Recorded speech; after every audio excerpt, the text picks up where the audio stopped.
Hey guys, Juju22 here, and welcome to Blue Toad Wrestling, and welcome to a special edition as this is Red versus Blue. And hopefully I can keep the stream. This time I can stream instead of having to cancel like yesterday, which I'm still kind of heated about that, but I'm hopeful that I can get through this show with no issue whatsoever. All right. So let's see. Who do we have in the chat? Let's see. We have Carlos, Larry. We also have Jesse Jackhammer, Brandon Cornwell. We also have Joshua. And then, of course, Sly and Carmelita are here. Okay. And so far, that's all we have right now. But let me go over. So before I go any further, this is red versus blue, and it refers to the color red and the color blue, and not so much the Pokemon. Even though that the basis was loosely adapted from, Pokemon Red and Pokemon Blue that came out in '96, and then of course it made its way over to the United States or really North America in I believe '97. And by that point, the anime of Pokemon was huge at the time. I remember like going back in time, like Pokemon was huge, like like you just couldn't believe it. But in terms of video games, it all started with Blue and Red. So anyway, let me go back to the chat and see. Yep, and of course the Ryan family are getting ready. Okay. Now I don't have the full list here, but yeah, Pokemon was awesome. There's no doubt about it. All right. Well, anyway, without any further ado, I don't want to take up too much time. But I also want to make sure that you guys can hear, so let me do that. Let me just fix it to where we're not having problems with. Oh shoot! Not even not even what 5 minutes, and we already have um, inconsistencies here. Which let me see if I can fix it. Hold on. But it's just these are just the kind of things I have to deal with here.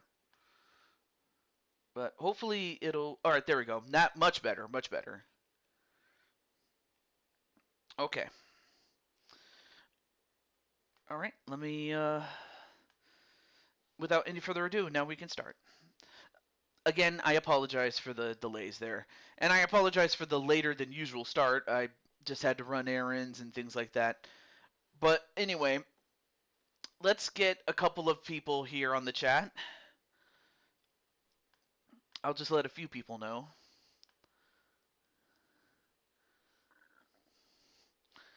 Okay, let me get. I'm gonna get people like Flames and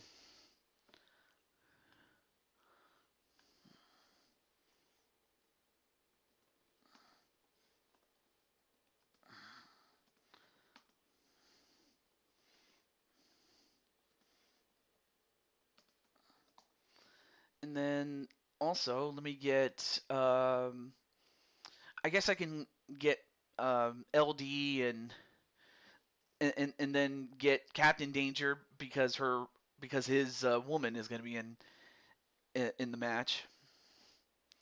So let me do that.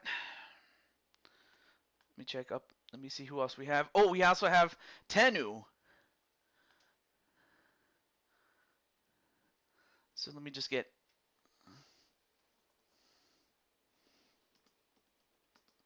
And this is a good time to, go get some snacks and stuff like that.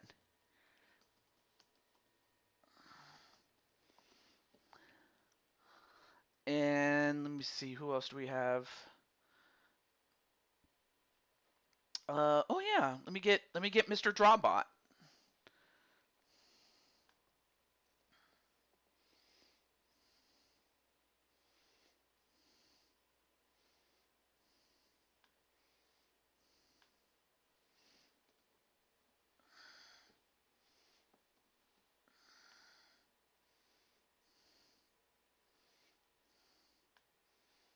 Oh, right. I have to use his new one, not his old one.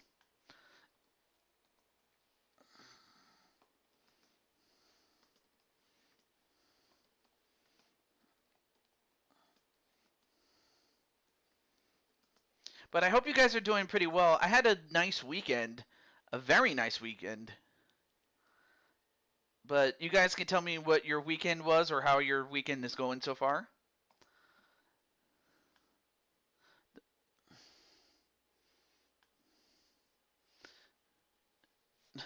John Cena, the greatest all time. I don't know if I could go that far, but he's the greatest of his time. I can tell you that. Oh well, there's Captain Danger. I didn't have to. I was about to get you, but you're here. And then LD has been summoned. And then let me also get someone who is making a return. I'll let you guys know.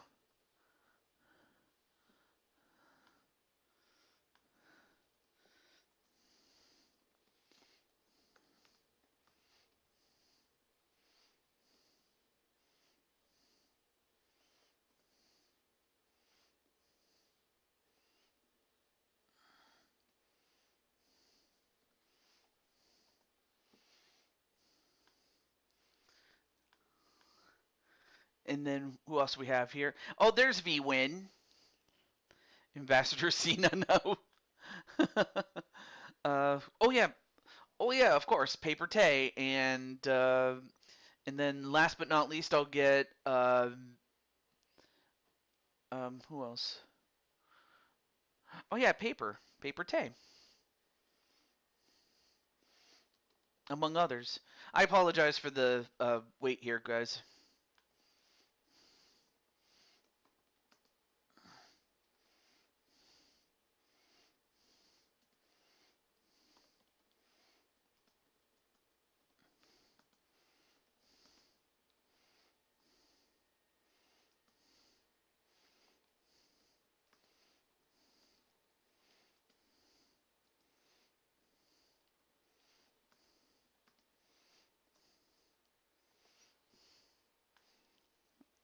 All right, let me catch up on the chat. And then of course you have the youngins and Xenon, and then oh yeah, let me get Mr. Arkham.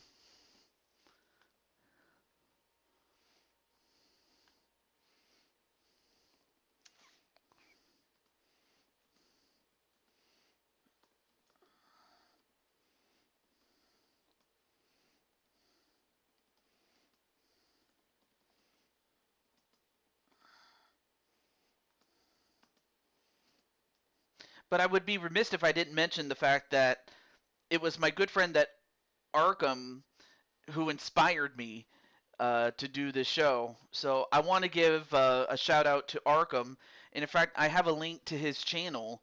So if you want to go back, so if you want to go check out his channel, definitely do so.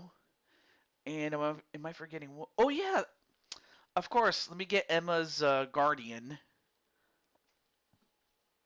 I'd be remiss if I didn't mention Emma's Guardian.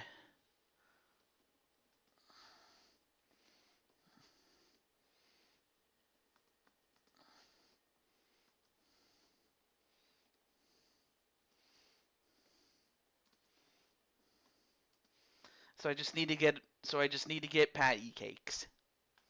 Okay, we got it. All right. So without any further ado, may the best woman win. So of the names that you saw, let me know who you think is going to win. But yes, I will say that this arena was created by my good friend Arkham 500, and I hope you like this concept. And if you'd like to see this concept expanded upon, you guys can let me know. If not, I won't worry about it.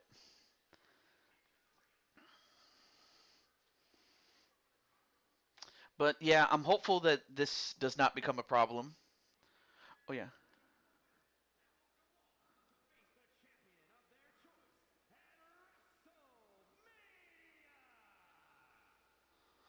Okay. Hopefully.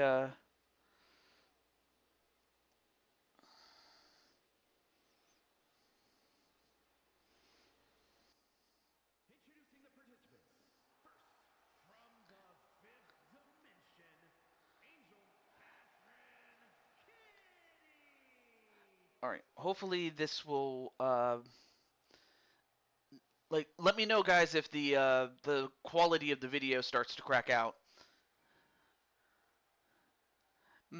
Well, I'm not sure, but I could see that though, but one can only dream. Well, up first is Amethyst Flames, and of course she does shake her tail. But of course, being that her name is Amethyst, her main color is purple, so it would kind of defeat the purpose of her being in the main matches. But I figured the least we can do is put her in. And then, of course, you have making her return, this time as simply the Empress of Today, and that is our good friend Alicia, the Empress of Today. Hey, what's up, Dakota? Okay. Okay, cool. Just making sure that the frame rate is where it should be. And hello, Troy. And also hello. Oh, me and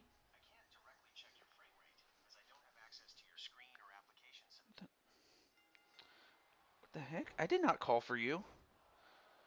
I did not call for my phone to talk. Thank you. Oh, I'm so sorry about your friend that fell off. All right, so we now have the Empress. Although the Empress just got dethroned over the top rope by Flames, and Flames gets the first elimination, taking out of Alicia. And next up is Liliana Ladrona.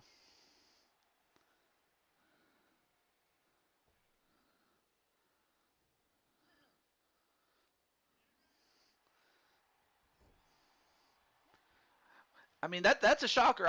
Well, then again, it has been some time since Alicia has been in the ring, so of course she would have ring rust. Yeah, I'm very sorry about that, Sly Cooper, but as you know, luck does play a factor, and unfortunately, she just got thrown out.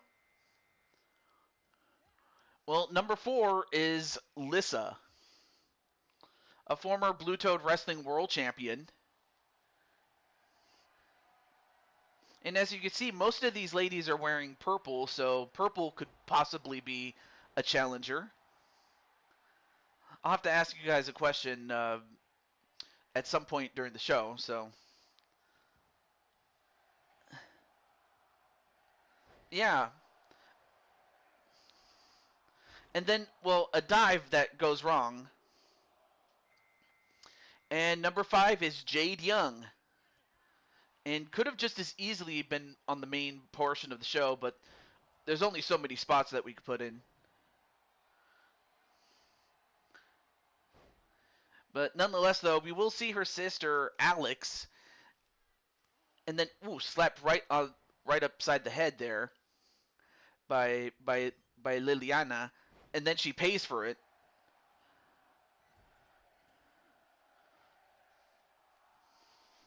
Also, let me turn down my TV a little bit here. I don't want to. And then up next is Lin Han Wen. So there's another person that could have just as easily been on the card, but is in this sport. Oh, and another slap across the head, this time to Lin Ha. And of course, there is a stiff competition between Black Magic and the Monsoon Duet.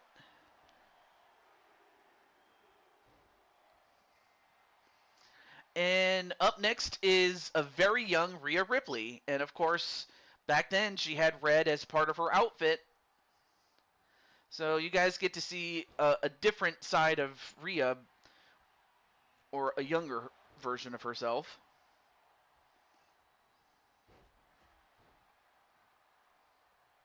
And whoa, and she's people don't realize how big, how tall she really was, but she definitely improved her stage presence, that's for sure.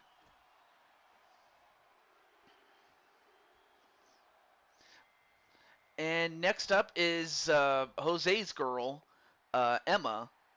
Of course, she has had she has had um, I guess you could say what's the word? Um, Not personal conflict, but a conflict of interest. That's it. Yep, that's the Rhea Ripley that debuted in 17, and she's so different than how she turned out to be. And number 9 is Tiffany, and definitely could have been part of the main portion, but again, only so many matches you could do. Well, so far nobody has been eliminated outside of the Empress, who was in there for just a little bit, but Flames is still in there.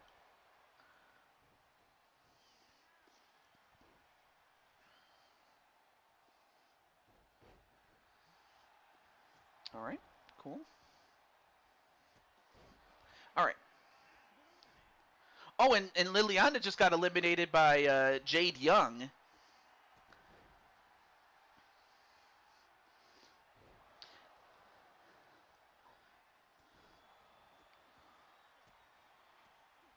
Well, I I mean, she had her followers, but I don't think she had the popularity she has now. But I actually liked her back then. I'm not gonna lie, but I mean, but I appreciate the fact that she took a different tact in terms of getting noticed or standing out in the crowd. Well, however, she does get eliminated by Emma.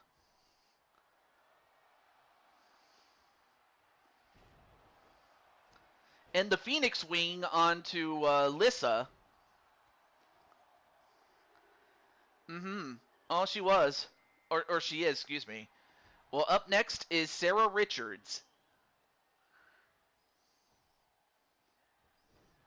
And of course, she is part of the Richards family.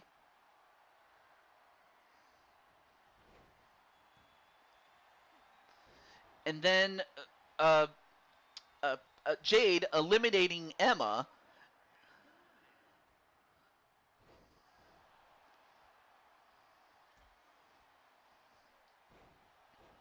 Oh, what a modified suplex there.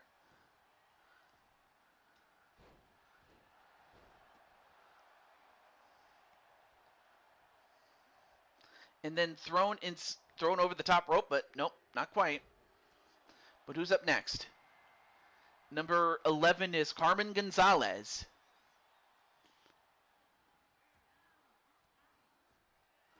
And a super kick to... No, wait. Nice counter there by Sarah Richards.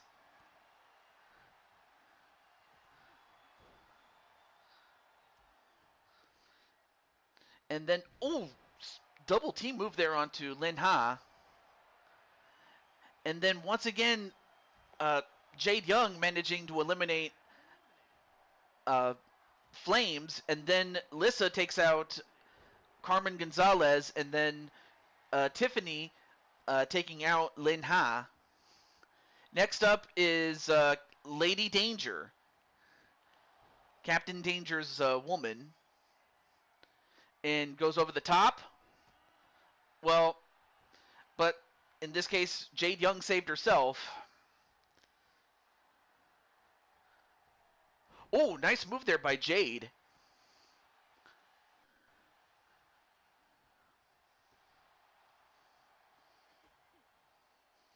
And now Lissa and Sarah, even though they are related via marriage in the sense of, well, they're part of the same family in terms of the Black family. And next up is Michelle McCool, and out goes Tiffany thanks to Lady Danger. And then Lissa gets eliminated by Michelle McCool. And then I didn't see who eliminated. Oh, yeah, that's right. I already said who eliminated Tiffany. But it was Lady Danger who gets eliminated by Jade Young, who's been in there the longest of these three women. Sure, go for it, Sly Cooper. And as that happens, Jen Corso is up next.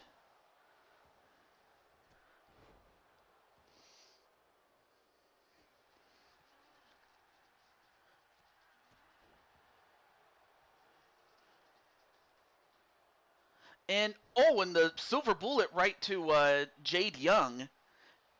I give Jade Young a lot of credit. She's been in there for a while.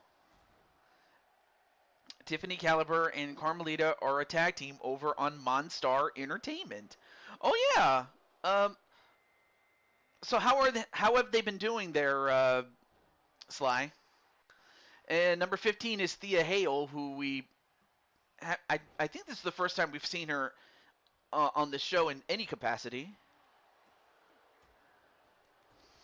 And yet she was lucky enough to get a number this late.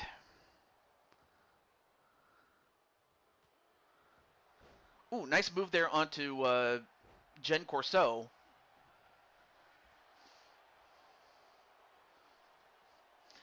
Hey, what's up, Alicia? And number 16 is LD herself. LD got a lucky number out of 20. They had a bit of a slow start, but they make a great team. Aw. And then Michelle McCool, nope.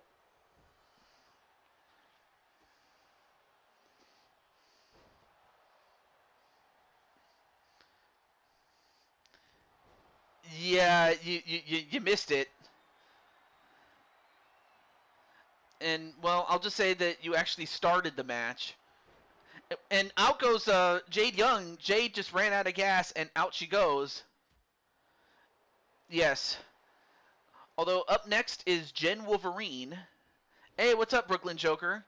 By the way, your baby sis was in there, but LD's in there.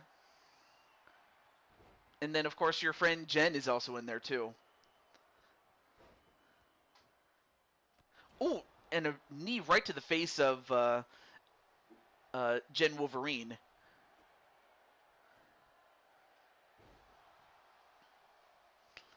But a great showing there on the part of Jade Young. Number 18 is the Red Dragon, Tien Long Nguyen. And Michelle McCool eliminated by Sarah Richards. Anyway.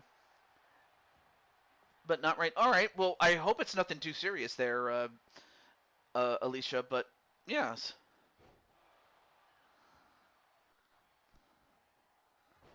Oh. Okay. So I didn't see that. So I'll have to look and see what happened there. But.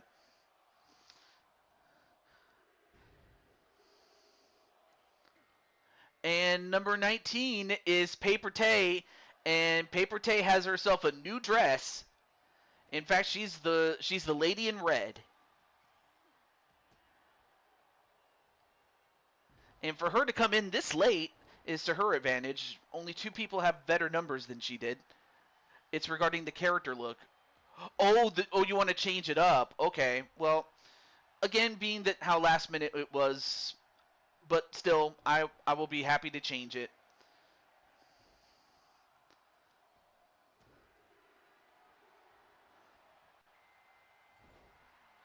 And of course, we have AJ's woman, Sumire,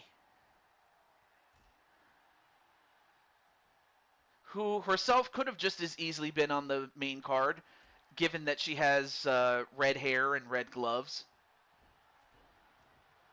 Okay. Or you can just give me ideas, and then I can think of, okay, well, what attire could I put on her?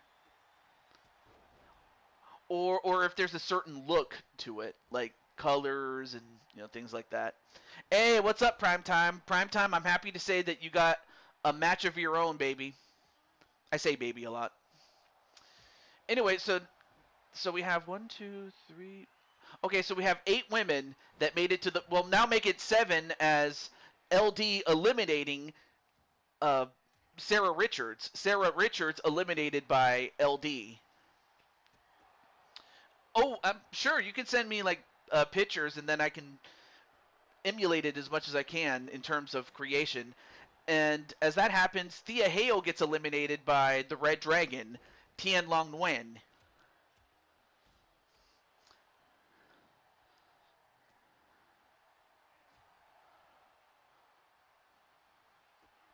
And Hale was the last of the WWE girls to make it, which is to her advantage and to the fact that she lasted as long as she did. But Tay stays in, Paper Tay. Now we're down to 6.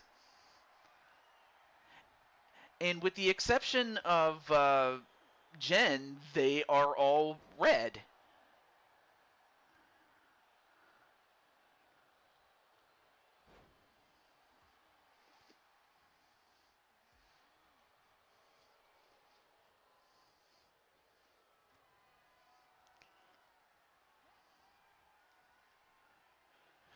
All right, now LD in a bit of trouble against Jen Corso.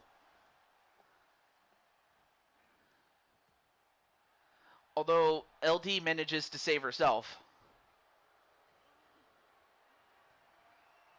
And as that happens, Sumire eliminating the Red Dragon, Tian Long Nguyen. And now Tay going for Jen Wolverine. There's 2 Jens. You have Jen Wolverine and Jen Corso. So I'll just go by their last names until one of the Jens gets eliminated. Nice arm drag to Corso. And then a twist of fate onto Wolverine. And then a German suplex to LD.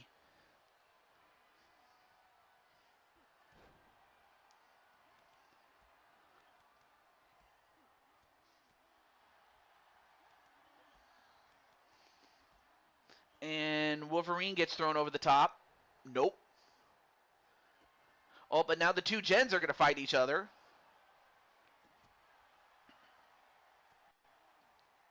Okay, cool. I always check to see if frames dropped, but thankfully not. Out goes Corso, so now we're down to 1 Gen. And ooh, what a stunner though by Paper Tay.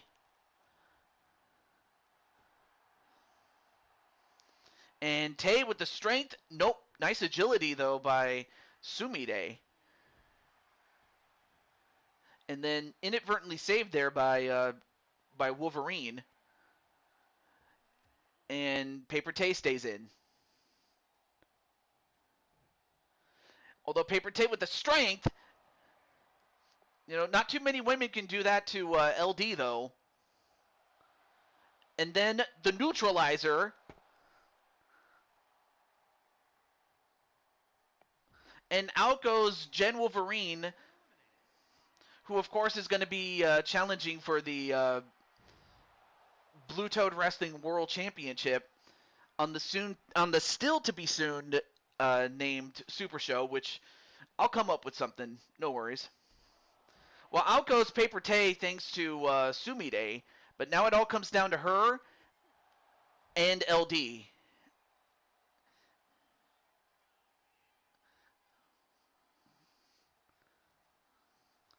And then LD thrown over the top. Nope. And now LD trying to hold on.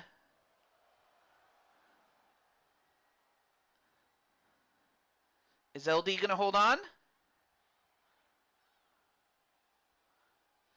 She does.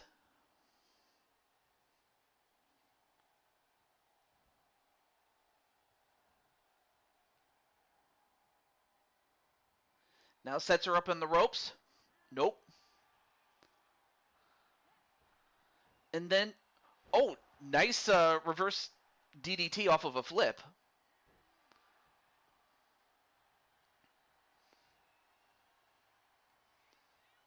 But then gets a hold of Sumire. Nope, back elbow.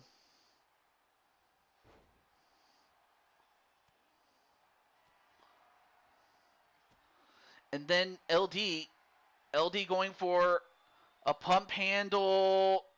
Whoa! What kind of move was that? Anyway, We've been having issues with internet and power off, on and off and on throughout the day. Oh, I'm so sorry about that, Alicia.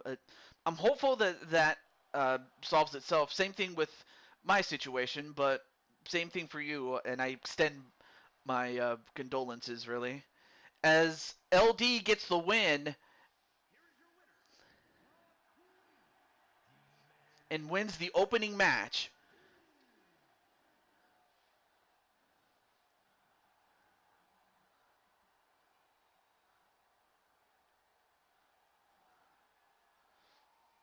Oh, let me check here, Mr. Jesse Jackhammer. Well, actually, as a matter of fact, your match is after this one, or the next match is your match. Anyway, that was a 5-star match.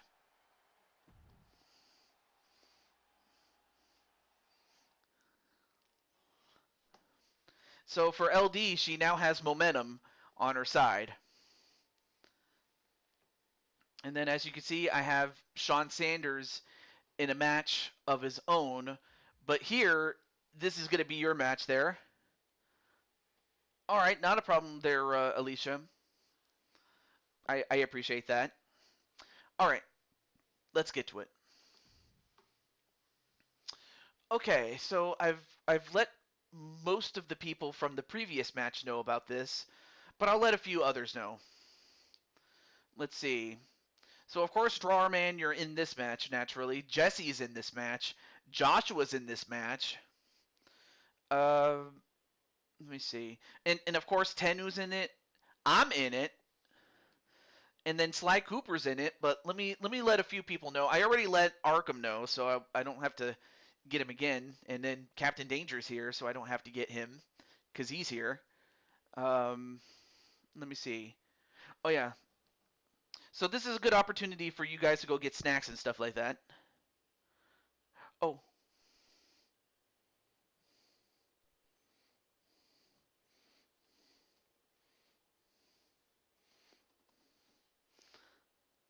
And then okay. Let me get wait, let me make sure. Yep, yep, it's time for you to go to work there, Sly. Let me see. Oh yeah, Diamond Light. Let me get him.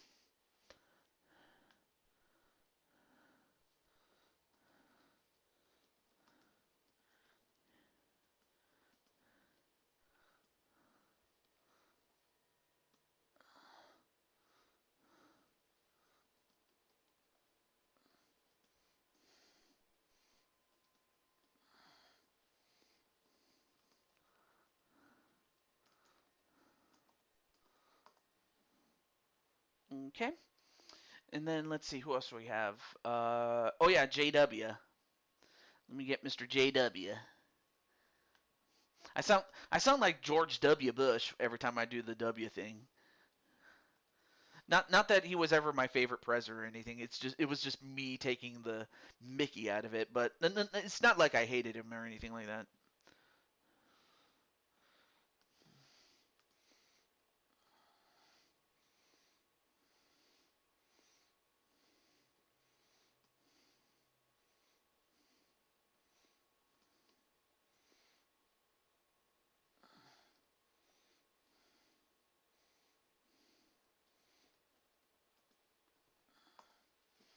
Okay. Let me also check and see who's in the chat.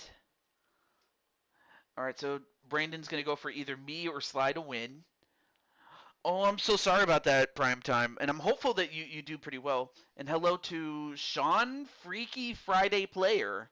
Wait, are you the Sean that was in Rob's chat? Like from Rob's show last night? I think I might have saw you there. Or at least saw the replay of it. Anyway, who else am I forgetting? Um, oh yeah. Let me get. Of course, I'm not going to call everybody because that would take too long. Let me get Mr. Rob Gamer.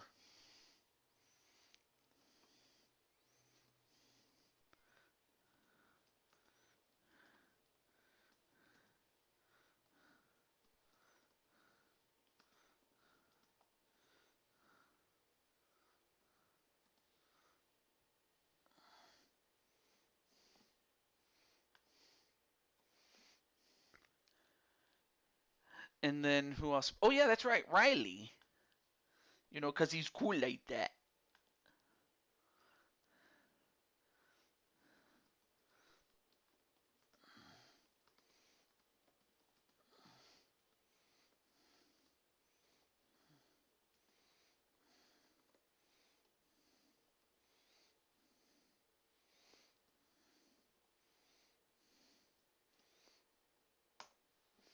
And then who else am I forgetting? Oh yeah, let me get Mr. Space Ghost and Switch, and then that should do it for um,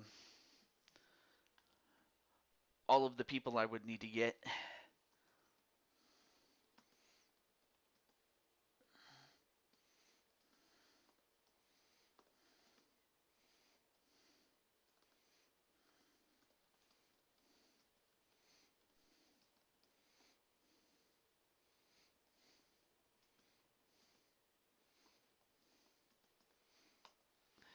Okay, and then finally let me get Mr. Switch Gaming.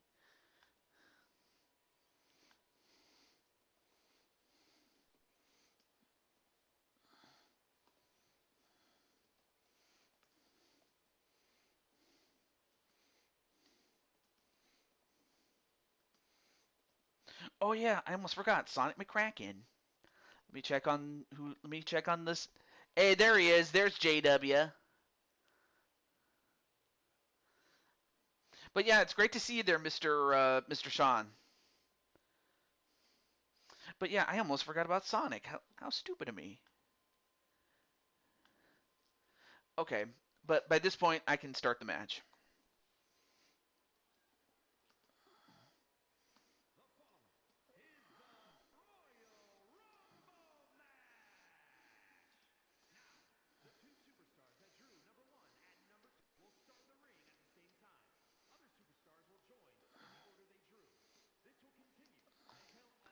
Okay, we got him. So yeah, of the names that you saw, who do you guys think is going to win? I mean, uh, I imagine Primetime's going to go for Jesse. Jesse's going to naturally go for himself to win. Sly is going to go for himself to win. JW is going to go for himself to win.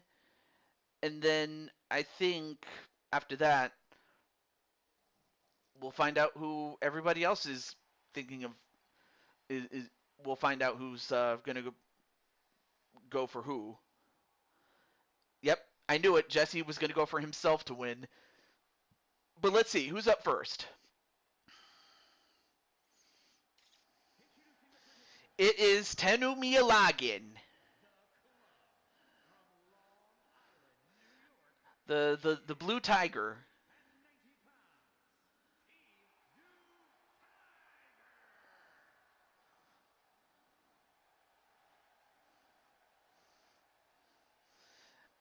Now I will say this though, if he manages to win, I mean it would just be something incredible. Now obviously, if he does well in the match, I also take performances within the match into consideration, of course. But this is otherwise a showcase of some of the biggest stars that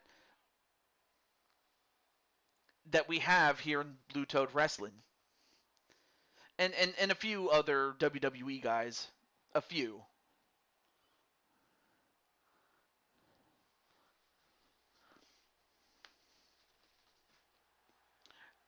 Hey, it's Mitty! And of course, Mitty, you do have a match of your own. In fact, you're going to be teaming up with your mother and someone you normally don't team up with. But it's great to see you there, Mitty.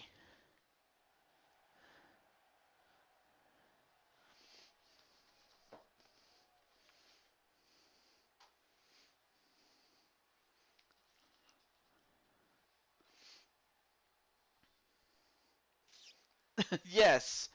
And it's also on Blue versus Red. And Mitty, I'm just gonna.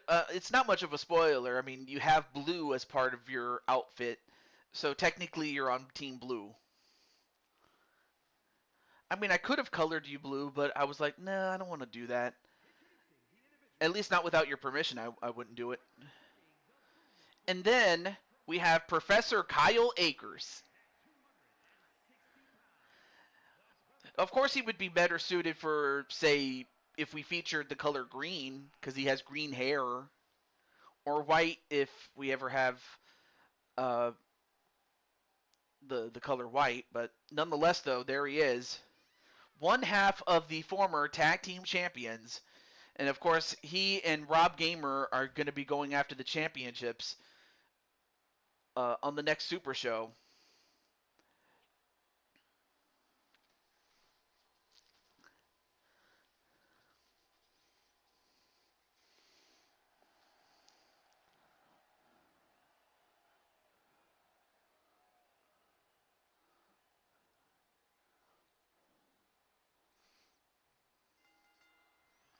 All right, match underway.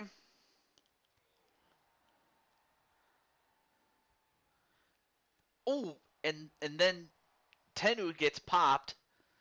Hope Tennu's doing pretty well. I forgot to ask how you're doing there, Mr. Tennu.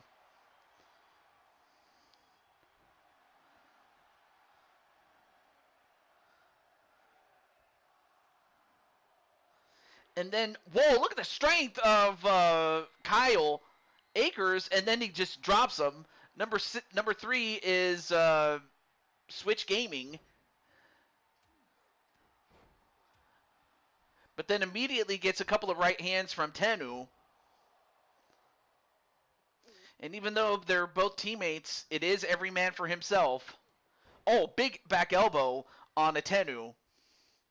And then Switch gets thrown over the top. Nope, Switch stays in.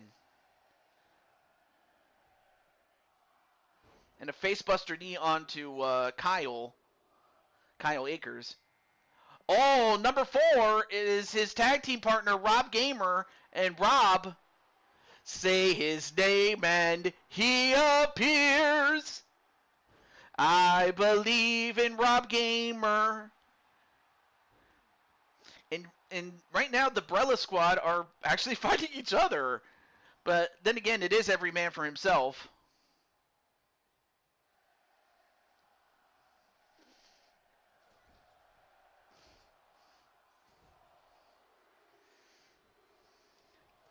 And in fact, next up is the leader of the DWO, or the Diamond World Order, and that is Diamond. And now he goes after Tennu. And in fact, now Tennu's getting double teamed. Whoa! What an uppercut! I don't know if you saw that, but an uppercut, and Switch Gaming just got set in the air. I've never seen that before. Or at least I haven't seen it since, WWE 2K10. Or actually, it wasn't called 2K10. It was called SmackDown vs. Raw 2010. Or 2010. Well, up next is Sly Cooper. And now, of course, the members of DWO are fighting each other, too. That's insane, man.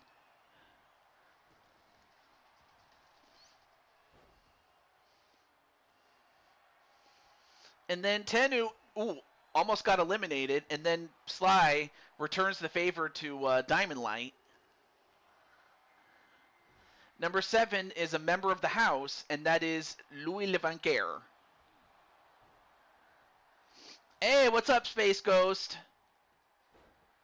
Do not disturb her. Oh, I'm so sorry if I disturb you. I'm sorry. But I just want to say that you're in this match. You haven't came in yet, but you're in it. Although as you can see, your friend Kyle and Rob are in it. Oh, what happened there, Sly Cooper?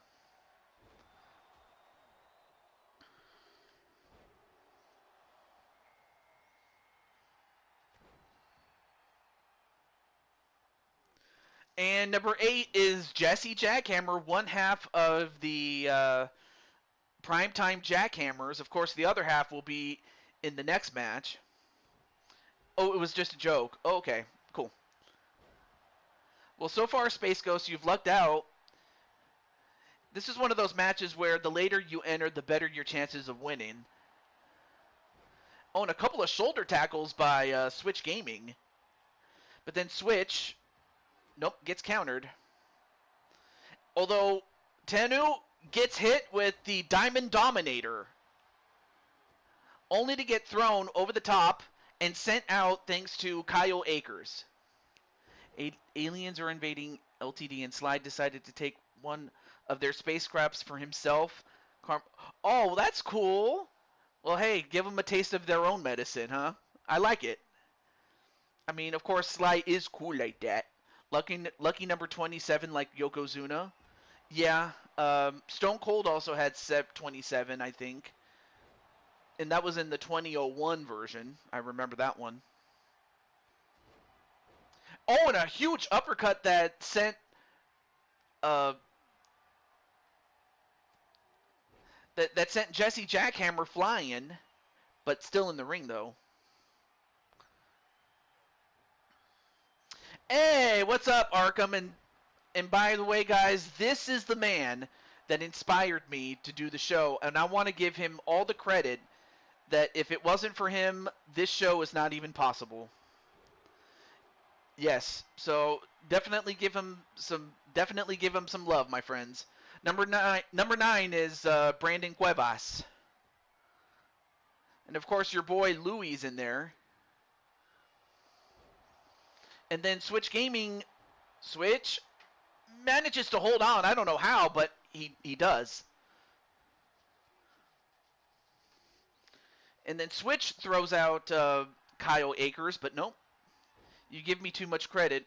Well, the thing is, I've been in that situation where if I do something, like I would like to receive the credit, but also I've seen it so many times where, like, when someone does something and they don't get the credit, it just drives me crazy. It's like, bro, you didn't come up with that idea, that person did. So the fact, plagiarism, that's one of the biggest pet peeves of mine. So I want to give you that credit though, because I've seen it too many times where people don't get the credit that they truly deserve. So I want to do that for you. Anyway, Kyle Akers gets eliminated, and so does Tennu. Tennu gets eliminated, both by Jesse Jackhammer.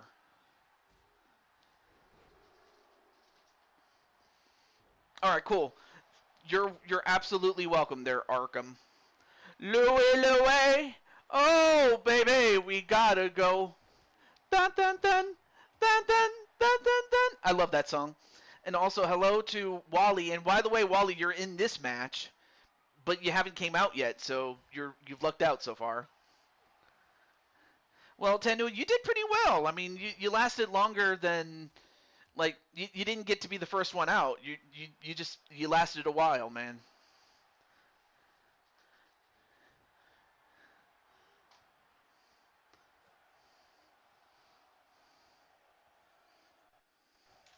Motorhead did a pretty good cover. I did not know that. But I will always like, the Ace of Spades and The Game for Triple H. And then number 10 is Joker. Anyway, the theme is that all the wrestlers are supposed to be red or blue. Well, the first two matches I kind of used as a wild card. Out goes Rob, who was wearing blue. But then the last 7 matches, those are the ones that will feature blue and red. So I wanted to give the other characters a match in which they are featured, even if I couldn't change their colors and things like that. Anyway, no, you haven't come out yet. Are the ones in all black? Well, I might consider doing one that features the color black, but again, if you guys want me to do it, I'll put in a poll, and then I'll put in the colors that I believe are the most popular. Or I might even get some suggestions from you guys. Anyway, up next is Mario, and I don't even need to tell you what color he represents, even though he also has blue. But it's also because of that I couldn't put him on a team, just because that is part of his outfit. Speaking of Wally, number 12, that would probably be white versus black.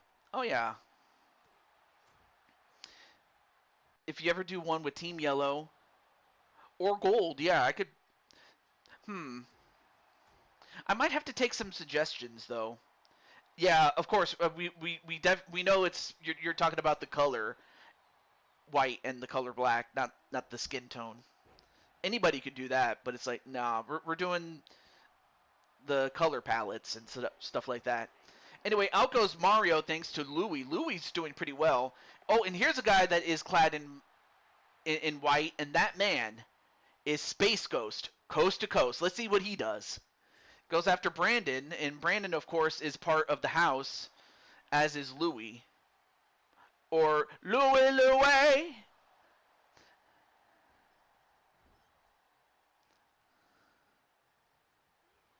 You love tuxedo cats? I like tuxedos, period.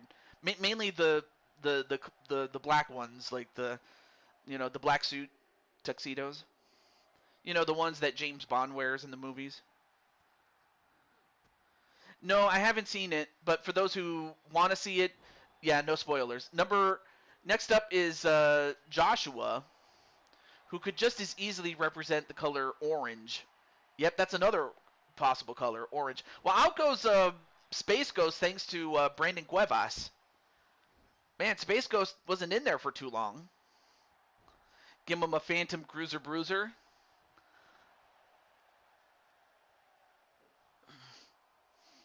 Yep. And number 15 is Captain Danger. Oh, yeah, that's a good question. Wally, if you liked any other color besides green. I mean, obviously, Wally likes green, but we'll see what he says. More like I got the bruise. Yeah, sadly. Blue and red. Oh, okay. Well, if I had to, I could have chosen to, color you blue or red, depending on what what it required. But I figured, okay, I'll just put Wally in this match. Number 16 is Edward Elvis.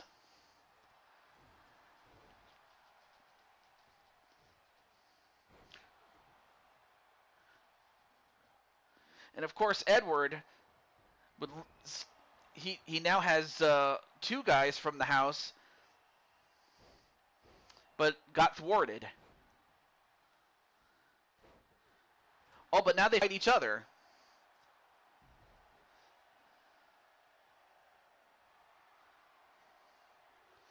Oh, and a spear to his own guy. And as that happens, number 17 is Sonic McCracken, another guy who has both colors. Green Day, Yellow Balloon, Red Hot Chili Peppers, the Blue Magoo, or how about this one? How about the Moody Blues? Yes, that's my favorite of the ones that have the blue in their name.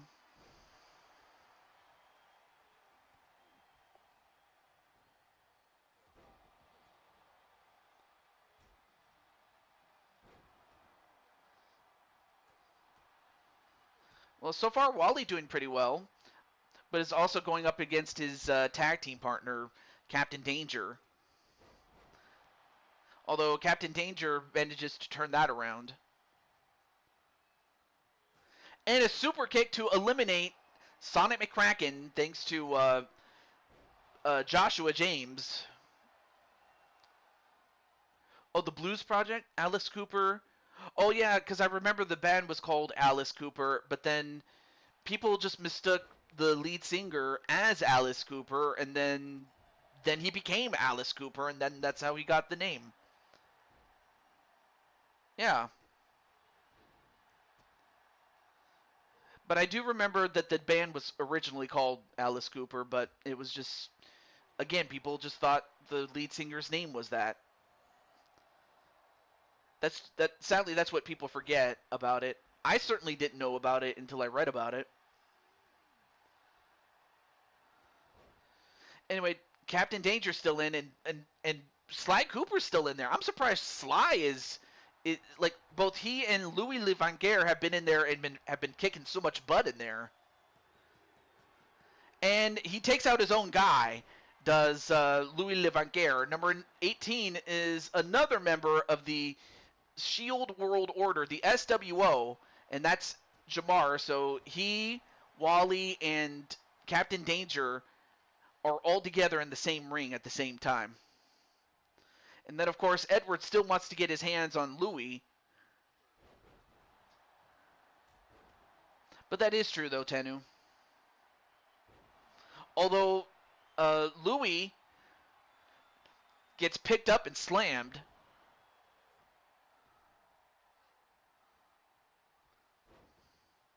White Stripe. Oh, yeah. White Snake and the Lemon Pipers with... Oh, yeah, I do remember Green Tambourine, although I've never heard of Jelly Jungle Orange Marmalade. I've never heard of that one. And as that happens, Jamar gets eliminated. I didn't see who eliminated him as I was busy reading it. Yeah, his attire is mostly blue, so that's kind of why I would associate him with blue, as much as I would associate red with Tomura. Even though he's mostly in black, he does have red as part of his outfit. And now Louis Levanquer looking to eliminate Edward Elvis, even though, oh wait, and Wally gets eliminated by Sly Cooper. Sly Cooper pulled the old Rey Mysterio on him, and Hurricane Rana him over the top rope. I don't know how Sly Cooper was able to eliminate Wally, but he did. So wait, does Louis want to make amends with Edward? I'm cool with it. I'll have to talk to you about that part. But yes, I'm definitely cool with the possibility of reuniting the Knights of Arkham at some point. But as that happens, we now have Violet Utaker, or rather her man, the man that she took her name from, her man, Lucian Utaker. They're still buddies after this. So in other words, after so long, like, they've come to recognize that they've never been the same without each other. I understand. Well, out goes Tomura as he gets eliminated by Joshua. Joshua's been doing pretty well since he got in. And now here is Drawer Man. Meanwhile, Edward trying to eliminate Lucian. And I can't believe Sly is still in this.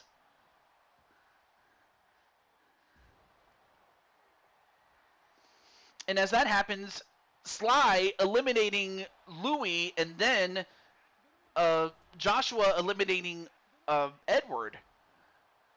So the former Knights of Arkham get eliminated, both of them. And then Sly also eliminates Joshua James.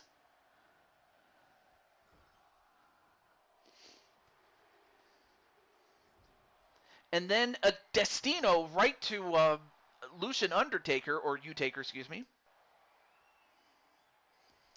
Even song names have colors. Yeah, they do.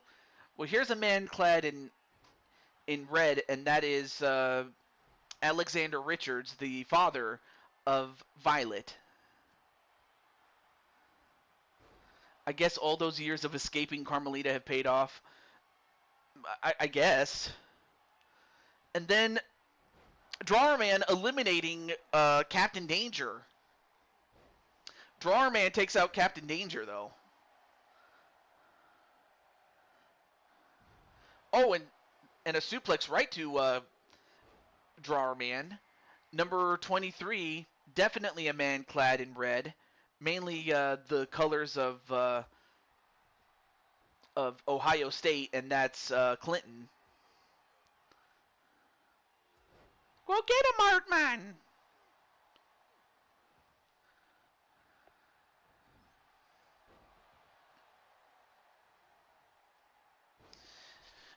Yeah, I'm very sorry about that, Captain Danger. But in this case, you can, well, I don't want to say blame him, but you did pretty well for the time you were in there, Captain Danger. Oh boy, here is JW. And you know what they say about Texans and Cowboys and Irishmen? They all love to fight. But for him to come in this late in the show or this late in the match is to his advantage. I mean, of course, for JW, it doesn't matter when you come in. But for him to come in this late is to his advantage. Out goes Lucian, thanks to Alexander, and then Drawerman gets eliminated by Sly. Sly, I can't believe this. Sly showing us that he is indeed the toughest SOB in this match right now. And number 25 is Double Toad 7, TJ Toad.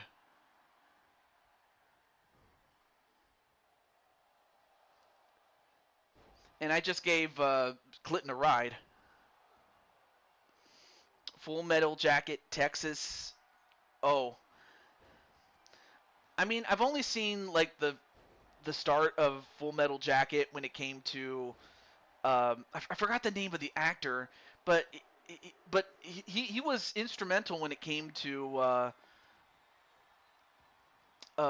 army like war movies, you know, things like that.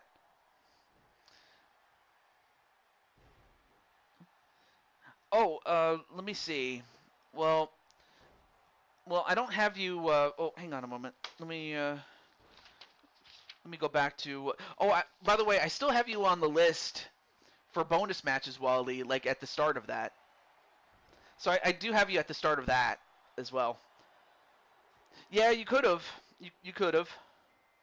Only steers and oh, I think I know what the other word is. Come from Texas. Arlie M. Ermy. Yeah, I remember. Yeah, him.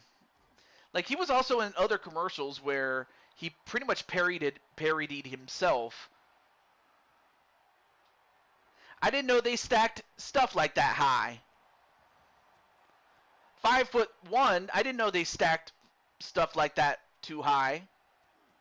You know, things like I remember that part. Anyway, the man that is in green, that is Riley, the Spike character. And number 28 is the leader of the house, Jose Blanco. And of course, Jose has caused a lot of controversy this past month. But for him to come in this late is to his advantage.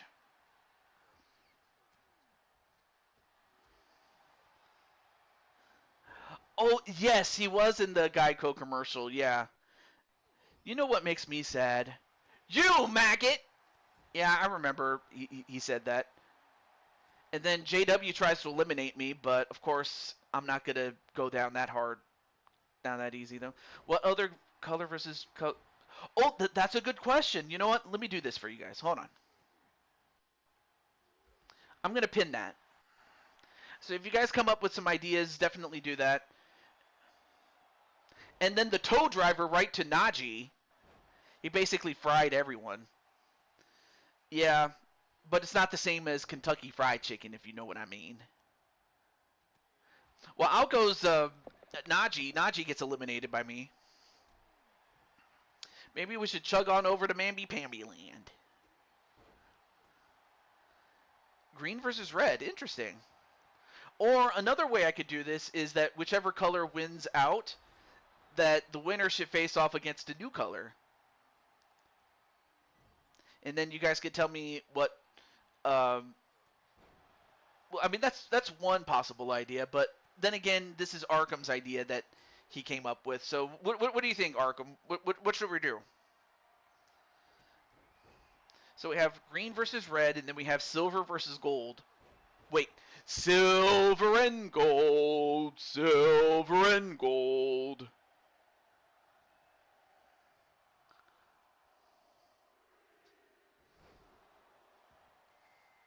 Because clearly, if we did gold, then obviously Jose would be on the main card.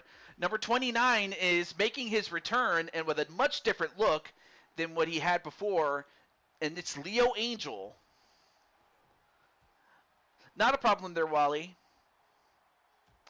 Oh, yeah, Jasmine Gold. I probably would, have her on standby if need be. Well, out goes Riley, thanks to Clinton. And meanwhile, JW's still in there.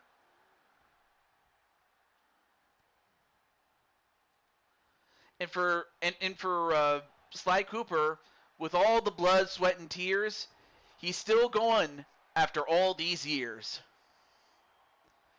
Oh, that's right. She does have a silver partner. Or did she? I mean, I could have also brought in, what's his face, Goldfinger. But that's just part of the fact that his name has a name in it. Has the name of the color in it. And he also loves gold. Goldfinger. And, well, out goes Clinton thanks to JW. JW eliminating Clinton. Space Ghost versus Batman. Well, that's if we did a character-based battle. Oh, hey, what's up, AJ? Wait, what's with the sigh there? And number 30 is the man himself, the man that created it, Arkham 500. And yeah, now he goes right after his own guy, and out goes Sly Cooper. But the fact that Sly Cooper made it all the way to the end, you know, I'm definitely taking notice of Sly Cooper and his performance in this match. Even though he didn't win, I'm definitely going to give Sly Cooper a great consideration for this whole thing. Yep. Your time is now, and Arkham just eliminated Leo Angel, only for him to get the Deep South Lariat, only to get eliminated by JW.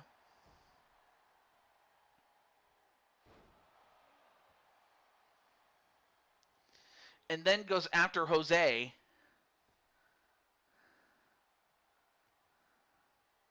Now we're down to 4. So now among the 4 men that have been in there the longest, it's now Alexander that's been in there the longest. Yep, and I think Carmelita is going to give you a little reward for your efforts there. Anyway, Jose eliminates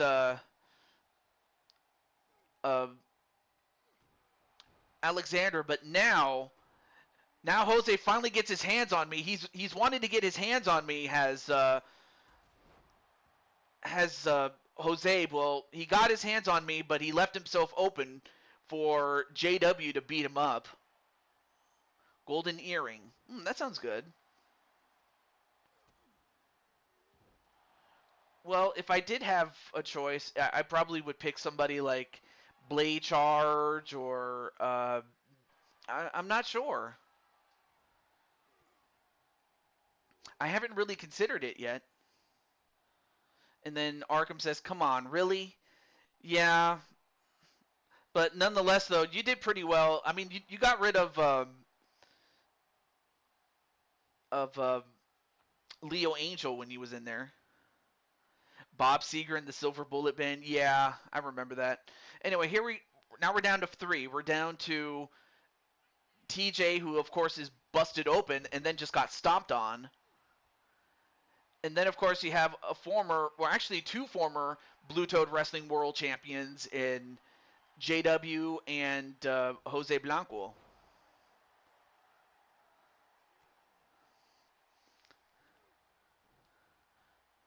All right, let's get rid of Jose. Hold on.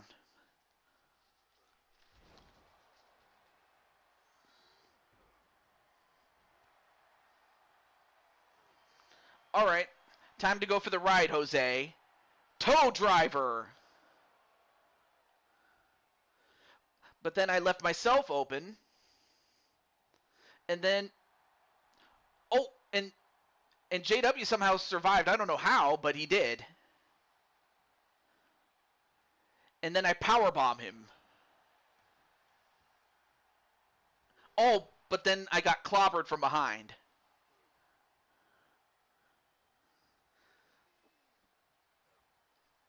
And now Jose, can you see you're about to be... Well, never mind. You stayed in.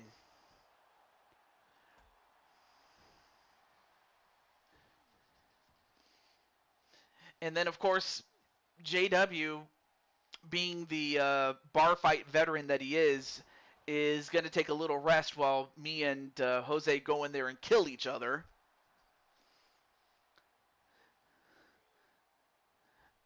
But then, ooh, he popped me right in the face. And now JW looking to eliminate... No, wait. Stayed in. And now, of course, Jose turns his attention to JW, figures, all right, I got to get rid of him so I can get TJ all to myself.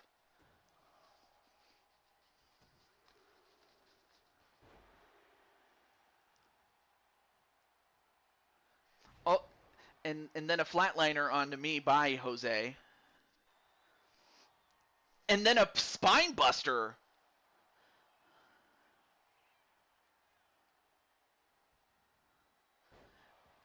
And then a German suplex, even though he's not German, is Jose.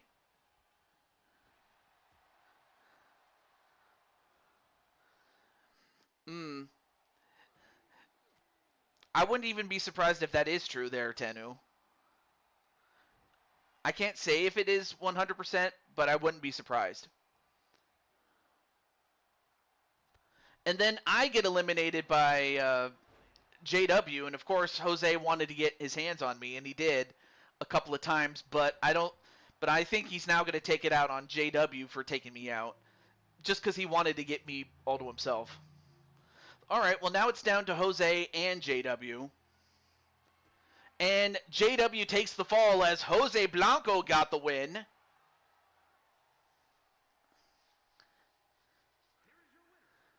So the leader of the house gets the job done. That's another band I've never heard of. But yeah, Jose is going to get the push, and then as is Sly Cooper. So those two will be moving up the card fairly soon. And another 5-star match.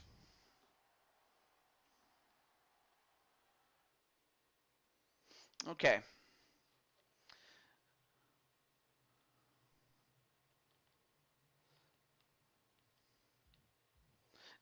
They're newer, but they sound... Oh, so they have a retro sound. I like that. I mean, I remember not that long ago there was a guy by the name of... I forgot his name. But I'll have to share it with you in the music chat on Rob's show. But in the meantime, and if I said it was next, I'm sorry, Sean. It's actually the 4th match, but even still, we now have Carmelita who's up next. So, and how appropriate. So the women on the left are red. You have Lily who has red hair, so that counts. And then of course, Crushing Kelly also has red hair, but also has red as part of her outfit, even though most of it's black. And then of course you have Carmelita who has some blue and maybe a little bit of red and some red lipstick, but she has blue hair. And last but certainly not least, we have Diamond Sky, who of course has blue. And there you have it. So which one of these 4 are going to win? And before I go any further, let me just let Atticus and Kelly know. Okay. Excuse me.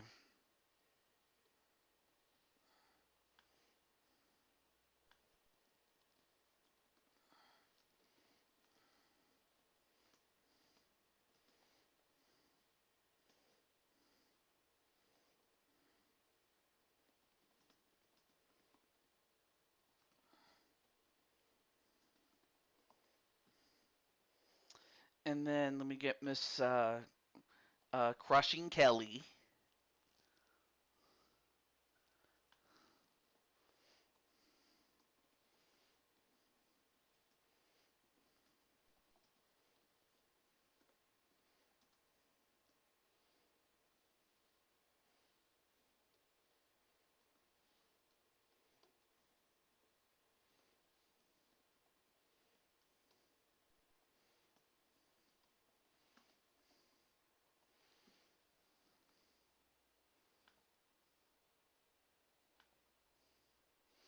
And let's see, who do we have here?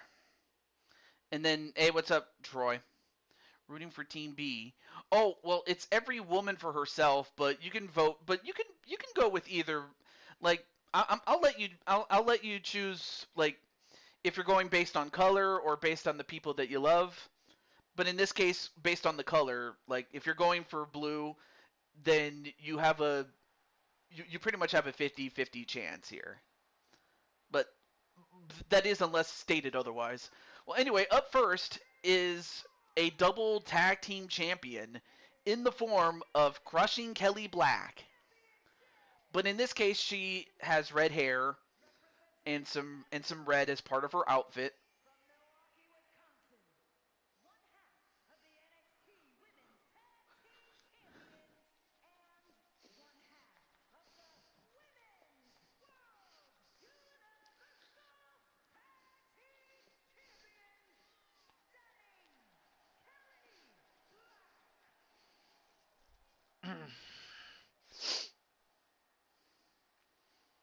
And then Tenu's going to go for Carmelita or Diamond Sky. Cool. Oh, I remember. Oh my gosh, I do remember. I actually got to hear the song "I Dig Everything" by David Bowie, like, because I was a big fan of David Bowie, like during high school, because I did a project of him, like I did a project on his music, and I just so happened to enjoy most of the music that he did, especially in the 70s and early 80s. But and I also can't forget 1969 with Space Oddity. But I did get to hear some of his early stuff, and it was pretty good. But I could also see why it just didn't go because, well, it just sounded like everybody else, and he just didn't stick out, sadly, which is a shame. But if anything, it just helped him up his game. So I give credit to Bowie for that. Oh, of course. Oh, as a matter of fact, Carlos, you are booked. And you're not going to believe this, but I actually have you in red. And I'll show you your new outfit. Or, well, not your new outfit, but your second outfit. I actually have you in red. Oh, that's right. I forgot to put. Okay. I forgot to. Okay, that was a mistake on my part. I'll give it back to Diamond Sky. So we'll just say that Carmelita forgot to, or Diamond Sky forgot the title, and then Carmelita got it. So I'll be sure to give it to Diamond Sky in universe mode. So that's on my part. All right, not a problem there, Wally. I'll save your bonus match for another time, but I'm sorry, man. I'm just thankful though that you got a match of your own. And anyway, here is the Women's United States Champion and the current Blue Toad Wrestling World Champion, the holder of Baby Blue, Liliana Lily Lancaster. Yep. Well, I guess we'll just say that Diamond Sky forgot it and Carmelita brought it back. But yeah, out of character, I'll put it back on Diamond Sky before long. But nonetheless, though, Lily is a decorated champion. Not just a singles champion, but also a tag team champion with her sister Rose, who we'll see later in the show. Her twin sister, that is.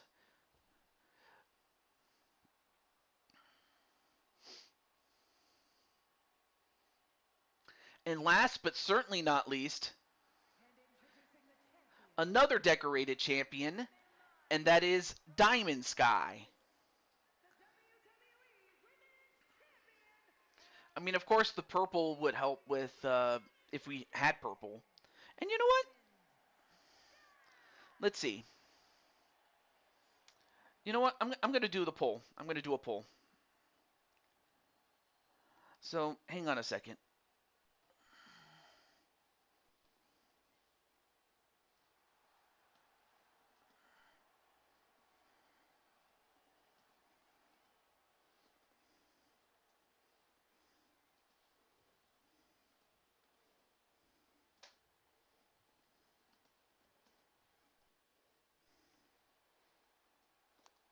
Okay.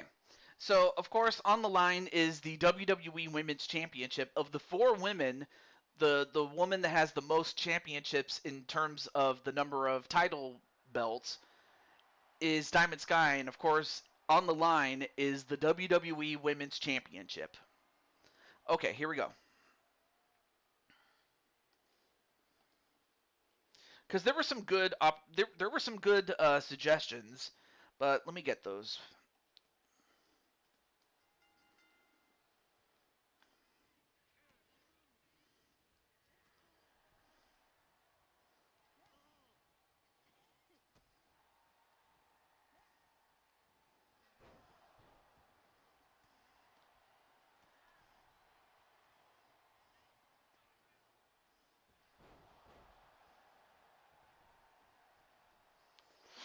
And this is, oh, I forgot to mention that this is a fatal 4-way match, meaning it's one fall to a finish, and it has to happen inside the ring. I forgot to mention that part. Oh, shoot.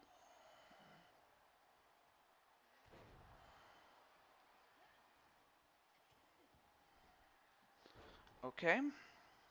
One more. Hold on. I got one more. And I'll keep the poll up until the end of the card, the main card, that is.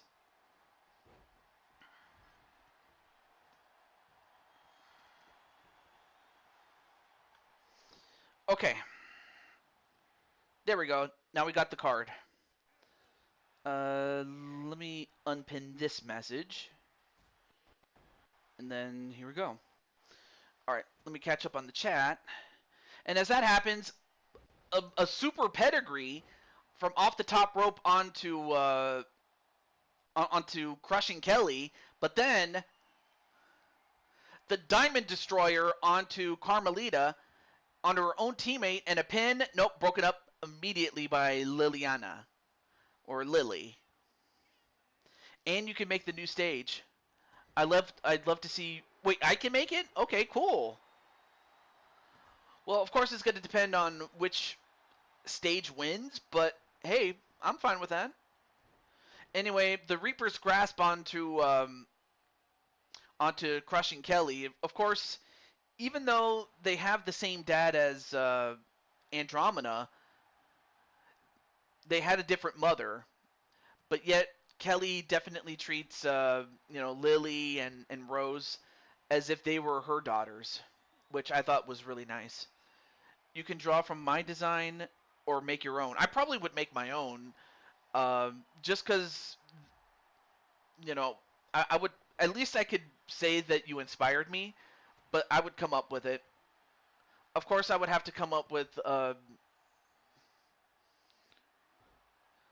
I would probably come up with like, it depends on what color is being represented. Now, if it's black and white, I would have to make the ring a different color. And likewise, I would have to make the ropes different colors based on, well, which 2 colors are being represented, and so on and so forth. So there's a lot of variances. Yeah. Of course, the thought did occur to me. Oh yeah, I forgot about yellow. Although if I do yellow, it could also double as gold. Just because yellow is kind of a shade of gold in a loose sense.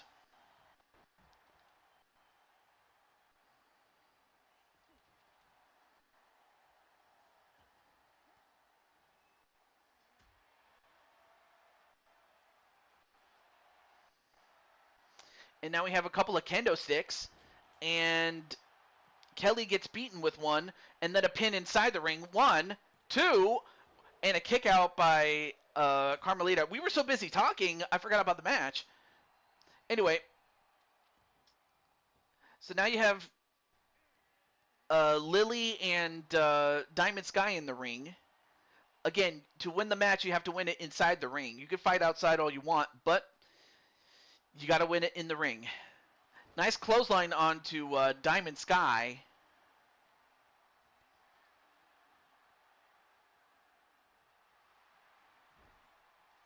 And then Carmelita gets sent right into the blue steps. And then naturally, of course, whichever color is to be represented, I'll have to make the steps different colors. And then, now going for the triple power bomb on Liliana, or Lily. Oh, and a couple of sledgehammer shots just to make sure that... Oh, no, wait. Now goes for the pin on Carmelita. And broke it up immediately. And Crushing Kelly accidentally knocked out the referee. But I'll think of something there, Arkham.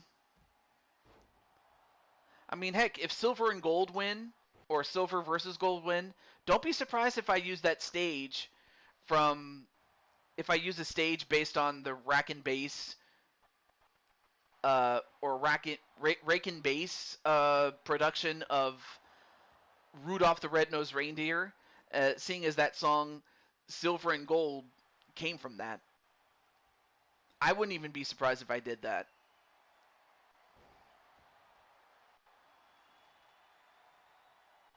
Oh, now going for the Skybar onto Crushing Kelly, but of course, Crushing Kelly, having teamed up with her for so many years or for so many months, knows how to get out of that move. And then the Diamond Destroyer onto Lily, and broken up by her own tag team partner in DWO Nova, Carmelita Fox. Rudolph is your favorite? Wait, Reindeer or just the show among all the Rake and Bass shows that have happened? Anyway, the Reaper's Grasp onto Diamond Sky, only to get a brainbuster to the knee, only to get hit from behind with that sledgehammer, and then a pin onto Kelly. 1, 2, and Carmelita wins. Wait, TJ, look at my Discord? Okay. I'll look at it. I won't say it. I will not say it.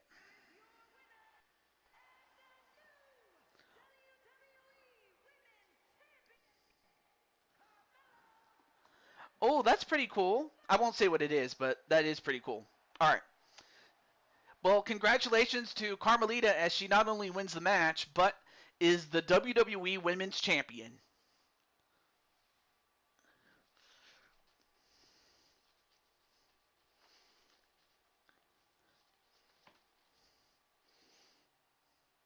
And a 4-star match.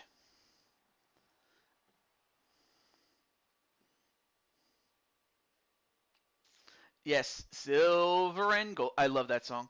All right, next up. Oh, there's Crystal. I mean, of course she'd be Team Blue because she has blue fur. Next up, we have Sean Sanders, Stargamer, Iron Smasher, and of course, Dakota. And that match is up next. I think Sean Sanders is in the chat. And of course, Tenu's going to go for Dakota, mainly for the fact that, well, Dakota and Tenu are part of the same group. Okay, so Primetime's ready. All right. So let me get the others. Let me just check really quick.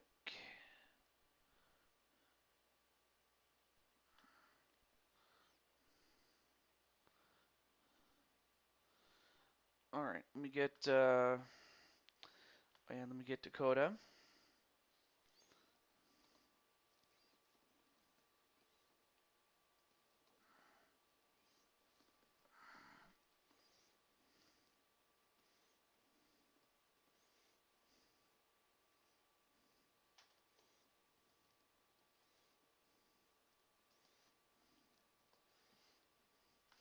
And then let me get Mr. Iron Smasher. Let me check on the. Oh wait, what was the retracted statement there? All right, let me get Mr. Iron Smasher.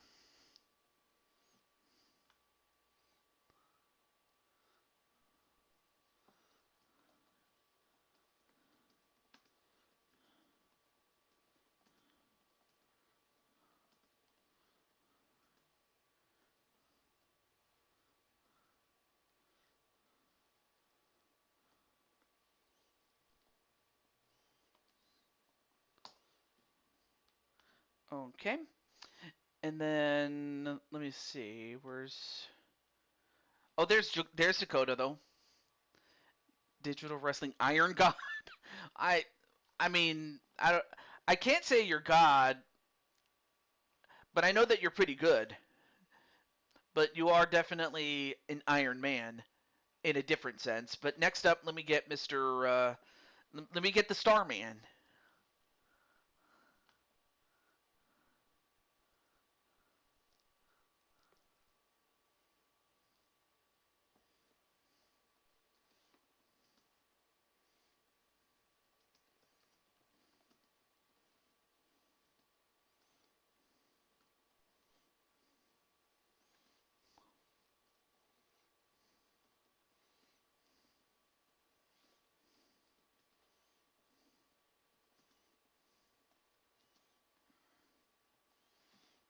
Okay. What? Oh, a Switch Gaming Raid. Hey, how's it going there, Cherry? I haven't seen you in a while, but how's everything going in Cherryland? And also, hello to Jurassic. Great to see you. Doing good. Awesome. And then we have J Star. And then I believe, oh yeah, I remember Kramer now. Yeah, Kramer, J Star. And then, wait. Oh, I am so stupid. I forgot to give him his second attire. Because his second attire had a red armband. And I forgot. I knew I was forgetting something. I just forgot to update uh, Sean's look. But he's supposed to be Team Red, so I have to give him credit for that. But in this case, this was completely my fault, so that's on me. Wait, Jay is John? Wait, oh, was he Dog Day back in the day? And then of course you have Sonic McCracken and Dreaded Ghost, and then Dakota was also part of the raid too. I couldn't say King of the Indie. Oh, I understand. Well, it's supposed to be more of a show, Troy, not me actually playing it. It's supposed to be a showcase of the characters, not so much me actually playing the game here. Also, hello to yeah, okay, so you were Dog Day, and also hello to Gaming Legend as well. So this is well, the game itself is WWE 2K24, but the show itself is Blue Toad Wrestling. That's what BTW stands for. But this show is based on the colors of red against blue. And one person who is blue is Stargamer.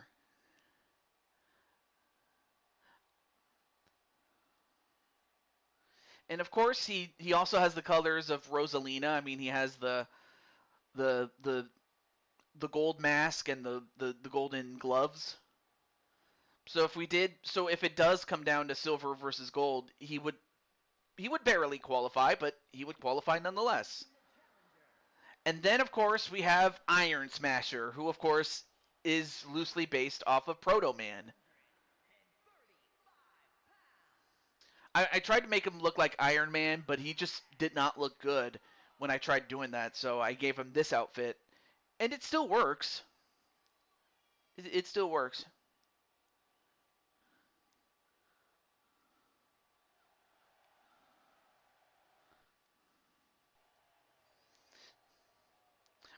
But I wonder, Cherry.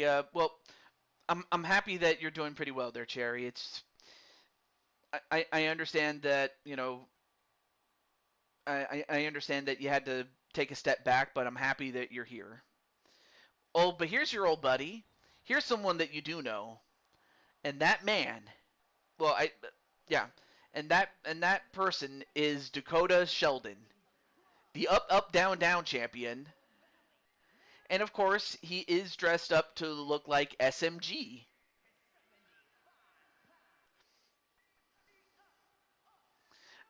Although but I did hear about the news that he was gonna step down by the end of the year, which yeah, I am sad that he's going to be gone, but of course the dude wants to live his life, so I totally understand.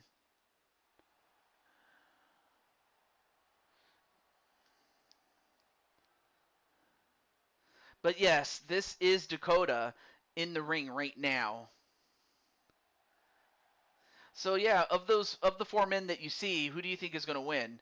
But yeah, author's note, I forgot to give Primetime his second outfit, which would have had the red upper armband. So that was my fault. I just said that this is WWE 2K24. I'll spell it out to you if I must, in case you're a bit hard of hearing, I guess. Here, there,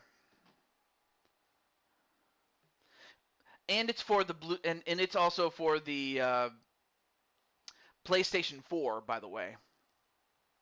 I forgot to mention that part. And then, of course, Cherry's going to go for Dakota. Match underway, and the object is to throw your opponent out of the ring. And, well, out goes Sean Sanders. I mean, Sean Sanders just got cut down thanks to Iron Smasher. That was just... I'm sorry about that, Primetime. But that was quick.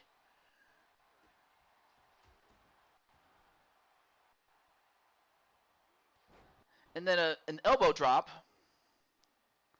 But I feel so bad for Primetime just because of that happening there. Then again, it could have just as easily happened the other way. But you know what? I have to ask Primetime, especially if, well, one of the other colors or one of the color matchups comes around. I'll have to ask him once the poll is done. So red is your favorite color. Okay, so I had the right idea. I just... Because I made a mistake, here's what I will do for you. I'm going to do something for you. I'm going to put... you know what? I haven't seen Ty, so let me replace him with Sean, just because I made a mistake that should not have been made on my part. So, all right, I'm gonna give you a bonus match, Sean, for free. Who was there? If you're asking like who was in the audience or who was watching on television, I was watching on television. By the way, I was watching it like when I got home from a party, a birthday party. But I totally remember where I was when WrestleMania 17 came out. It was definitely magical, and nothing before or since has topped it. Some have come close, but they just haven't overtaken how great WrestleMania 17 was. Anyway, well, so far we're now down to 3. We're down to Iron Smasher, Stargamer, and Dakota.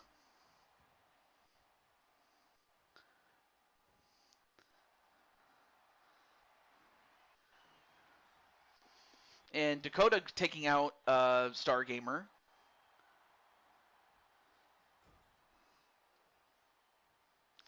So, of course, so far,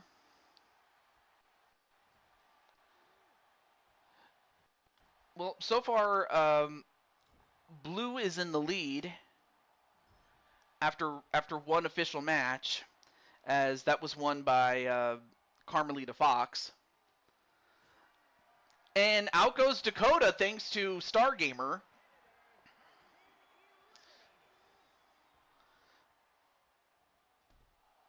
Okay, cool. Not a problem. And as that happens, Iron Smasher wins it for himself and for the color red. I'm keeping track of who wins in terms of, like, if it comes down to the ones where it says versus the winning color. And the winner of this match and new up, up, down, down champion is Iron Smasher. He wins his first ever championship since his return. And that was a 3-star match.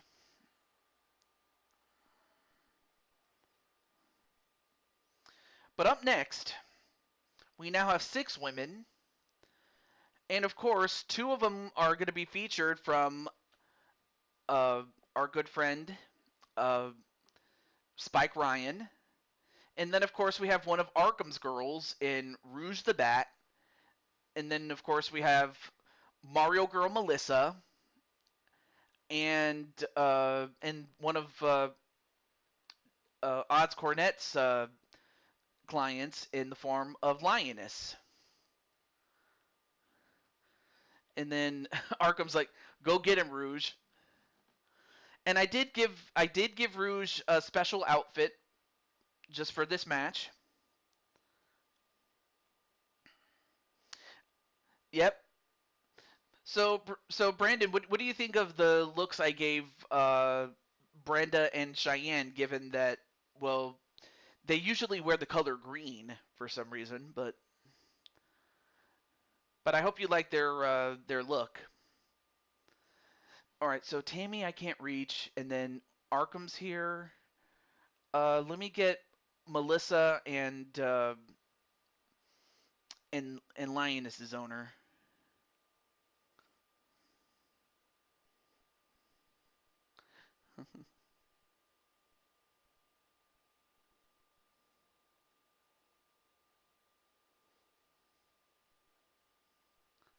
Okay, let me get Melissa.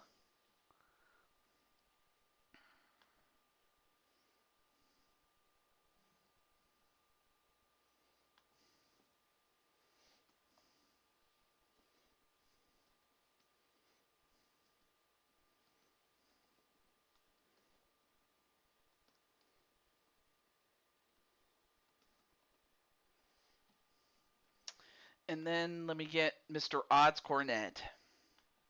I gotta get Odds Baby. Dun dun dun dun dun dun dun. Dun. I love that song. All right, I'll start the entrances.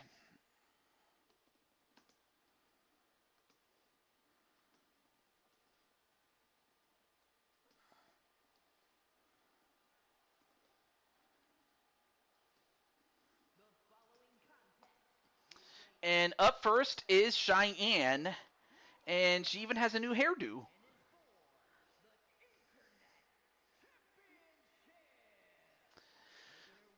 And then, of course, Sly and Carmelita are going to remain neutral. You're going to go at work, be back later. Oh, I'm so sorry about that, AJ. No wonder you were sighing. It was the fact that you are at work. I'm sorry about that, man. I'm just thankful, though, that you uh, have to work, but it is what it is. So, so Ryan loves Cheyenne's look because, of course, he would. But then we also have, who else do we have here? We have Tammy Martinez. And of course, she is on Team Blue. So of course, naturally, I gave her a second outfit to match that of her first, but with blue as the main color. Hopefully, Tammy gets to see her look with the color blue. Or if she would have preferred red or some other color like that. Okay. Well, and if I have to change it to like any of the other colors, like if say silver against gold wins or something like that, then we'll do it. If not, we'll keep it. And I will do that.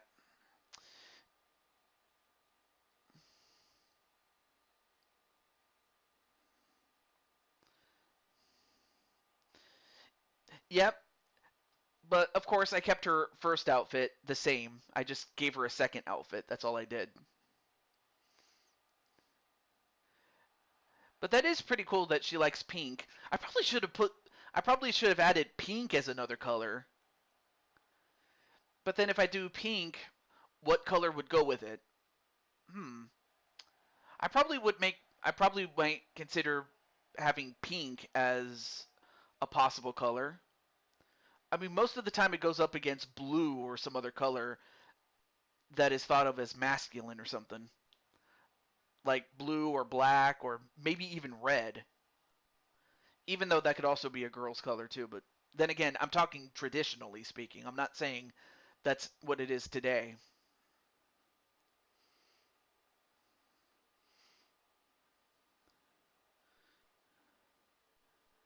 And next up, we have Brenda. And of course, she more or less has the same outfit. I just changed the top, and I also gave her a top, or changed the color of the top and the color of her shoes. I hope she likes it. I'm pretty certain that Spike does, but I'm hopeful that Brenda likes her outfit.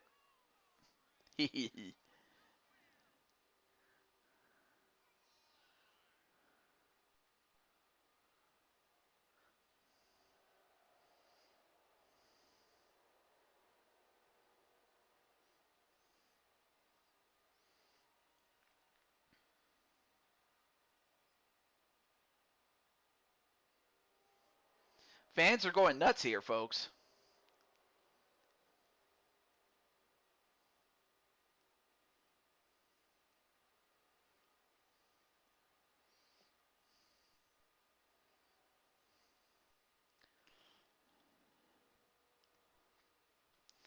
And of course, I forgot to mention. Oh, can I think? Okay, there we go. So I forgot to mention that the winner of this gets to be the up up down down champion, being it as it was vacated after the previous champion was released. But up next is Rouge, and of course normally she'd be wearing pink, but of course because it's blue versus red, she was in red, and it just made sense that she would be in red given that that's the closest to pink as we were going to get. So I was like, all right, go with that. Yep. And then of course AJ's like anybody but Rouge for the win. Okay, so basically you don't even care if say Lioness wins. You just want Rouge not to win. I get it. But yeah, Arkham, I hope you like Rouge's one-time look, if anything.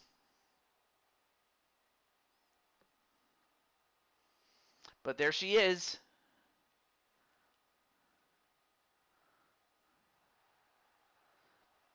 Yeah, I just simply used her second outfit because her first one was too good to change to red. So I was like, all right, we'll just use her second outfit. It's not gonna.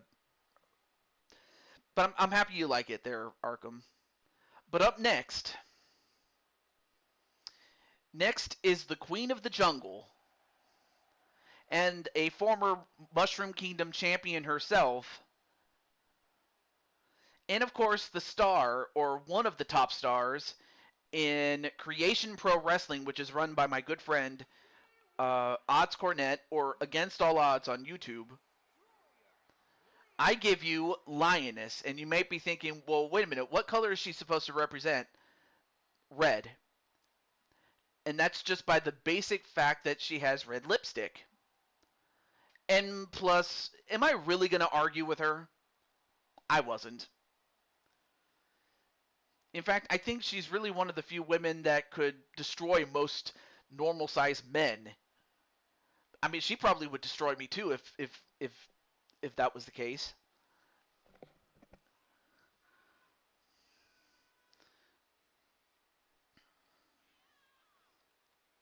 So yeah, it's not just the clothes, it's not just the hair, but also makeup in terms of like lipstick or for the dudes like face paint or something like that. Pause. Yes. Let me get the pause. Hold on. Pause.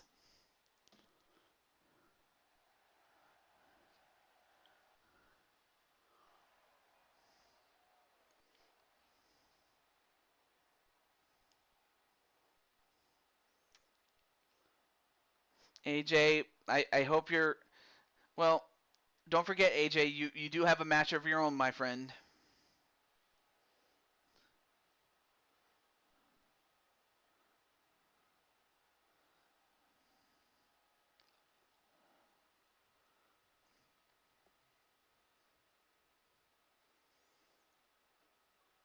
Wait, who are you talking to, AJ?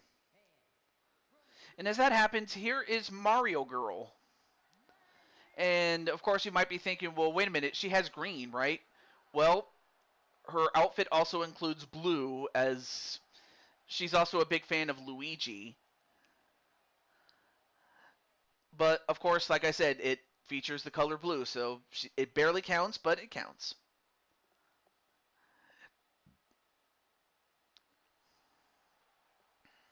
And of course, Melissa has been with us since we started streaming this back in 2K18.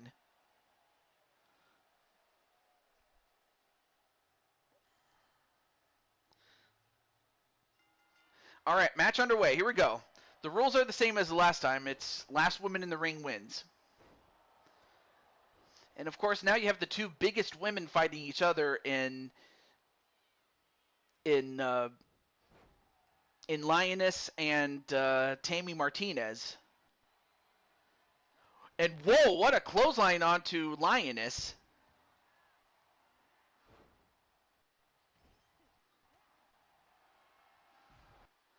And then, ooh, a couple of clotheslines right to Brenda.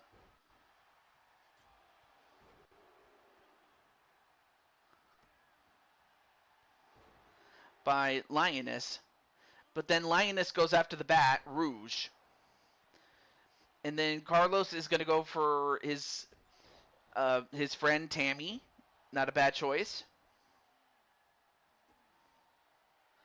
And then Rouge with a nice takedown onto Melissa.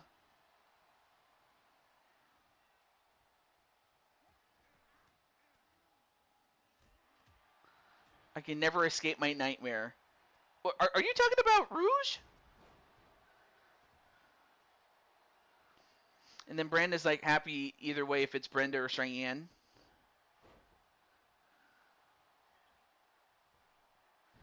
Or is it Lioness? Or is it Melissa?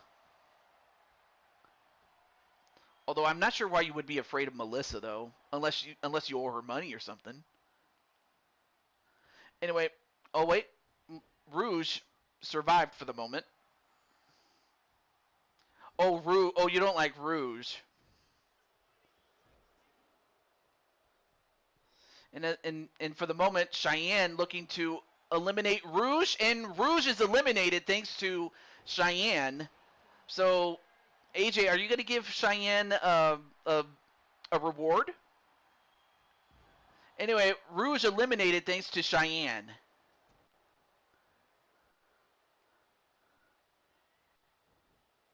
And then Melissa tried to eliminate Lioness. I mean, of course, even though Melissa might not be tall enough, she is strong enough to do it, and she does it. Wow. Melissa eliminating Lioness.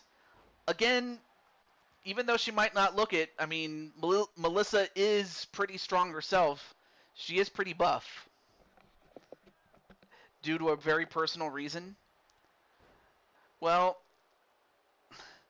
and as that happens, now we're down to 3 women in blue and 1 woman in red.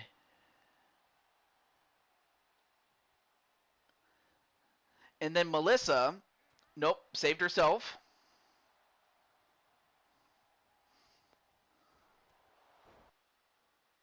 And, oh, Melissa saved herself again.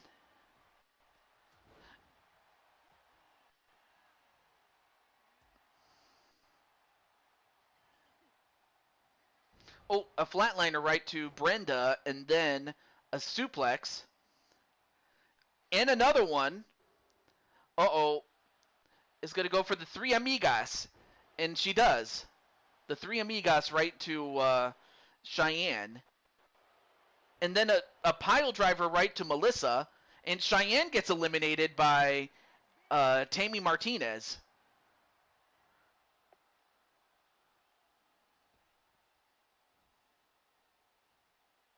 Oh, but now the 2 women in blue. Oh, they both double team Brenda. But then they go right back to each other.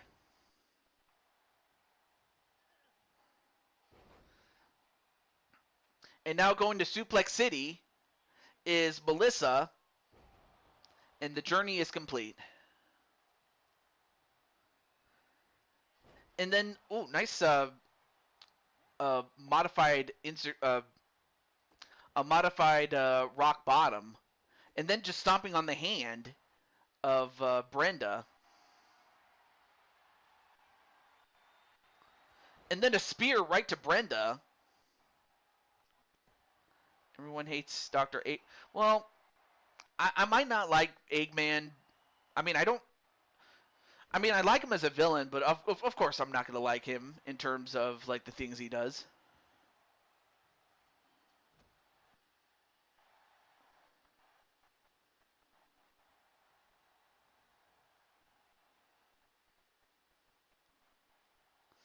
And now uh, Tammy eliminating Melissa, so now it comes down to one-on-one among the colors, and then a manhandle slam.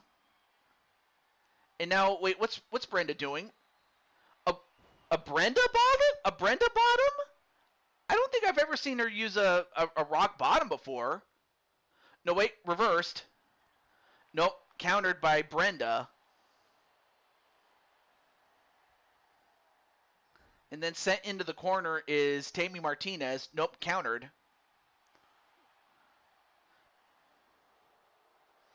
Eggman did have a great moment at the end of. All right, cool. I sadly I didn't get a chance to see it. And then Brenda, what are you doing? Oh my gosh, Tammy Martinez saved herself. Brenda, you didn't win yet, and she paid for it. Oh, but wait a minute, what did you give AJ? Oh, just twisted her head. I don't know if you saw that. Oh, went for the elbow drop, but she missed that.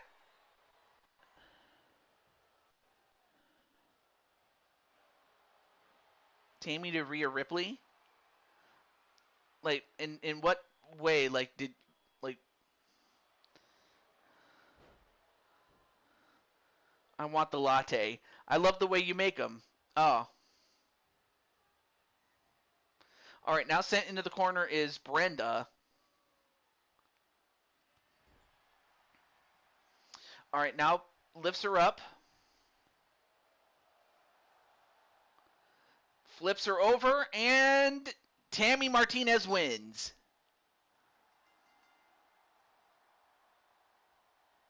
And of course, Blue wins again. And she is the up, up, down, down champion.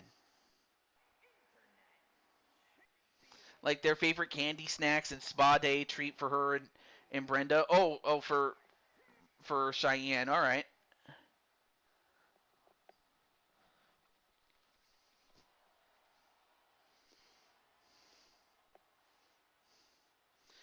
And in the meantime, Sly and Carmelita are applauding Tammy, being that she's a friend of theirs.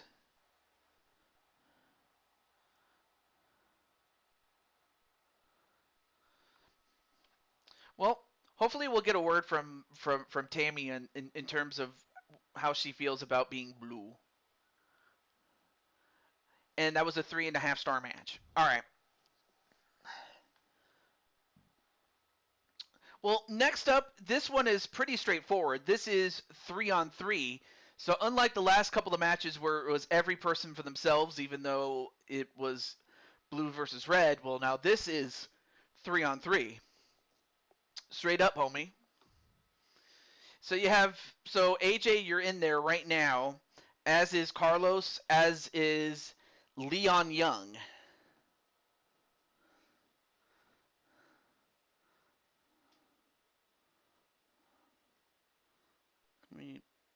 Okay.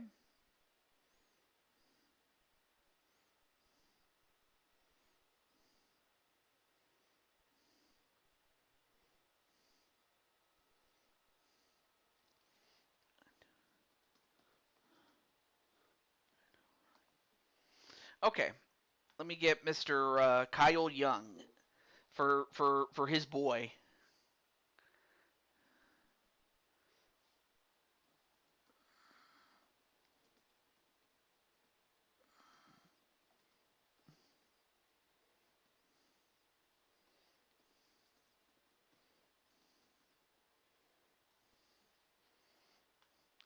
And then, oh yeah, and then of course I can't forget. Where is he? Dragonheart, and for his family.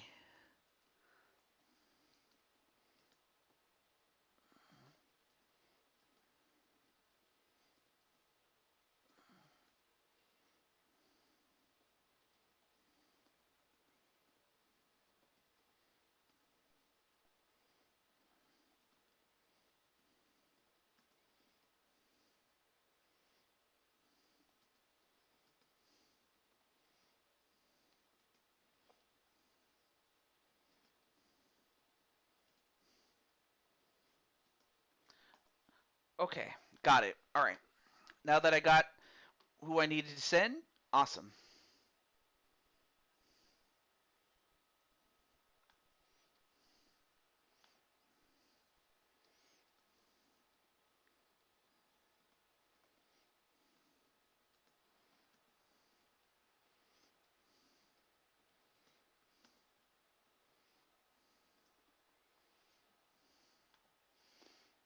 All right.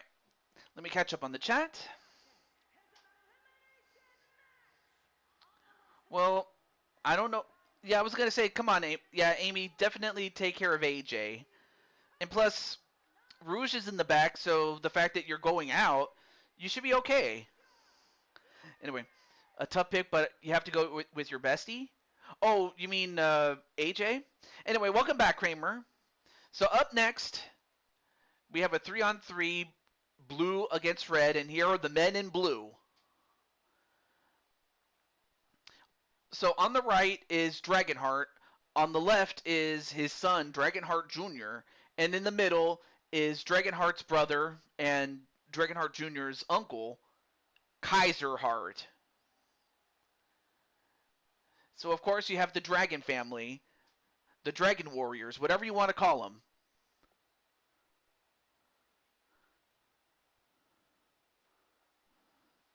And of course these guys are former Four Kings champions, being that they've also held it together at, not just as a trio, but also along with, you know, Ryo, who is, of course, Dragonheart's other son, and Alexander Richards, who, of course, was born into the family.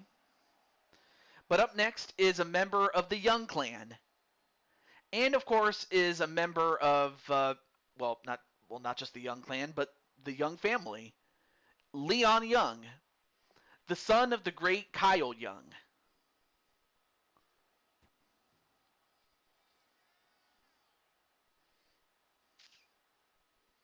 And then, as you can see, he has red as part of his outfit.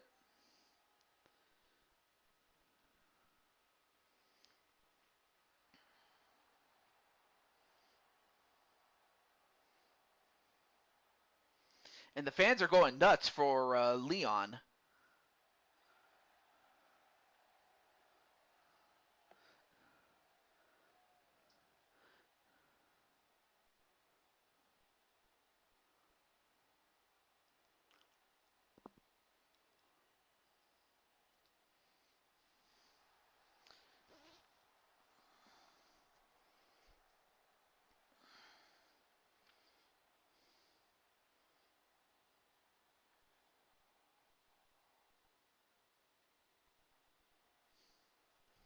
Is Leon S. Kennedy?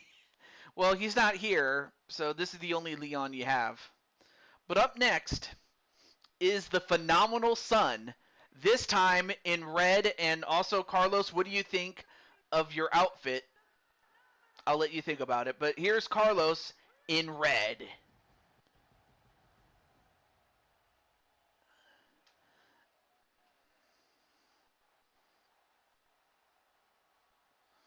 It looks perfect. I mean, all I did really was just give it, like, copied your original outfit and then just color it red.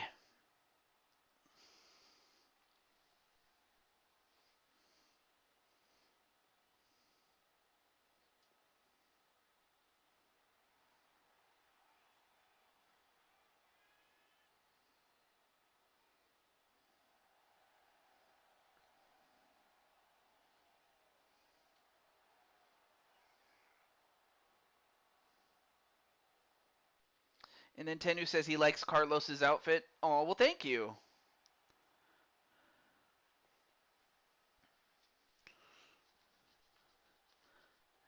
But of course, there is still one more person to come in. We still got one more guy to come out. Reminds me of AJ Styles. Well, that's the point. He idolized, except the cape. Oh, okay. Well, speaking of AJ, it's not AJ Styles. It is AJ Cool Kid.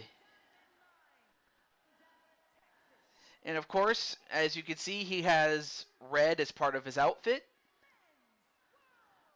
I mean, well, that's just facts.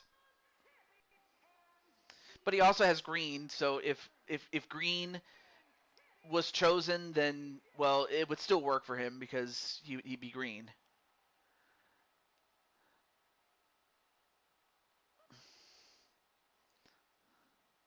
But that's my bestie Stein. And of course, AJ, this is his match before participating in the match that he'll have for the championship. Match underway, and oh, perfect! I actually had the right corners on the right sides.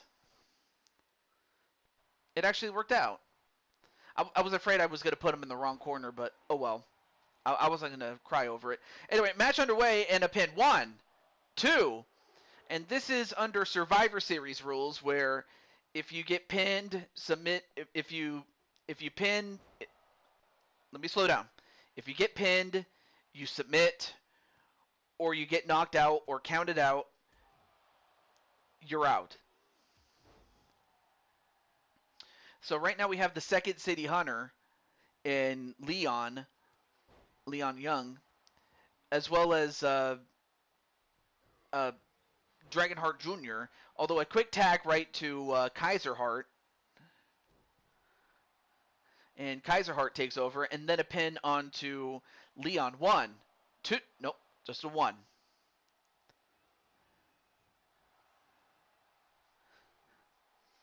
And nice Hurricane Rana onto Leon. But yeah, AJ, how do you feel about teaming up with Leon and Carlos? You know, given the fact that usually you don't team up with these two. And wow, the strength of Leon. I mean, obviously he got that strength from his father, Kyle. But of course, I'd be remiss if I didn't mention his mother, Akira. All right, then tags out to Carlos. Now Carlos is in. Now starts working over Kaiser Heart and then goes for the pin. 1. Only gets a 1.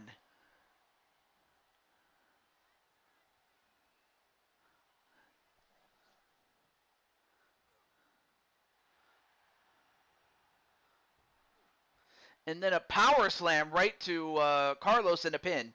1. No.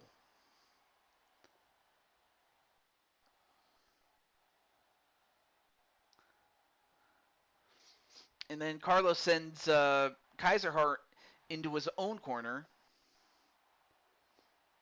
Yeah, it is. This definitely has been. And now, finally a tag to AJ. Of course, these two are no strangers to each other.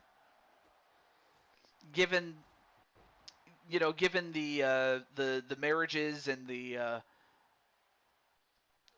into the Dragon family, as well as AJ's family, as he delivers a cutter onto Dragonheart, now starts attacking his son.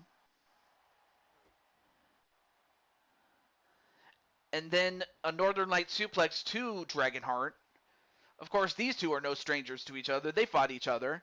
Not as hated rivals or anything like that, but just to prove who the best of the best is. Whether it's in cyberspace or whether it is Dragonheart's promotion, NWA, or in any other federation that features AJ and Dragonheart. Anyway, attack right back to Leon. Elbow right to the head of Leon. And then, well, look at the speed of of Dragonheart with that spinning kick, and then several kicks to the back, and then goes for the cover. One, no, kick out by Leon.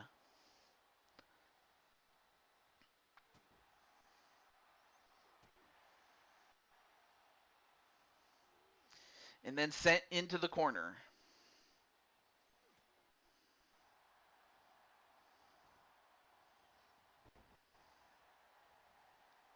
And then Leon was about to try to tag out, but... Oh! Well, that's awesome there, Flames.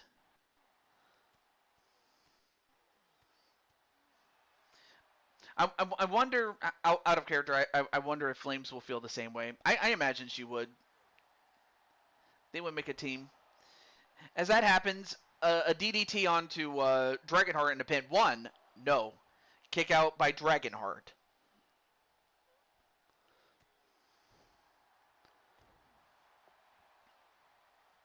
Ooh, and a kick right to the side of the head of Carlos, but then returns the favor himself, only to get the favor return. Wow, both these guys are going for head kicks until finally it gets broken up.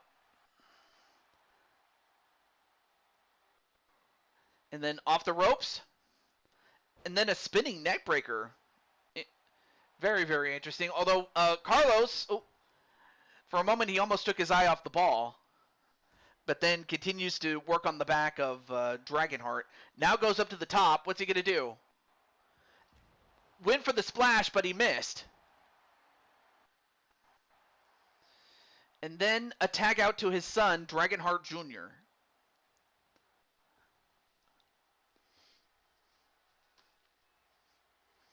And now sent into their corner.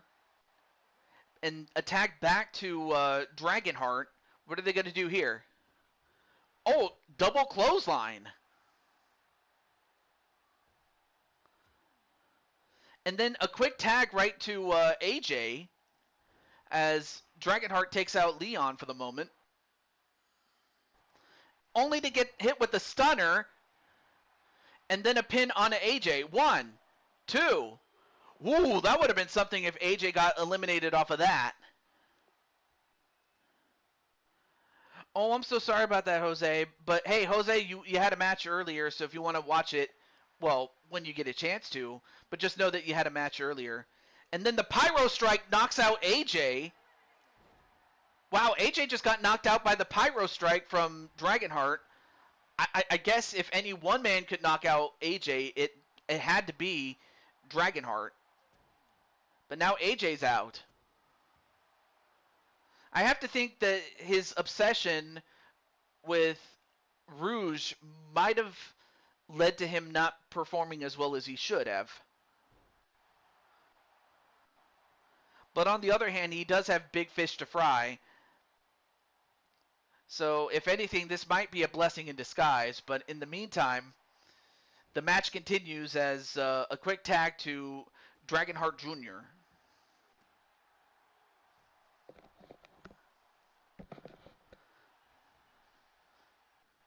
And then, oh, nice release German suplex. And then a quick tag to Carlos.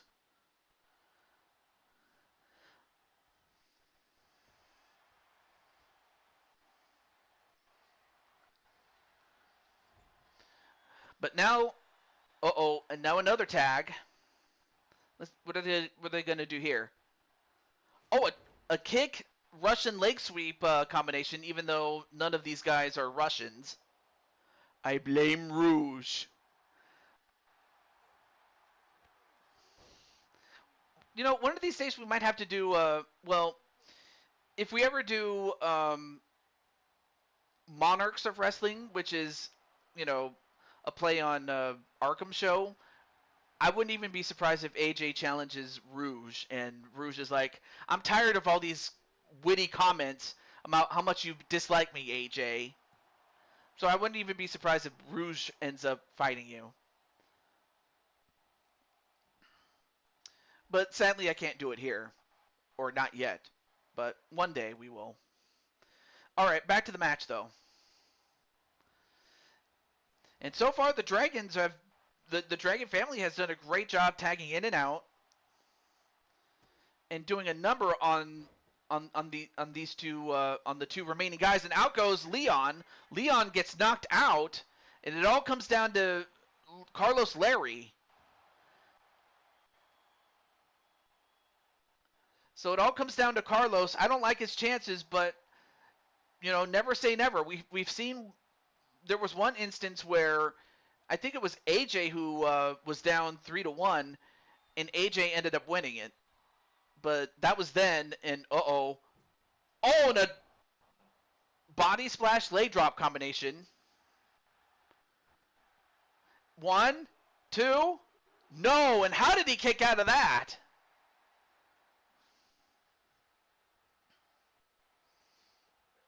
And then Carlos, a bit disoriented, of course he would throw a drop kick and not know where to hit it. Well, I probably would too if that was me. And now Dragonheart Jr. Oh, I think Carlos might have baited him and makes him pay for it.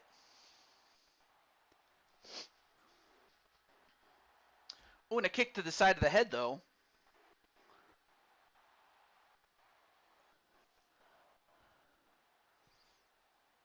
Now Carlos gets right back in. And Dragonheart returns, and oh, nice cutter back inside the ring. And then back into the corner. Nope. Carlos. Wait, what's Carlos doing? Uh-oh. Gonna go for the Styles Clash. He hits the Styles Clash. And he eliminates Dragonheart Jr. Now it's down to a 2-on-1. So Dragonheart Jr. is out. And now, Dragonheart, what's Dragonheart doing? Oh, nice suplex, and that knocked him out?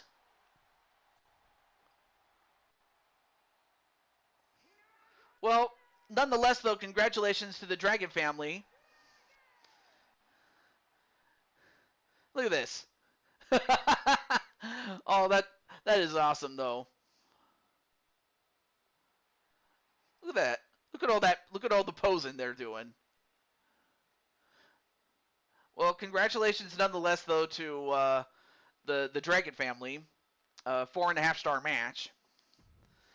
Also, I'm going to turn down my heater. It's starting to get a little too hot, though. But, well, I got to give credit to Carlos. He did pretty well to make it as far as he did and get it down to a 2-on-1, but it just was what it was. Well, up next is another 3-on-3 match.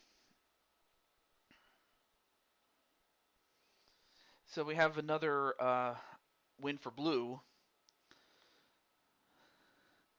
So that means that if Blue wins the next one, then Blue will secure it, even if Red wins the last two. But up next, we have Mitty. We have Patty. And then, of course, we have Arkham's one of Arkham's girls in the form of Emily Elvis, who is wearing her her blue outfit. And then, of course, we have Alex Young in her standard outfit. But we also have the debut of Mai. And, of course, we also have Maddie Sabin, who is now wearing her outfit that is now colored red. So, yeah, Mitty, what do you think of teaming up with Emily? Emily Elvis, that is, to be more precise. And I'm not sure if Arkham is still in the chat. But if not, I'll let him know really quickly.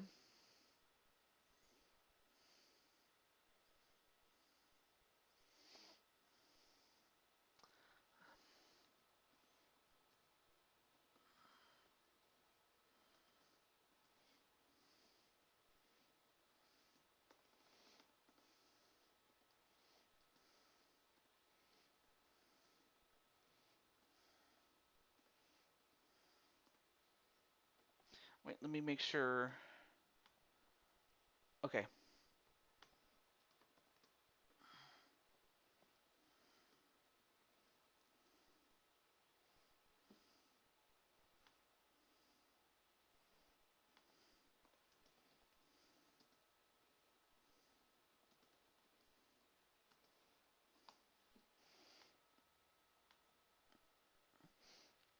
I'm close friends with Queen Emily, so being on a team with another Emily is perfect. Aww.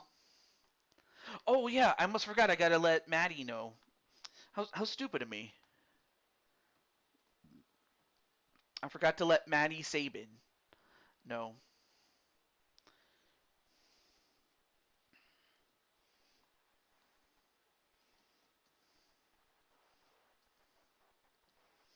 Well, up first is part of the DWO Nova. We have Patty and Mitty. Of course, Patty is the more serious of the two, and Mitty, of course, is being the more expressive of the two, to say the least.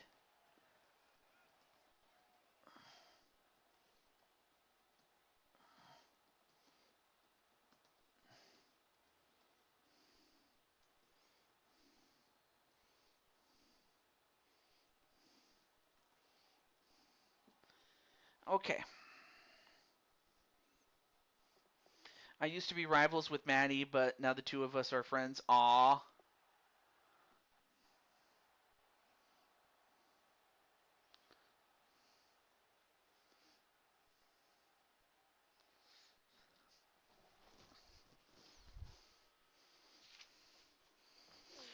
Okay, let me turn down my heater. It's starting to get a little too warm, like a toaster oven.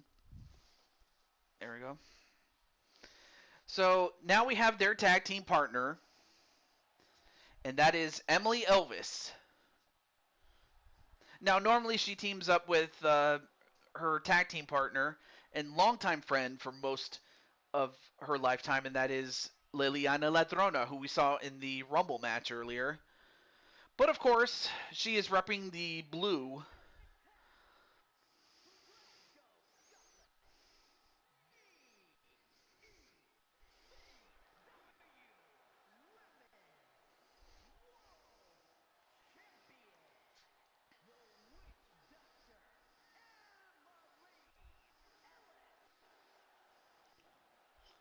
And of course, not to mention the fact that Emily is a former world champion. I will never forget the time she went up against large wrestlers and she ended up winning, as if to topple giants. Something that I suppose Mitty can identify with. Well, up next is one of their opponents, and that is Maddie Sabin, who of course is in her commissioner outfit that she intended to wear, but of course she still has it, but it's just simply for looks, if nothing else. In fact, she really does look good in a suit. Anyway, Edward says, "Good luck, sis." Well, I'm happy that's the case there, Edward. So, Edward, how are you feeling nowadays with Louis as opposed to maybe even a year ago? Because I know you were pretty heated about what Louis did, and I don't blame you. Anyway, there you see Maddie. So even though she's the pink cat, she's in red tonight.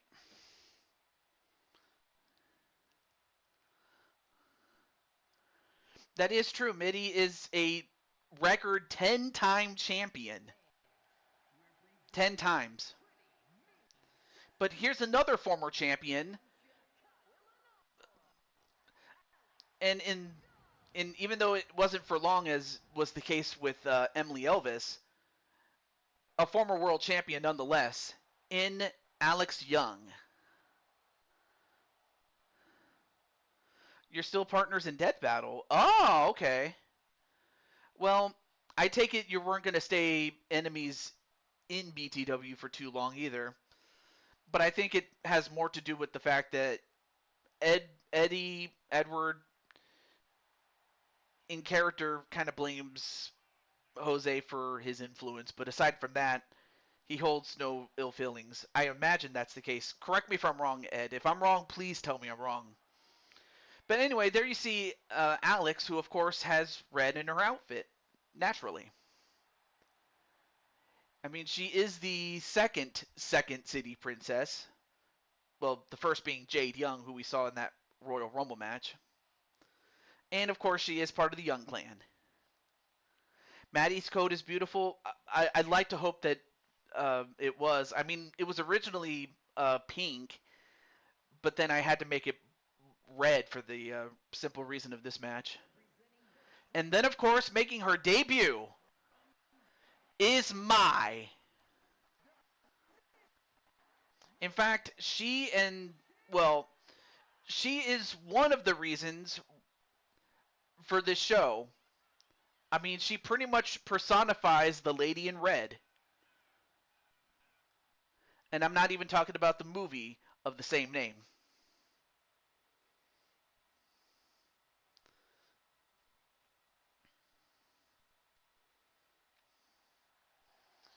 You know, don't let her looks deceive you. Yeah, I mean, there was a chance I could have had, you know, you and Mai fight Chun Li, but that's just because you're in blue and she's in red. I mean, that's just about as obvious as I can make it. Anyway, match underway, and oh, nice to know I put him in the right corners there. Match underway. So yeah, even though there's a little bit of red in her outfit, she does have the blue. And I was tempted to like make your outfit a little bit more blue there, Miss Mitty, but I was not a, but I wasn't sure how you would receive it. Otherwise, I would have just put you in that Rumble match, though. Oh, sure. Uh, did I put? Okay, let me put Joker on the list again. I got Joker. All right, so I got Joker on the list. Anyway, I tag right to Mitty, or from Mitty, excuse me, to Patty. Of course, Patty herself, a former world champion, and one of the longer reigning champions. Even though she had one reign, it was a long one. In fact, if you go back to 2K22, that was definitely Patty's year. Like no doubt about it. I mean, Patty was a dominant force for much of that year. But then to stop right to the stomach with those heels by Maddie, but then turns it over to Alex. Hmm. But on the other hand, if I was talking to Arkham or Mai, like, how do you feel about teaming up with Maddie and Alex? Although Arkham's also rooting for Team Blue, partly because Emily's on it. So there's, so of course, you know, win or lose, I mean, Arkham's happy.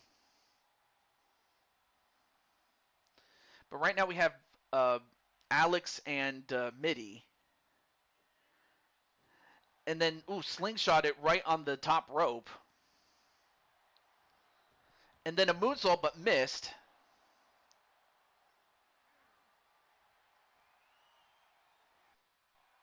And now sent into Blue's corner. Oh, nice clothesline, and then a neck snap, a la Mr. Perfect. Anyway, a quick tag to Emily, Emily Elvis. And now we have Maddie and Emily. Nice move there by the pink cat in red. 1, 2.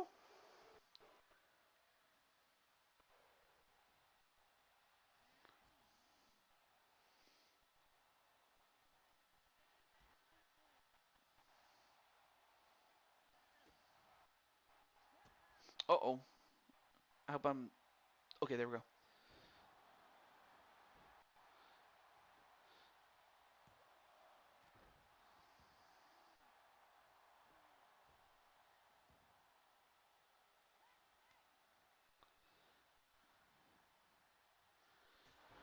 Okay. I'm hopeful that the... let me know if the pitcher starts going out of whack, ladies and gentlemen.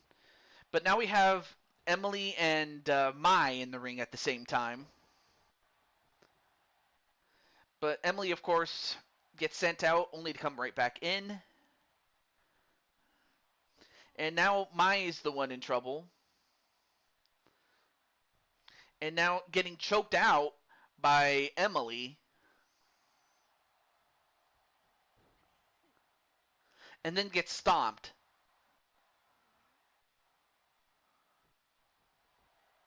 And both women go for a jump but missed.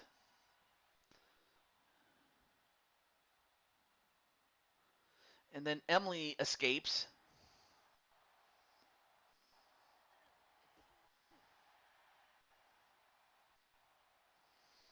And then whoa, what a suplex. Imagine having the strength to do that by someone's head. One, nope, kick out by Emily. And the rules are the same as the last match where it's tag team elimination style.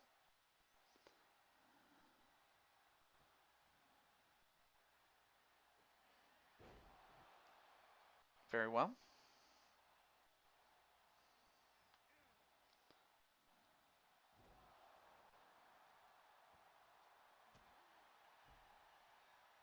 Okay. Again, just let me know if the pitcher starts going out of whack, folks. Please let me know. Otherwise, I'm not going to be able to, like, if no one says anything, I won't know. I'm just saying. All right. And then a double arm DDT onto Maddie and a pin. One, nope, broken up immediately by Alex Young.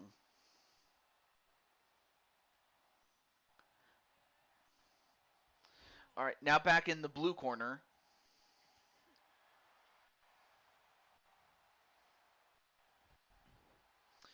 Nice Hurricane Rana and a pin. 1, 2. Ooh, almost got her though.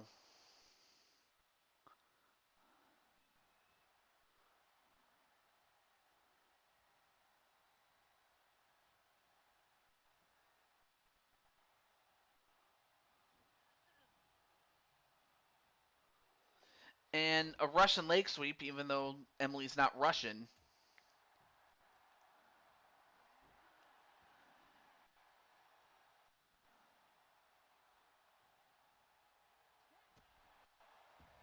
Oh, and a kick that sends Maddie outside the ring.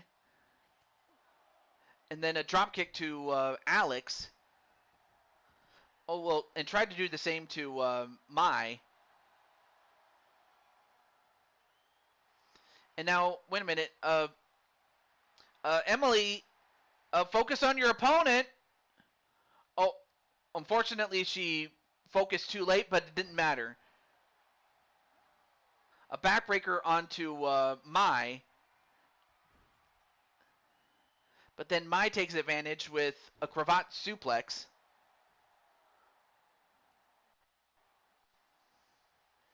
Oh, nice counter there onto Mai.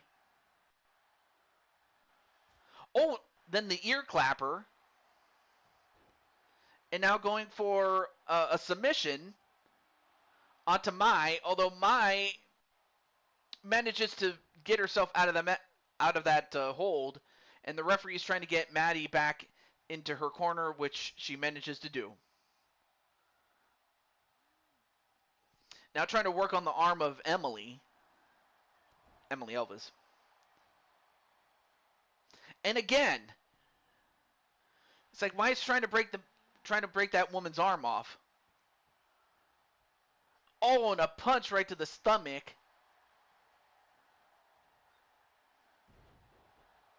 And a cat slam. One, well, saved by Patty Chase. And then Patty gets chased away, no pun intended.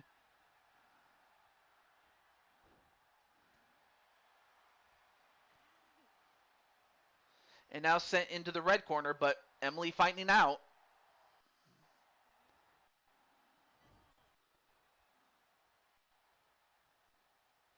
And now Emily returns the favor, this time to Maddie, and then just with an arm smash on the sternum or the chest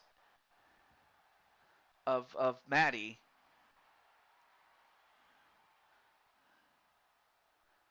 Now picks up Maddie. And now looks to set her up for the stretch, and that probably would have been it had it not been for Mai. But then Mai gets thrown over the top rope for her trouble. And then tags out to the other Emily, Emily Chase, a.k.a. Mitty. Or Emily Lonale, whatever you want to call her.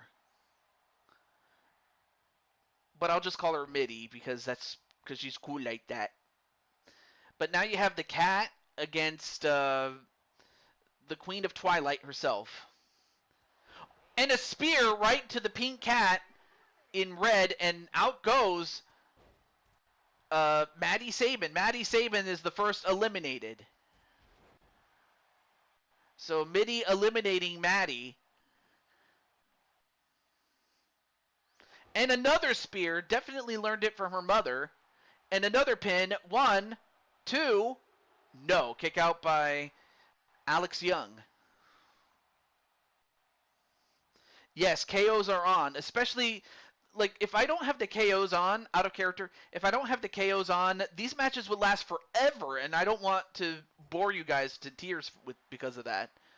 So, it's only on for, like, 3-on-3 or 4-on-4. 2-on-2 is fine, because it doesn't take too long to do that. Anyway, nice 619 on to Mitty.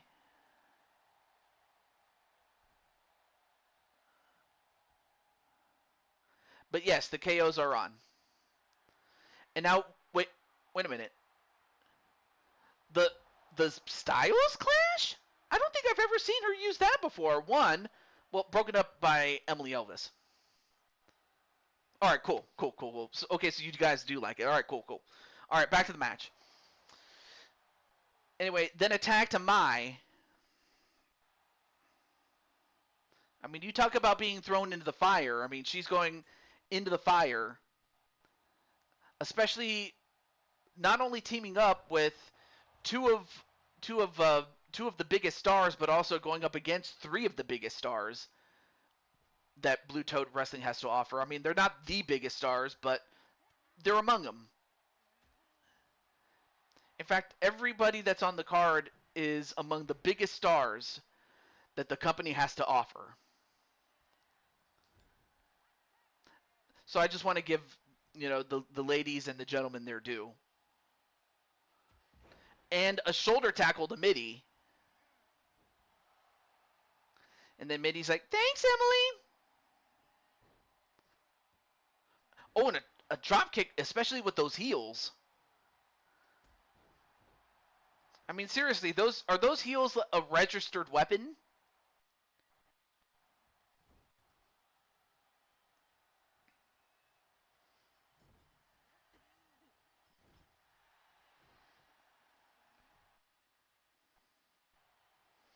Anyway, and now Emily just working over Alex. And then a slingshot glade drop onto Alex. But then Alex rolls out of the ring.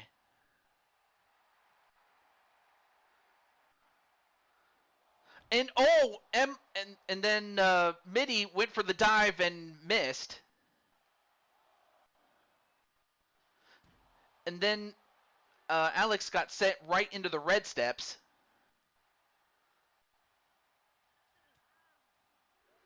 And then Mitty DDT's Mai.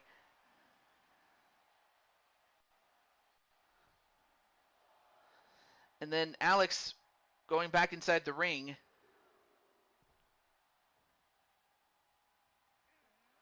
And then gets hit with the code breaker. Does Alex 1, 2? No. I don't know what I'm not sure how Alex is surviving this. I really don't. Well, anyway, there's Mai. Then attack to Patty. Oh, of course. Majestic Queen's awesome. I like Majestic Queen. I just realized that Corin would have been perfect for silver and gold as Team Silver. Yeah, I could probably bring in Corin just as a one-off.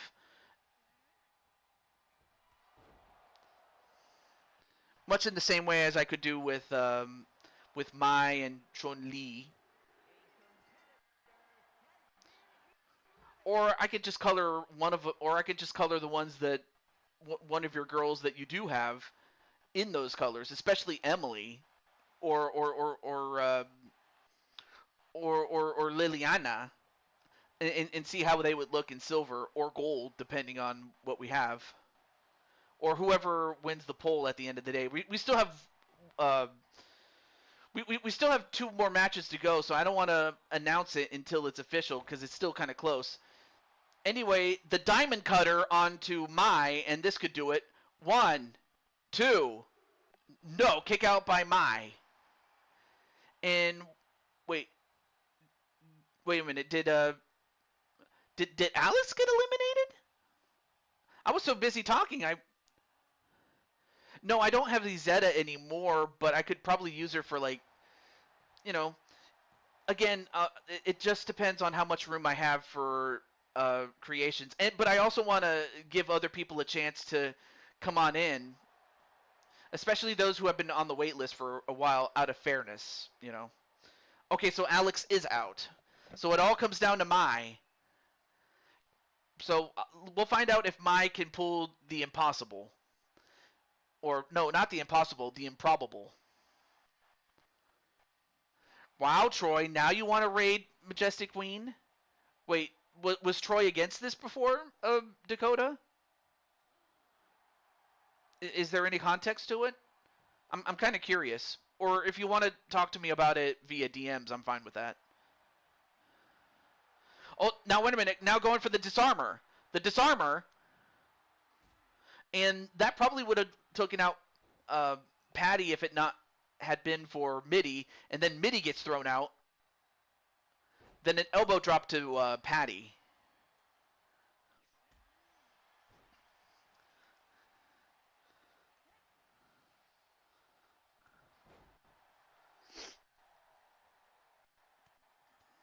And now, and then, a couple of elbow shots right to Mai. I was wanting to switch to raid Majestic Queen, and Troy wanted to raid you.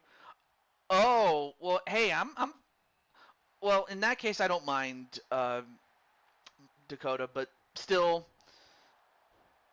I certainly don't mind raiding Majestic Queen. But no, I'm sorry about that, Troy. I didn't know the context of it, so if anything, that's on me, Troy, for docking you, which I should not have. So if anything, I do owe you an apology there, Troy. So that's on me. But it's all good though, Dakota, as well.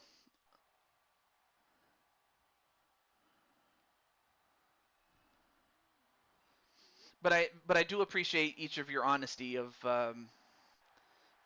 stating what it was. Anyway, of course, Emily finding off Mai, and then of course Emily just taking a little stroll outside the ring.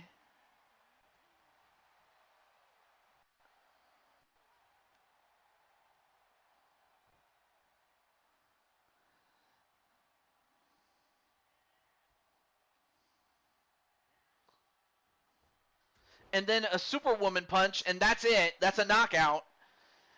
And Team Blue gets the sweep.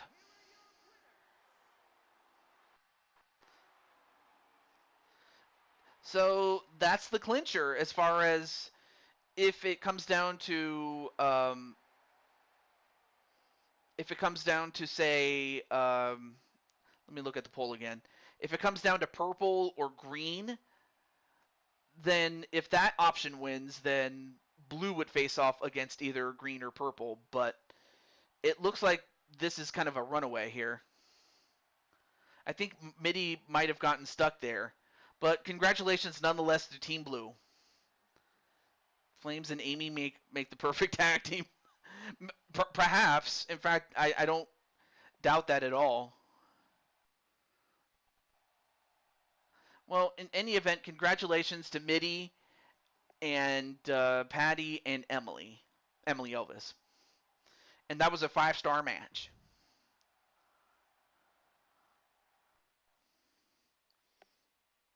Well, coming up next, there's a little bit of personal stakes and personal animosity than when compared to all the other matches, and the center of attention is Logan Paul. And Chun-Li's gonna help my aw. Well, Chun-Li, you might have to get ready after this because you're actually debuting. Way to go, bestie! Absolutely. Oh, that's right. AJ was rooting for Midi. But next up, we have the man that's at the center of attention, Logan Paul, and it all started when he wanted more airtime, and I said, "Well, Logan, I don't have any plans for you." But he insisted, and he got himself in that handicap match that I put him in out of punishment. However, the fact is, his opponents in the form of Spike Ryan, the man in the red shirt, and this is his second outfit, by the way, and the blue cat, Damian Shelley, they both want a piece of him. And then Riker was just thrown in just to keep the numbers even, but also to get himself ready for the match between himself and AJ. So he volunteered for this match, and plus he has red in his outfit, and he has red hair.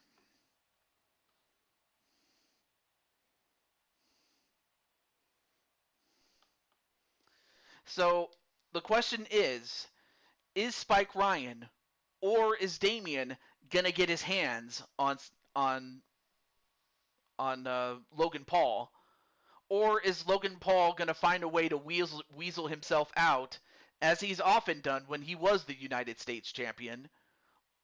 Or is Riker going to stand tall above all three and win it all? Let's find out.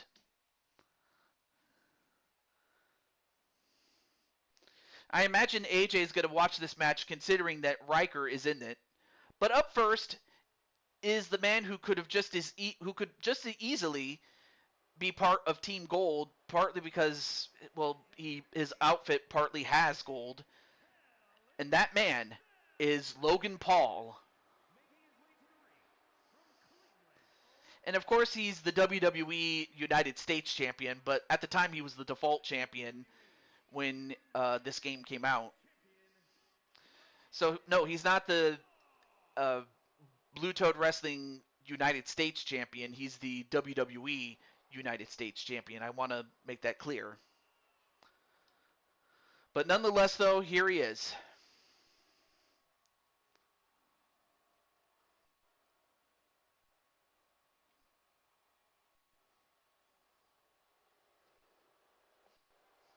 Oh, Tammy against Rhea Ripley. That might not be a bad match there, Tenu. And oh, speaking of Tenu, I do have Tenu as part of the list as well. Okay, here we go. Next up is Spike Ryan. But yeah, Spike, what do you think of your second outfit, which is just simply you wearing a red shirt?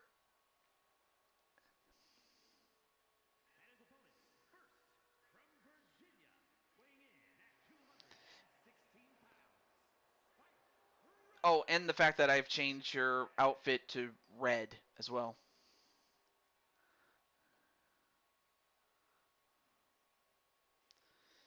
You like it? Awesome.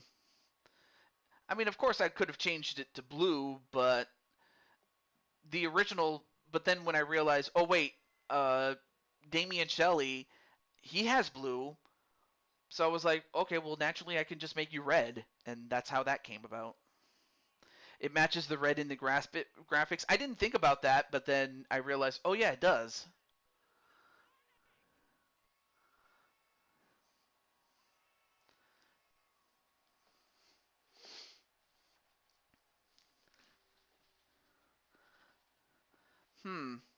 Well, seeing as silver and gold is winning this matchup, I'm starting to think, wait a minute.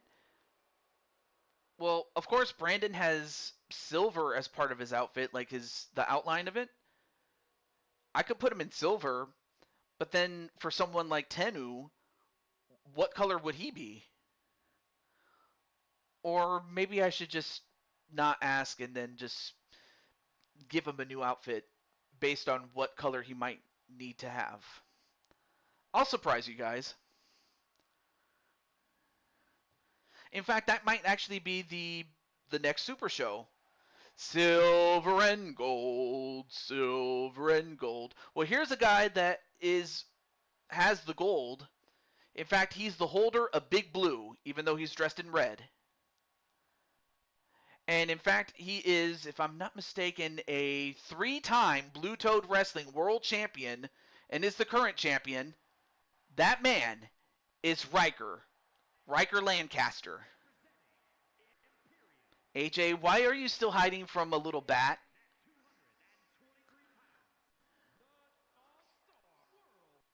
Like what? Like seriously, what is she gonna do? Bite you in the face or something? Like unless she can turn into a monster or something like that. Like if you like, have you seen those movies where you have these large creatures? Like there was one movie that had a large bat, and then there was another one um,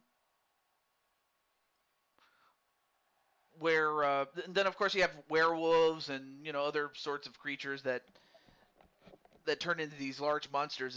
It's so scary. Also, hello to Maddie. I thought Snowman was referring to a person named Silver and Gold. No. In fact, the Snowman is actually called Sam the Snowman and not Frosty. But no, Sam the Snowman is his name. That much I can tell you. Oh, so you were traumatized as a kid?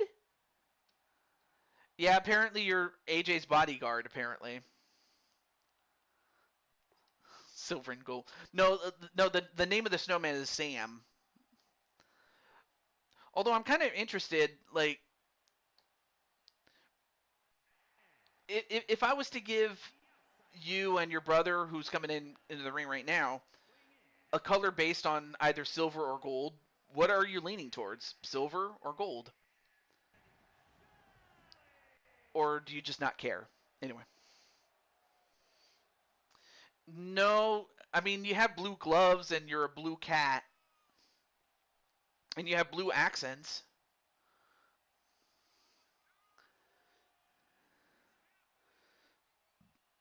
But I guess AJ just needs a hug. So Brandon, would you be? I'm pretty. Well, not Brandon. Sorry. Spike. I was wondering if you could send in your friend or send in Cheyenne and Brenda to help with AJ, or I might have to send in his sis, Diamond Sky, or maybe have Colton come over and keep him company. You wear silver just because Damien could easily do a cage attire with silver? Oh, I see. All right, well, enough of the pleasantries. Let's get on with this match right now. So it looks like Damien and Spike are going to fight each other just to see who gets their hands on Logan. And of course, Logan is just in there to try to get out of this match. And as that happens, Riker, I mean, of course, let's not forget the fact that Riker's in this match, and that if someone could pin him or force him to submit in this match, it is one fall to a finish. That would put whoever pins him or submits him in line for a future match. And that in itself puts a target on Riker's back, too. Riker, stay out of this. This is between me and Logan.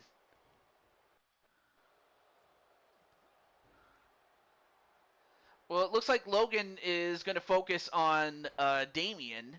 Well, he was focusing on him, but now he turns it over to Ryan, Spike Ryan, but then he threw him out. But now he left himself open for Damien as he gets an electric chair slam, but then he turns over to Riker, given that Riker is the champ, and if you pin the champ, you get a shot at the champ. But then that's for the Japanese forest. But then Ryan, Logan Paul, that is, throws out Ryan.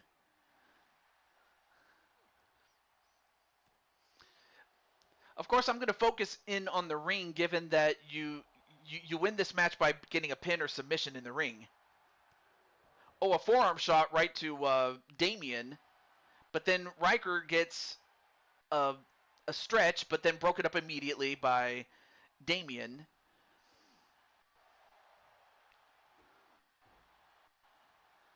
But then Spike Ryan throws out Damian and looks to go after him, surprisingly enough. But then that just leaves Riker and Paul to fight each other. And a spin kick. And goes for the cover, and that probably would have done it had it not been for Ryan saving the match for himself. How do you stub your toe? Oh, I forgot. Cats do have toes, but they're not like human toes. Oh no, wait, I forgot. He's a cat boy. Sorry. I mean, that's an understatement there, Tenu.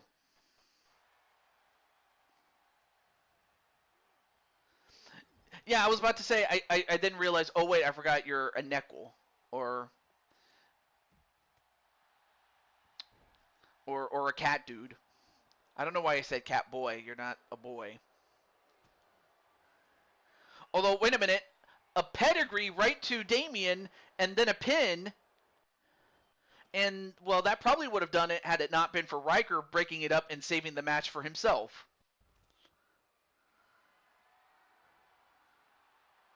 But then Spike Ryan, takes out Riker for the moment. Oh, they do? I don't know. Maybe it's your girlfriends or something. And then I forgot what you call this mode, the Hokage or whatever it's called. I just know that the tailed beast bomb. That's what it's called. I'm sorry. The tailed beast bomb. And that was on Riker. Tailed beast bomb. Thank you. I can't believe I somehow recalled it. And then Riker was going for a pin. If Logan Paul wanted to get out, he should have. Oh, he had those brass knuckles, but Riker knew what was up and anticipated it.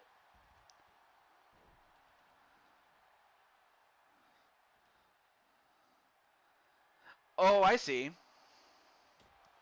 But now he's taking it out on Spike Ryan, and then Spike Ryan takes it right back out on him. Of course, these two guys did fight each other for the Intercontinental Championship. And now, oh, wait a minute. Now, Spike Ryan uses the ropes, but broken up by Logan Paul. I don't think Damian would have said thank you, but I'm pretty sure certain he's thankful that Logan Paul saved the matchup for himself. And then the zigzag onto Spike Ryan and a pin. 1, 2. Ooh, almost got him. He almost got the win, did Riker.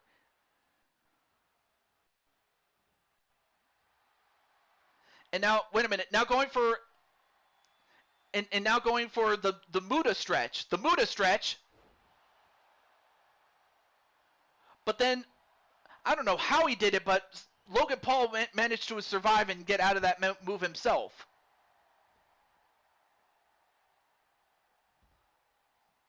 Oh, the sand coffin. Okay. Reminder, Damian had to fight 19 men in a gauntlet, while Logan only had to fight 5. Oh, yes, I remember he did a joke about someone hanging from a Japanese forest, like people taking their own lives, and then he does a stupid joke about, oh, hey, how's it hanging there? Like, really? Like, I like making jokes as much as the next person, but you don't joke about how someone hung themselves. I'm like, why? Like, there's a reason why that person did what that person did, and I'm like, how do you joke about that?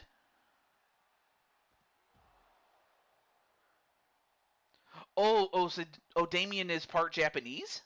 I did not know that. So he has Japanese ancestry. I would not have known.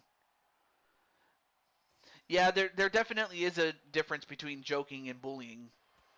Anyway, a spear right to Damien inside the ring. 1, 2, and he kicked out.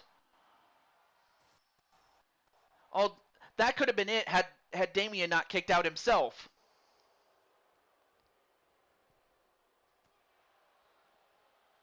Meanwhile, Spike Ryan has Logan right where he wants him. Slams him right into the cage.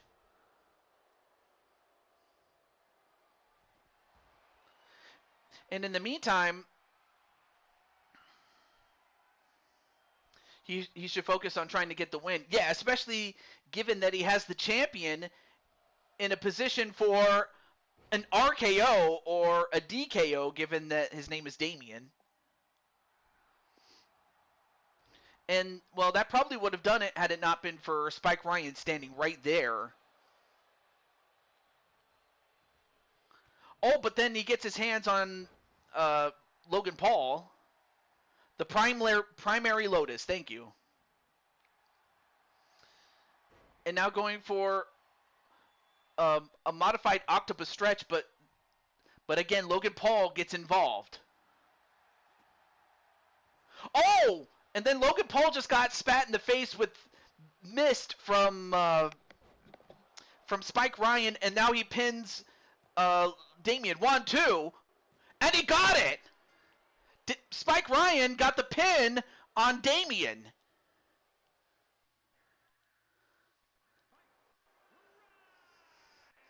And Riker was too slow to break up the count, and Spike Ryan got the win.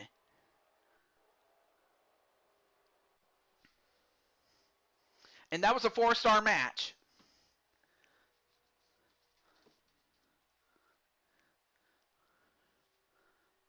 I mean, I'm certain that Spike wanted to get his hands on Logan by himself. Well, the thing is neither Ryan nor Shelley got the revenge on Logan Paul. Yeah, I might actually make a feud out of this, but the only reason I couldn't was because of blue versus red. And Sly and Carmelita are clapping for Spike. Aw. Well, red gets on the board finally. I mean, blue had a streak of 3 wins in a row, but finally red wins. But up next is the main event. Oh, not a problem, but just know that Maddie was in a previous match, by the way. But up next, it's time for the 4 Queens match. And here it is. So, as you can see, Chun-Li is making her debut. And, of course, this came about as Speranza won that match that featured her and in which she ended up beating Maddie. So then she recruited 3 other women. She recruited the Dragonhearts, that being Dragonheart RX and Kasumi. And, of course, Chun-Li. Wait. Oh, you want me to take the mask off and like whenever she has the commissioner outfit? All right, I'm cool with that. And then of course Vera has red lipstick. I mean that's about the minimum as we can get. And then Andromeda has red hair. And then Violet has her Princess of the Fairies outfit, which is red. And Rose the Gaia, who has red in her outfit and has red hair. So of course you have the Dragon Flowers, the team on the left, or sorry, the team on the right, my bad. The team on the right are the Dragon Flowers. Not the tag team champions, the 4 Queens champions. And then of course the team on the left are the challengers in blue. And yes, I had to get a new outfit for Speranza because you know how Speranza likes getting new outfits. I don't always give her stipend money, but I gave her some stipend money for a new outfit. So, because of course I would. You know, I am her sugar daddy after all. And yes, we are going to do some bonus matches. Maybe not too many of them, but we'll do some. We'll definitely do some. And you know what? I probably should have changed the Titantron, but oh well. I'll leave it as it is. But there you see my boo, Speranza Dancy.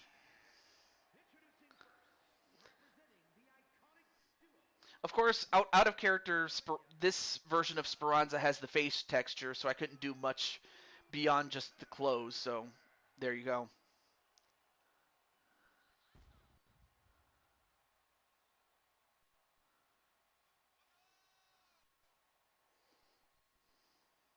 And then AJ's like, "Hey, yo!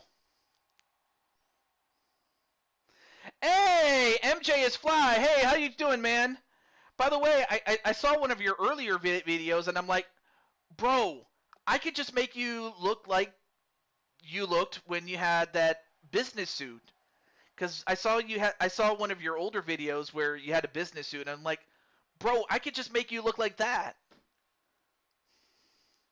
But anyway, how's everything going there, MJ? And by the way, I did promise I was gonna do a collaboration Monday, Tuesday, Wednesday, or Thursday night.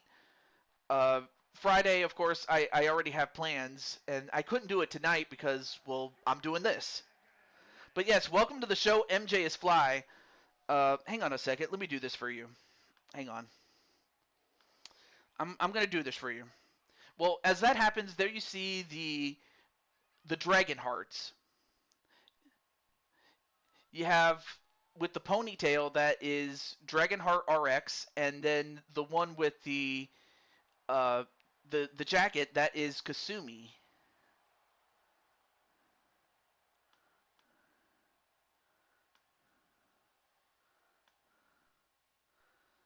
But nonetheless, though, let me do this.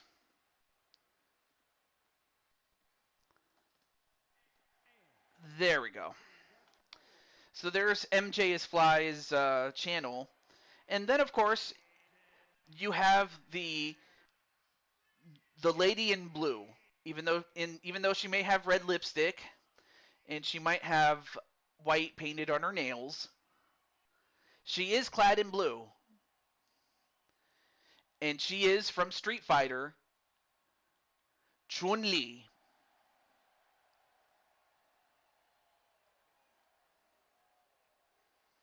So yes, Speranza recruited Chun-Li as well as the Dragonhearts to fight for the Four Queens Championships. We'll find out if this team has the right ingredients to dethrone the champions, the perennial champions, but the champions nonetheless.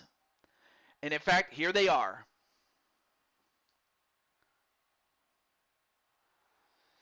So the lady in green and having the red lipstick, that is Vera. And then the girl in mostly black but has red hair, that is Andromeda Black. And then the girl with the top hat, that is Rose Tagaya. And then finally the woman in red, that is Violet. But of course but her special outfit is red for this, well, not just for this occasion. That is her second outfit. But nonetheless, though, together these four women are the Dragon Flowers.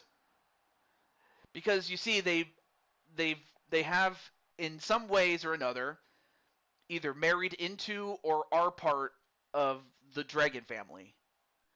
But they're also as beautiful as flowers, and some are named after flowers, except for Andromeda.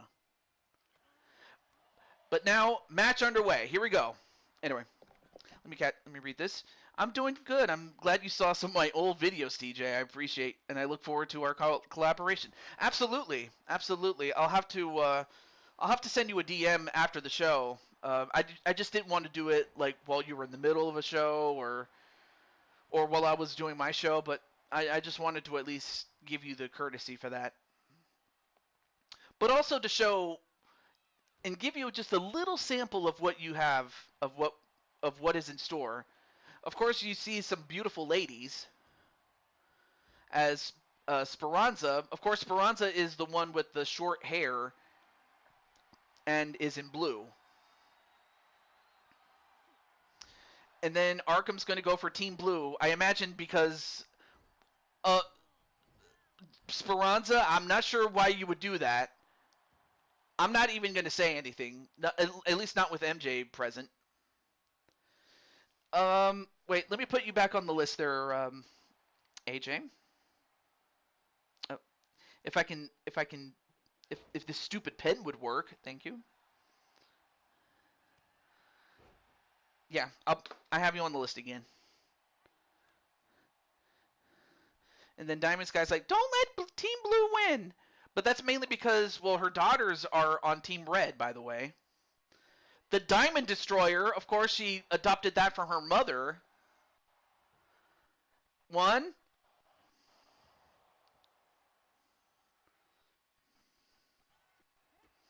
And then the Vera factor and the pin onto Speranza. One. Nope.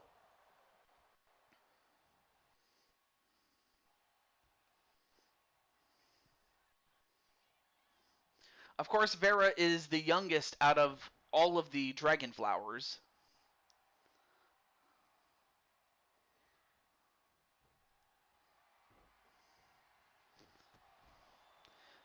Of course, out of character, I probably should have given Vera her sister's outfit just for this occasion, but I forgot to do that. That's on. No, TJ. What do you mean no? Because they're twins, right? You know. Okay. I'm sorry about that. If that's the case, well, as that happens, Vera comes to her sister's rescue, only to get raked in the eyes.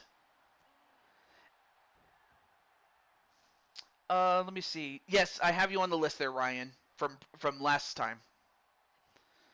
Oh, Vera and Violet and Vera are the youngest by a few months from Andromeda? Oh, okay. Anyway, nice backflip though by Rose. Anyway, yes, we will DM each other to schedule a collaboration. You can say anything in front of me, my awesome friend. Oh, okay. Oh, and a gut buster there. I mean, I should also mention what Blue Toad Wrestling is all about, and that is the best way to summarize it is this. I'll type it in the chat.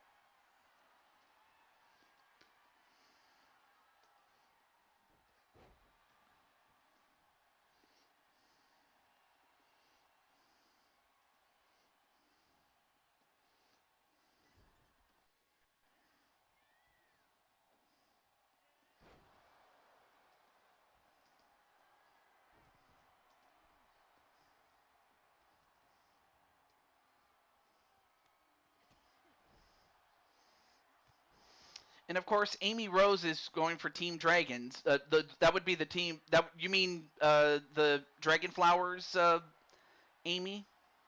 Oh yeah, the red team. Yeah, the Dragon Flowers. And a pin 1, 2, and broke it up by Speranza. I imagine Speranza is the captain of the team, and given that she was the one that put the team together.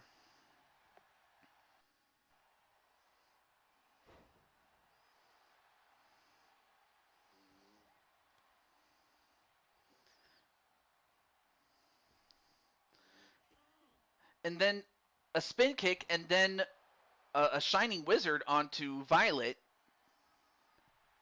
But yes, Blue Toad Wrestling is what happens when a riot breaks out at Let's Make a Deal.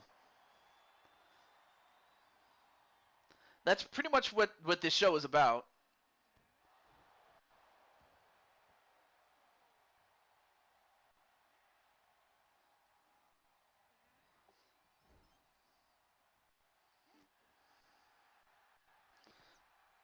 Of course, Kasumi just trying to fight out of the red corner. Meanwhile, oh, nice counter there onto Violet.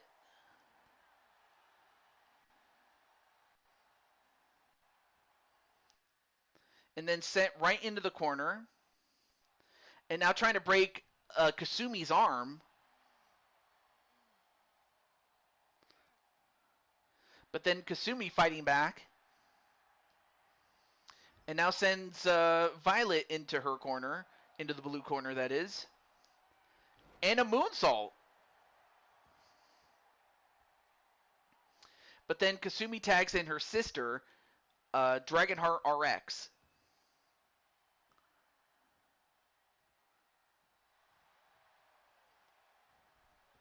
And then another moonsault, but this time from off the top rope and a pin. One, nope, saved by Andromeda, who of course is one half of a team within the team, and that's the Starlight Crusaders with Andromeda and Violet. And now Violet with the Princess Flip. That's what she calls that move, the Princess Flip. And that probably would have done it had it not been for Kasumi. But really though, out of character, what really do you think of Speranza's outfit in blue? But as that happens, a breakup by Chun-Li. But then Violet goes after Chun-Li. And a back suplex onto Chun-Li. But then, just as Violet goes after RX counters with a drop kick.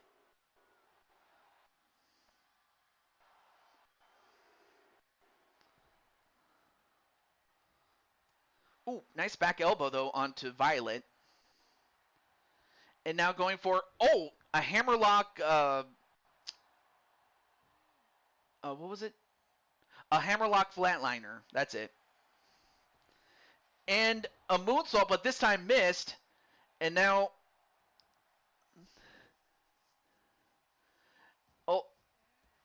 well, Violet was trying to tag out, and now a tag in to Chun-Li, and now Chun-Li making her first official appearance, debuting here in Blue Toad Wrestling.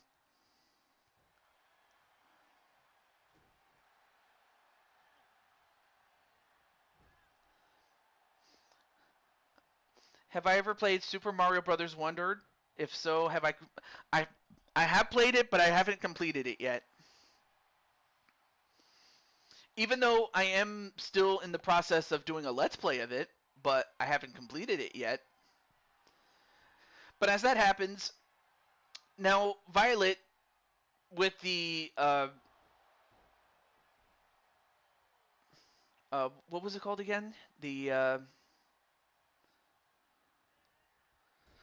with the dragon choke, but then tags in Andromeda and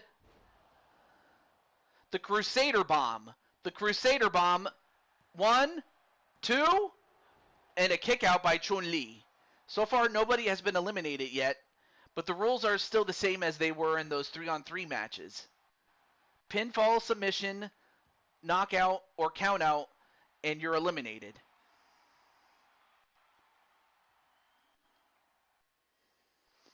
And a crossbody by Andromeda.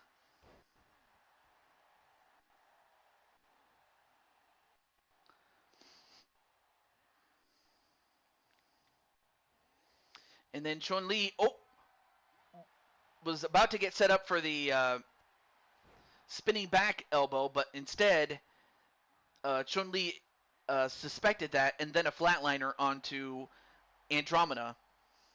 1, and broken up by Vera this time.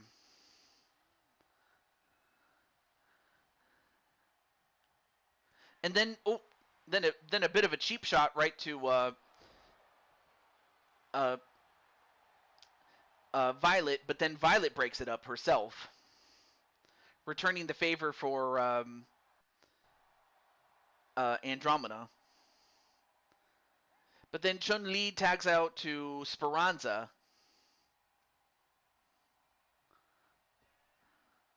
And then Vera's like, we can't let Team Blue defeat us. No, but at least you'd get your rematch clause there, girls. But yes, but now we have Speranza, the leader of the team, only for her to get kicked in the face with that spin kick. Only to get a right hand or a forearm from RX. Now a tag to Rose. But then Rose with a thrust kick right to Speranza. And a save by Chun-Li. And then Rose gets a cheap shot on two of the girls, but then left herself open to getting German suplexed. And then a big boot. Oh, nice move there by Rose.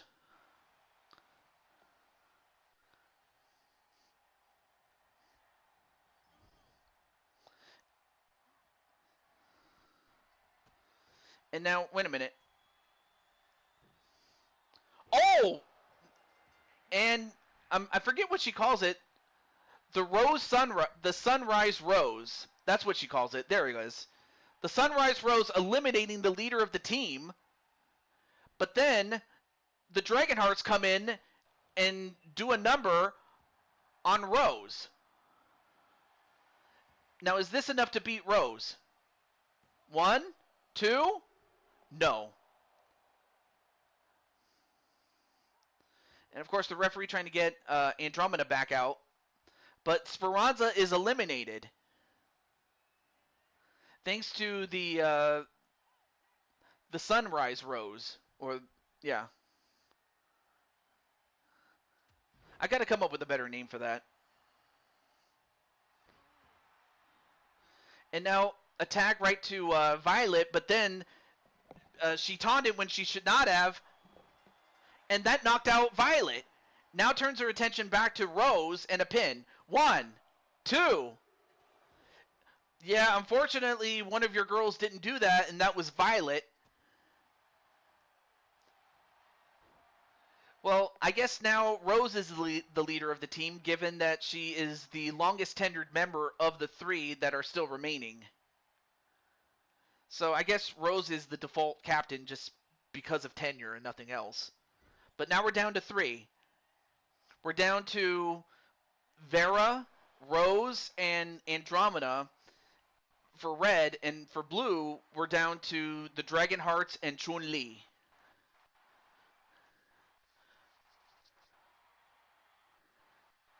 And Chun-Li trying to dig down deep. She has been through this before, but then a splash right on her back. Oh, but this time countered by Chun-Li. People forget Chun-Li can fight. And then a spinning back fist.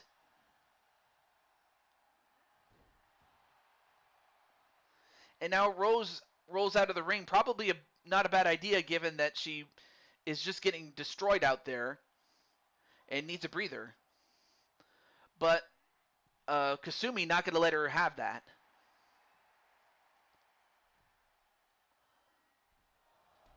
And then Kasumi paid for that. Although, wait a minute. Now it's RX who is caught in the Reaper's grasp and broken up immediately by Kasumi. That probably would have been it had it not been for her. Well, now Rose tags out to Vera.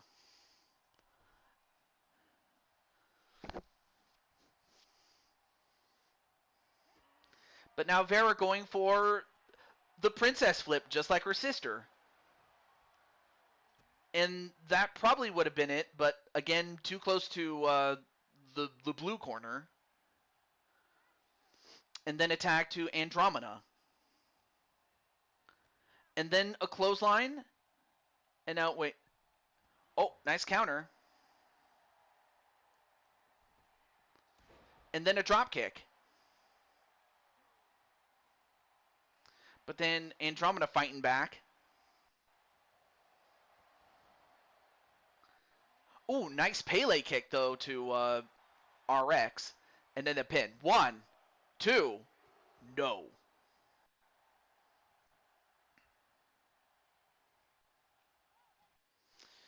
Well, then Andromeda takes back or tags back in Vera. But yeah, Vera, if I ever do another show based on color, and so far it looks like silver and gold are winning it. If I was to give you a second outfit based on one of those two colors, what color are you leaning towards? I'm kind of curious. Anyway, a tag right to Chun-Li. And then, whoa, look at the strength and just athleticism of Vera. 1, 2, and Vera eliminates Chun-Li. Chun-Li is out. Thanks to that was an incredible move of speed and yet power. You know, just like her mother and father. Although, wait a minute. A double arm DDT onto Vera, that could do it. Well, that probably would have done it had it not been for Rose. Well, now we're down to Rose, Andromeda, and Vera, and the Dragon Hearts.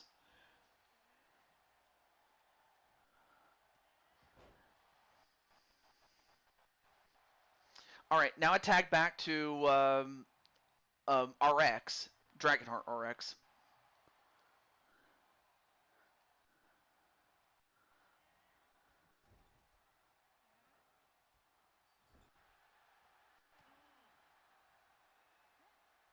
And then, oh, wait a minute. And now Vera is going to go for the Lion's Pounce, the Super Lion's Pounce, excuse me. And of course, that was adopted from her uncle AJ. Of course, it doesn't have the same oomph as it normally would have if AJ had done the move himself. Well, onto another man, that is. 1, 2. No, kick out by Vera.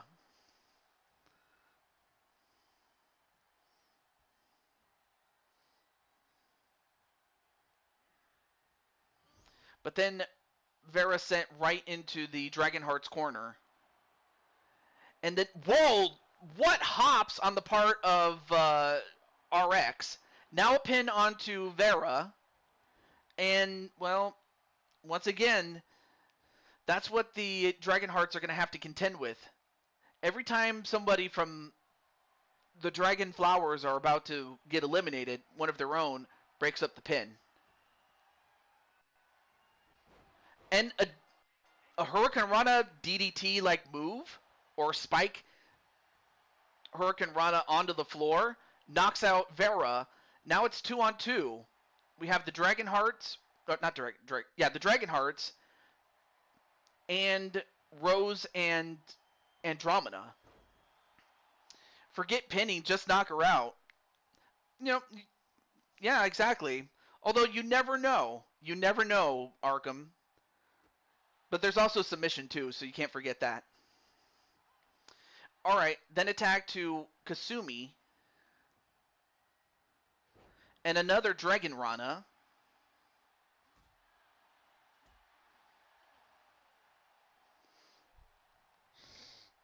And now, uh-oh. Wait a minute, what are the sisters going to do? The double strike. And then takes out Andromeda. And just, oh, wait a minute. Whoa, what a dive onto Rose.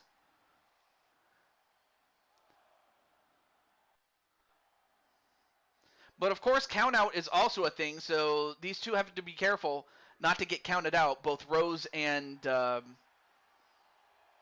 RX. If they both get counted out, then it would just come down to Andromeda and Kasumi. Although it looks like Dragonheart RX is going to try to go for the Stun Dog Millionaire. But it looks like she might try to go for the count-out win instead. Oh, no, wait. Rose gets right back in. But then gets DDT'd, but Andromeda's not there to save her this time. 1, 2. No! Rose kicks out. I don't know how she did it, but she did.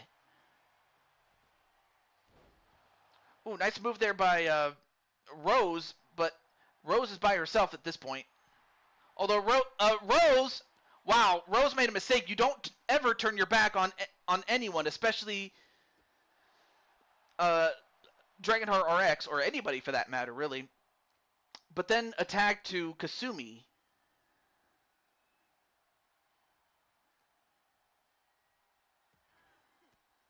But then Rose continuing to fight back. She'll have to make a tag out sooner or later. And in fact, this is her opportunity right now. But now what's Rose doing here? Rose? Wait a minute. Rose. A super Spanish fly from off the top rope. Oh, but before she could go for the cover. And then, well, once again, she took her eye off the ball. Anyway, attack right to RX, and then attack to Andromeda. And a spinning elbow that knocked out RX. All right, now it comes down to a 2-on-1. So it comes down to Rose and Andromeda against Kasumi. Now Kasumi is all that is left.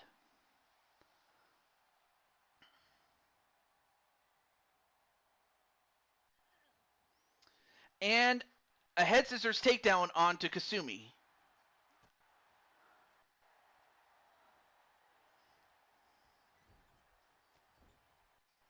And, ooh, nice Inseguri, though, or a jumping kick, if you will.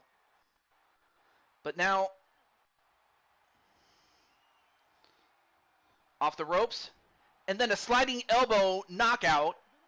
Now it all comes down to this. It all comes down to Rose and Kasumi, one-on-one.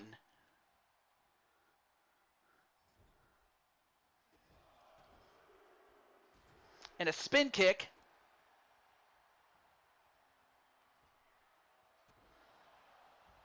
Anyway, nice leg drop.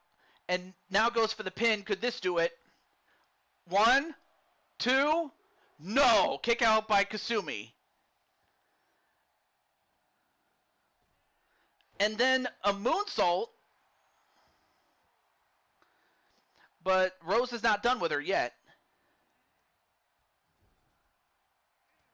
Nope. Kasumi fighting back. And now, wait, what's she doing here? Now going for a stretch on Kasumi, just trying to stretch her like a pretzel.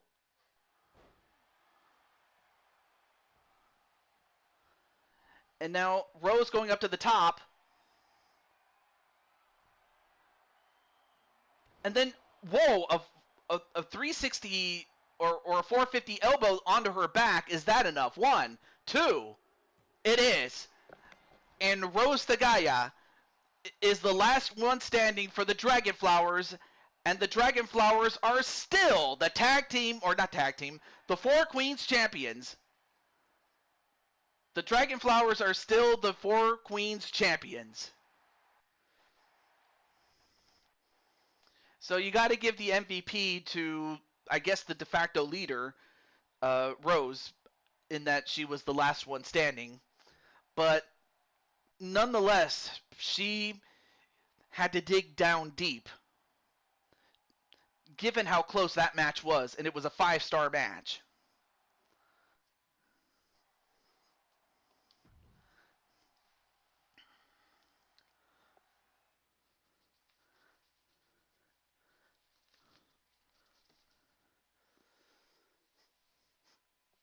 I mean, but then again, Rose is the sister of the world champion, that being her sister Liliana. But of course, Rose is a world champion in other promotions, so it's not like she's never been champ. Not to mention all those tag team championships that she did win with her sister Lily. So there you go. But of course, there is one thing I need to do. Before we get to our bonus matches, that is. So, hang on a second.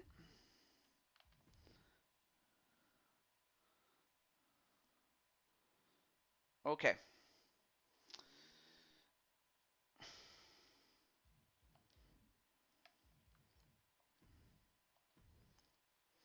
All right. So one thing I forgot to do.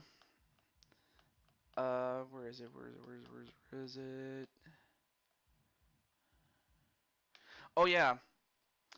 Uh, the cyberspace champion is Diamond Sky. I forgot to put the championship on her in universe mode, so that was my fault there.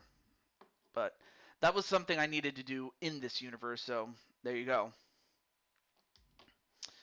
Okay, so now we move over to out of universe mode, and also Arkham, if you want a bonus match, let me know and I'll put you on the list. Now whether we get to you or not, that's another story. But before I do that, let me also do the same thing for out of universe mode for the championships that we have.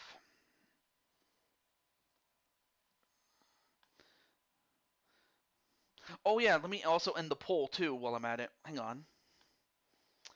Let me do that. A.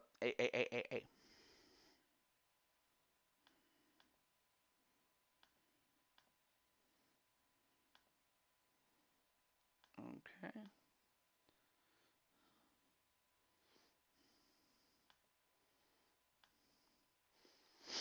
Okay. I forgot to end the poll.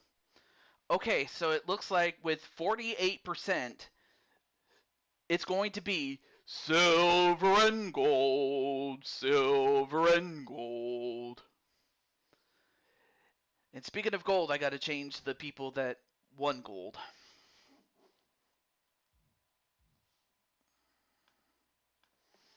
And that is, well, of course, now the WWE Women's Champion is now Carmelita Fox. So there's that.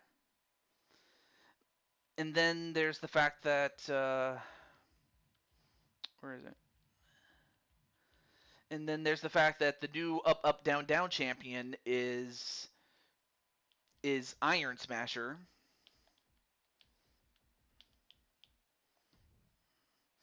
And then the women's champion is Tammy Martinez.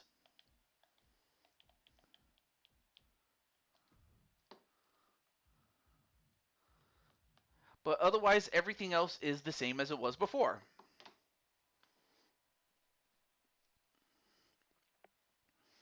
So, yes, I'll find a way to incorporate silver and gold. Like, you know what? I could probably make the champions gold because they are the champions and that the challengers are trying to become gold. So I'll have to make them wear silver. But I can think of but I'll try to find other ways I can do that. You know, unless of course it's part of their outfit, so I'll just go with that. But I'll have to make those decisions when we get to them. Also, welcome back, Sean Funky Friday Player. I can't talk, but it's great to see you. Okay, now we get to the bonus match list. So, okay, so we have Wally, but he had to turn in for the night. Now, next up, and basically this is just me making it up to Sean Sanders just because I made a mistake. And usually when I make a mistake, I gotta correct it. So next up is Sean Sanders. So let me get him. And if he doesn't come in, then I'll get Patty. And if not Patty, then Sly Cooper will be up next. Hey, what's up? Wait, wait. Monty Molshan, is that you? And by the way, I am setting up Madden if that's the case. But welcome to the show, odds baby. All right, let me get Mr. Sean Sanders here. If if he's still in the chat. Wait, what is this?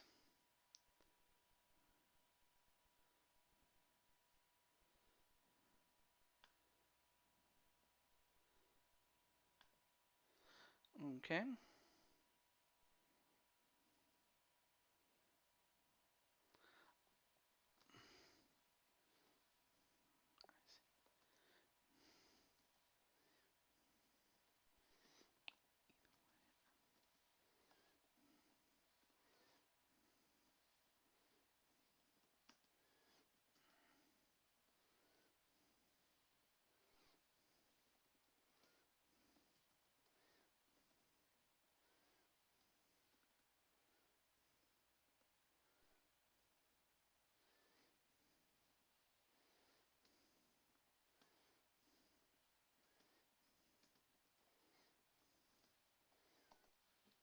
Okay.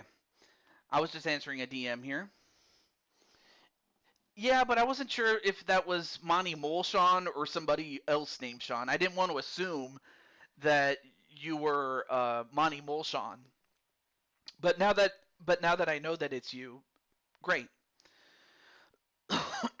Excuse me. I'm doing pretty well. I'm just trying to settle down. Okay, let me just reach out to Sean really quickly. And by Sean, I mean Sean, not Shawn. Sean Sanders. But hey, Sean, if you want to be a character, I'm cool with it too. Okay.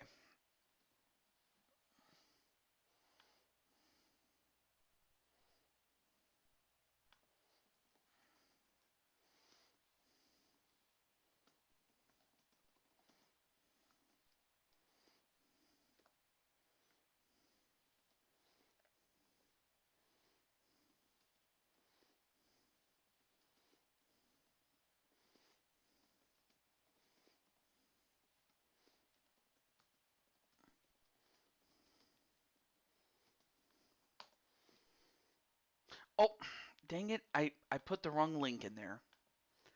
My bad. I always hate it when I do that. Okay, there we go. Much better. All right, let me catch up on the chat. That would be cool though. Although Sean, if you ever want to become a character on this show, like what would I make you as? Like a Monty Mole or any of the other gimmicks that you've had over the years?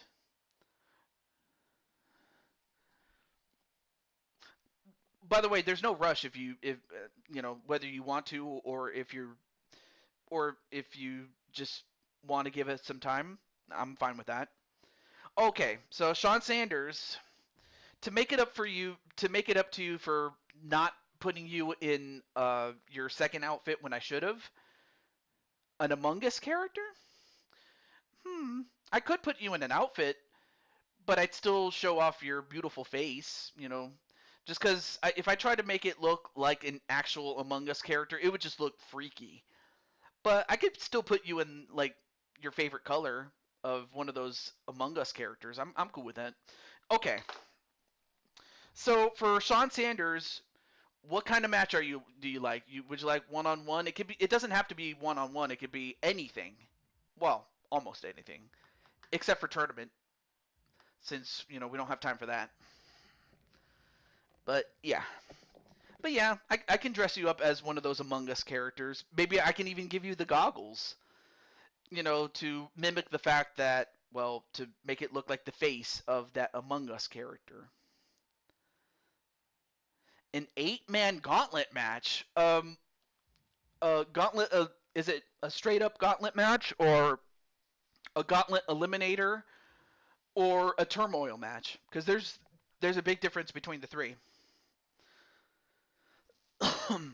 Okay. Oh, and also what color? Or do you want me to change the color based on what? Or actually, I think you have the gray or black one. I think, but I could always change it. You never know. Oh, red.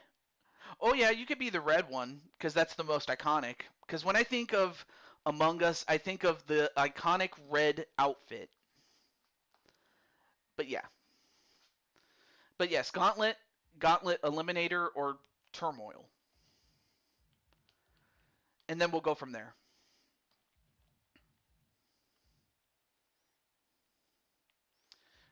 Okay, cool. The one that you like is black, but green can work for yourself. All right, I like those colors. Those are good colors, though. Oh, you pick it. Oh, I pick it. Okay. Well, in that case, let's make it like this. I'll do it like this. Here we go. Go eight people, and you know what? Let's go to.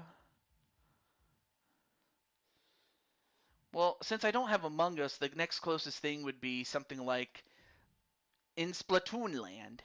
Let's go there. Okay. So first things first, let's get Sean Sanders himself. And hopefully we get to show off your second attire. I hope.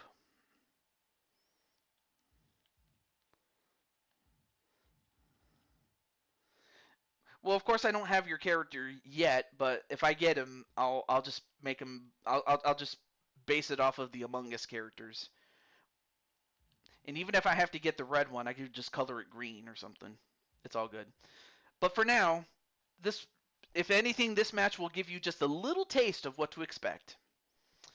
Do you want me to also pick your opponents, Sean, or do you want to pick a couple yourself?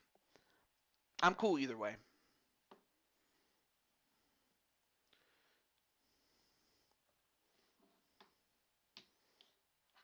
Or do you want to make it like open invitation to where anybody that's in the chat can get some if they...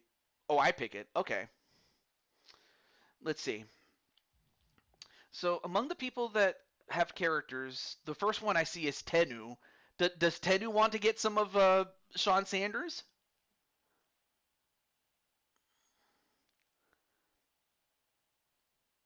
Okay, he does. He wants some. He wants some. Well, then come get some, as John Cena would say. It's all about having fun. I agree. I definitely agree with that. Let's see. Who else do we have here?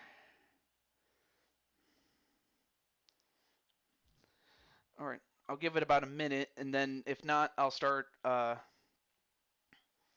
Braun Breaker. I might consider that if Sean wants him, or I'm gonna let I'm gonna give other people a chance to see if they want to get in. If not, sure, I could put Braun Breaker in there.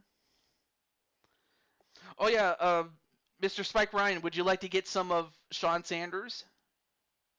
You don't have to if you don't want to. But yeah, this is the Sean Sanders Gauntlet Eliminator Open, is what I was trying to say. I can't talk. So yes, sure, okay, cool. Well, in that case, let's get your snazzy new outfit for Spike Ryan.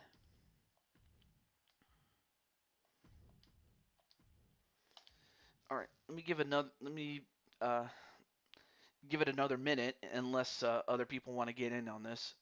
Or actually, wait a minute. Since Spike Ryan is in the match, he does still have some unfinished business with Braun Breaker, so now it makes sense to put him in the match. I didn't want to put Braun Breaker in there unless, say, Spike Ryan was in there, because I know that Spike wants some of Braun after the dissolution of the Vision, or what was left of it anyway. Okay, so there's still 4 more spots left.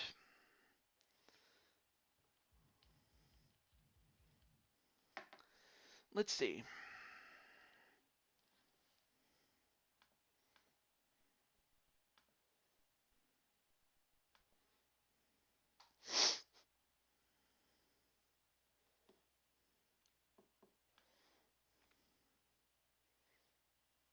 Mm-hmm. Yes, you do. Okay. Well, enough. All right, let's see. Who could we put in there? Um, I think I could put in Arkham or maybe AJ. Or let's see who else we have.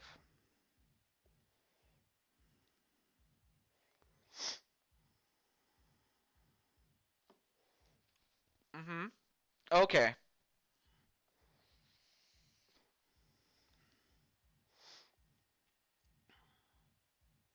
Let's see. Um,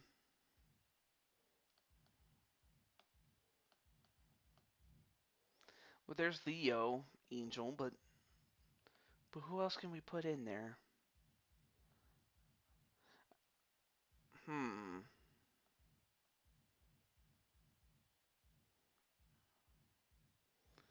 Let's see. Oh yeah, Sly Cooper was with us not that long ago. Let's put him in there.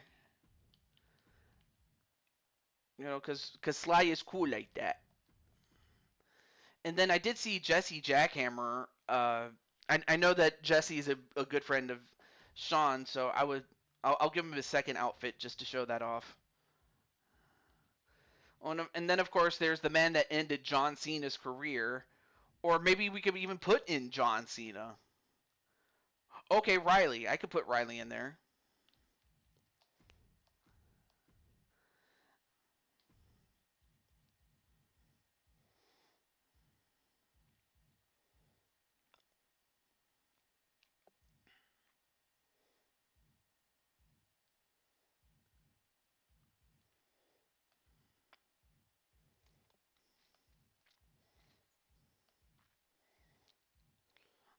Let's see. Who else?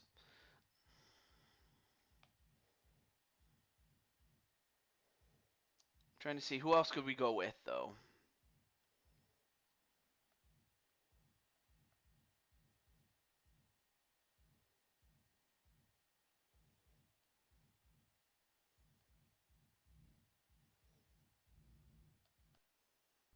Hmm.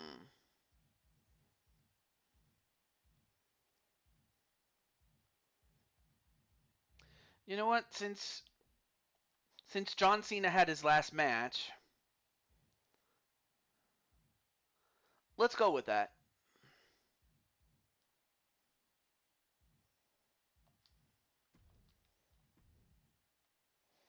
Oh, there's Sly Cooper. Okay, there we go. Also, let me do this. Let me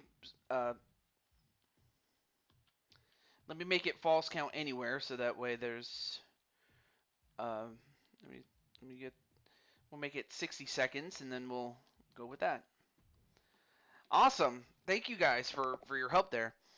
Okay. All right, let's get a guitar, and then we'll get a barbed wire bat. Oh no, I already have a kendo stick. A stop sign and a hockey stick. Okay, here we go. Thank you, Sean. I gotta give credit for Sean involving more people on. So we'll find out if Sean wins his Odin challenge or not. Really, game?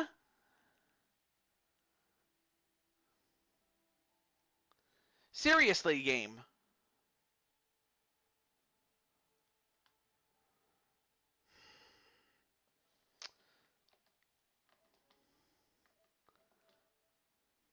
Also, I'm hiding the screen. I don't want to show too much. But all right. There. But thankfully, though, it doesn't kick me out of the stream, or I don't have to start it again. But still, really, game? But thankfully, I'll just go back and do that again. Hopefully, we'll get it right. Well, hopefully, we'll get it. We'll get this one. But I'm very sorry about that, folks.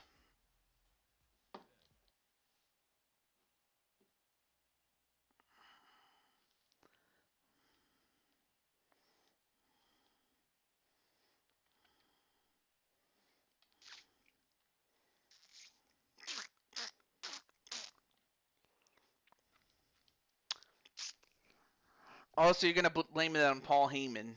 Okay. Uh, game. Please tell me it did not freeze. Oh, thank goodness it did not. Oh, thank God that. Okay, here we go. Thank goodness.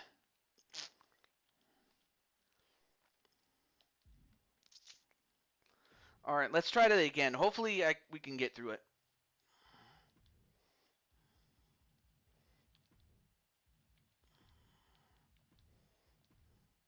Or actually, we'll keep that. We'll keep that.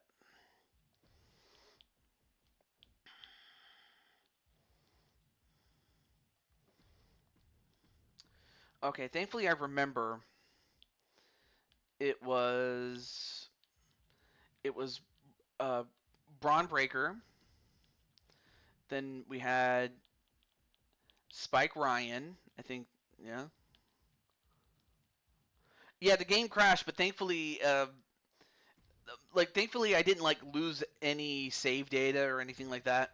It just crashed by itself, which really sucks. I don't know why it does that. Yeah. Uh, did I forget anybody? Oh yeah, Sly Cooper. How could I forget Sly Cooper?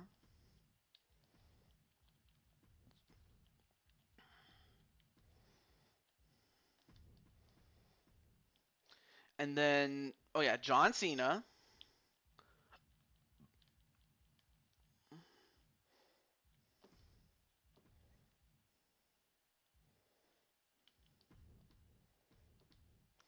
And then oh yeah, and then Tenu. Thank you for yeah, Tenu.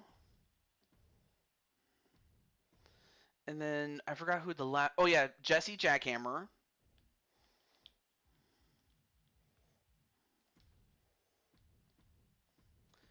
And then I forgot the last one. Oh yeah, Riley. Thank you. Thank you for your help there, Sean. Oh wait, there's AJ. Uh, AJ, would you like to get on this? Or actually, no, never mind. I'll ask you for another time since you're trying to run away. Okay, there we go. Finally. Now we can get to the game. Oh shoot. Well, okay. So after Sean's match, next up would be Patty, but I haven't seen Patty, and I imagine she's probably asleep or something. So I guess I'll have to pass on Patty until I can see her again.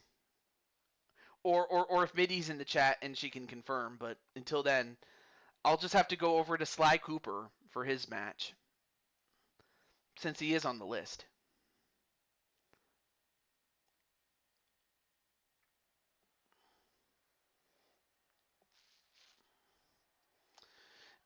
Well, now we're live in San Antonio, Texas.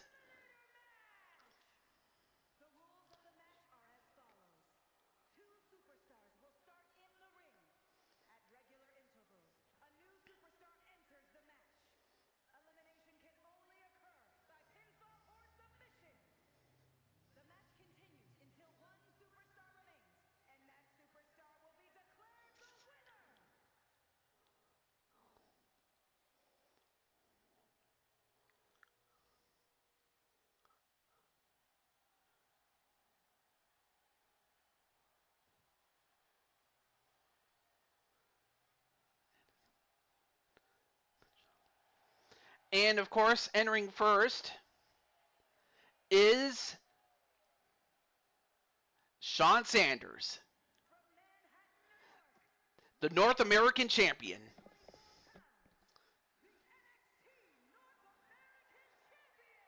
Hmm. Yeah, apparently so there, Flames.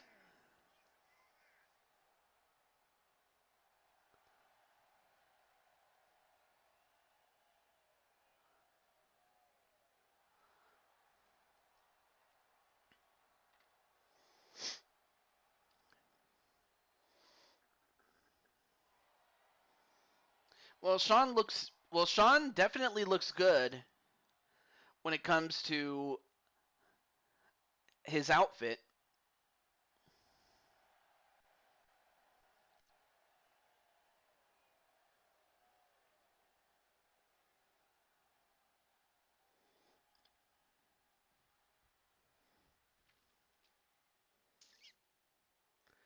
And to start off the match with Sean Sanders, it looks like we have. Who do we have?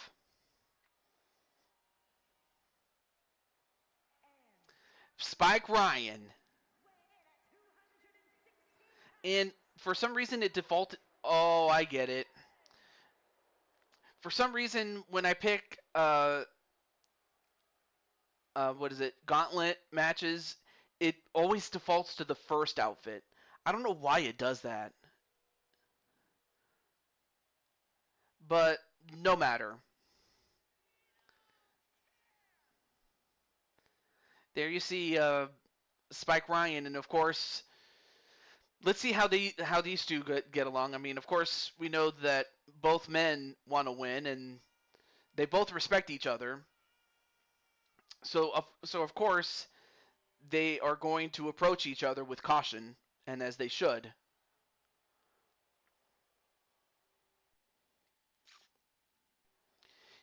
Because both men know how dangerous the other is. Yeah, that is true. And I imagine if green had won out, then it would have had to face blue, but instead it's silver and gold. So that will be the motif of this whole thing. So between now and when that arena is finished, I can then start booking.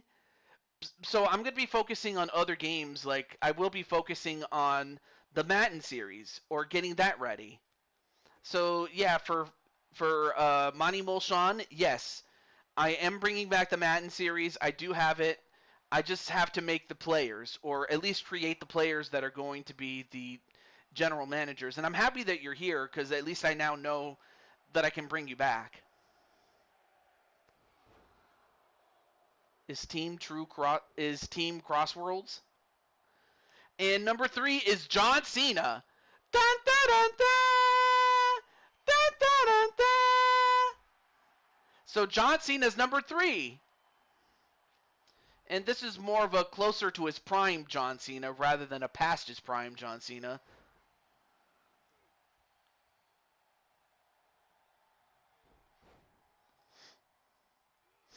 And now trying to take out the legs of John Cena.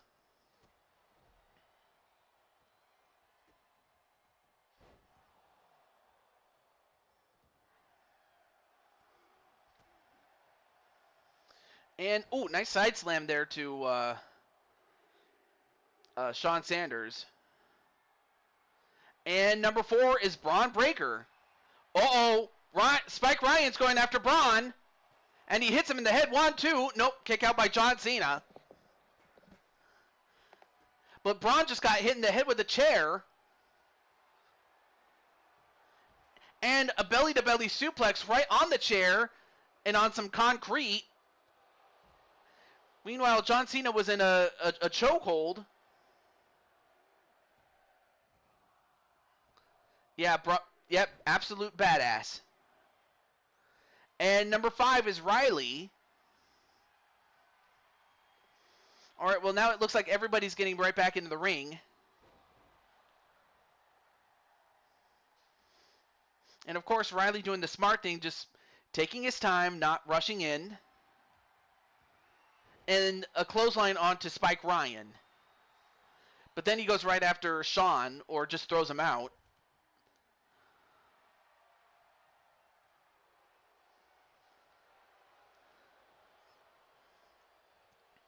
Oh, but then Riley meets up with Spike Ryan. And then a gut-wrench suplex onto Braun Breaker. I guess if anyone could do it, it had to be John Cena. Number 6 is Tenu Miyalagin. Oh, and then a clothesline onto John Cena, only to get dropkicked by Shawn Sanders. And then a shoulder tackle to Tenu. And then, Tenu gets double teamed by Braun and Riley. And then John Cena gets hit in the head with a chair, as does Shawn Sanders, as does Braun Breaker again. Everybody's getting the chair. Like, Spike Ryan, are you the chairman?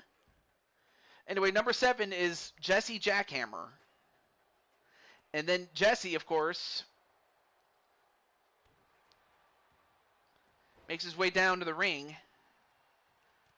Oh, nice move there by Shawn Sanders outside the ring. Oh, yeah, this is extreme, all right.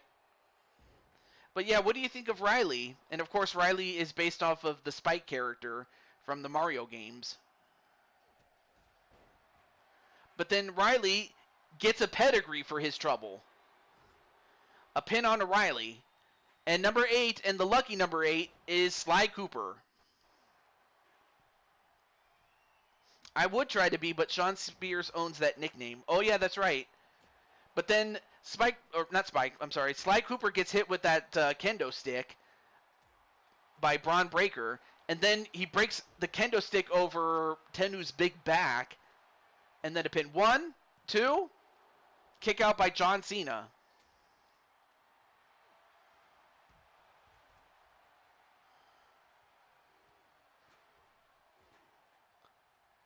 Oh, wait a minute. The attitude adjustment on O'Reilly, and then a pin on O'Reilly. 1, 2. No, kick out by Riley. I like calling him Spiky. What, Riley? Yeah. But, by the way, have you guys noticed that Riley has been streaming? Of course, one thing he's been doing is, well, of course, the one thing he has to fix is the fact that he's streaming it like if it was done with a mirror or something. I don't know why he mirrors the gameplay or anything like that. It's not like it's not like he would it would drastically change anything. It's just I don't know why he does it. You saw Roblox on his stream? Yeah, absolutely. But now look at all the crap that's outside the ring.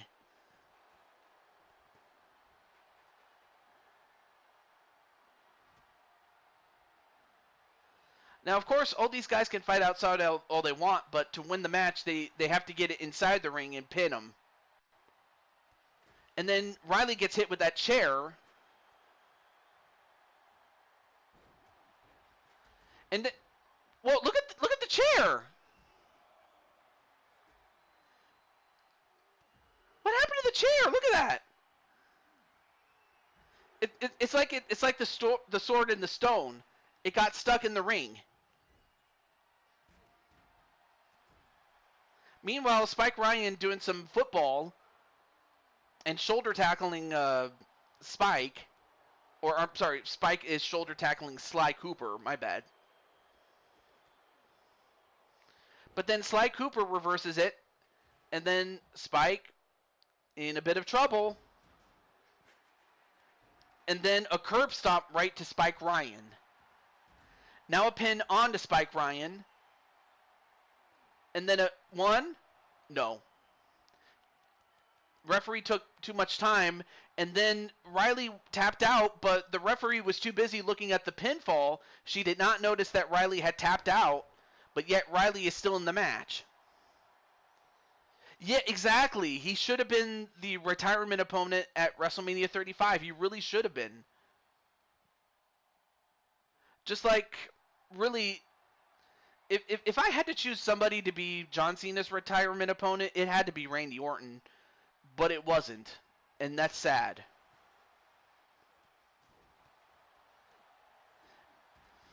And as that happens, oh, and then, Spike, what are you doing? Like, Spike is just dragging around Riley for some odd reason.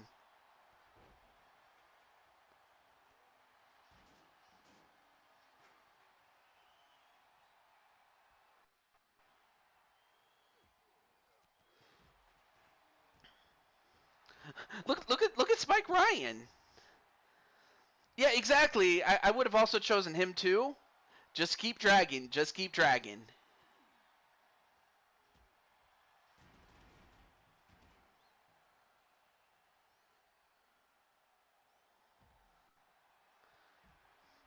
Yeah. Oh, welcome back, Captain Danger.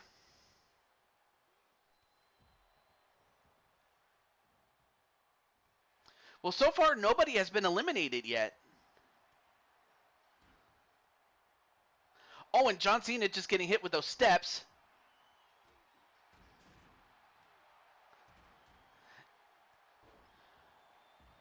All right, and then a bit of a choke slam onto Braun Breaker in a pin. 1, 2. Braun Breaker is eliminated. Braun Breaker eliminated by Shawn Sanders. Oh, but now the primetime jackhammers fight each other now.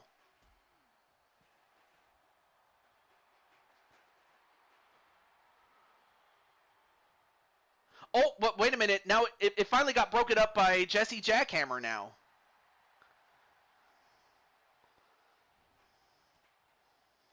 and then a curb stomp.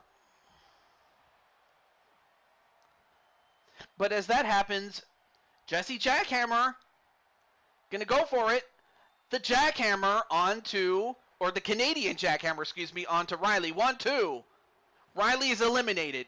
Riley gets pinned, and Jesse Jackhammer eliminates Riley. And then a pin onto Shawn Sanders. 1, 2. No, kick out by Shawn Sanders. Shawn Sanders still alive.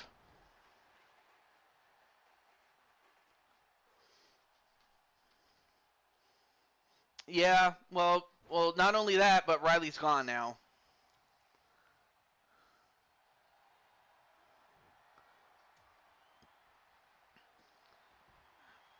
Well, that's just because, Riley is hurt. I mean, he did get beat, sadly. But he's going to be fine.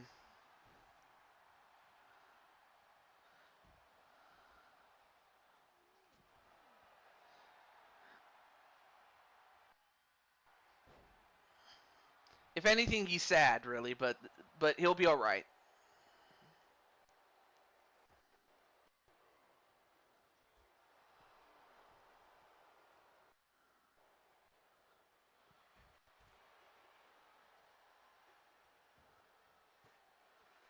Oh, and slammed right on the apron was Sly Cooper. Well, yeah, it's not real life, but that's why I like it. It's because it isn't real. Even though in some ways I wish it was, but in other ways not really. All right, well now Tennu gets thrown back inside the ring where Spike Ryan is. Oh, and a kick right to Tennu.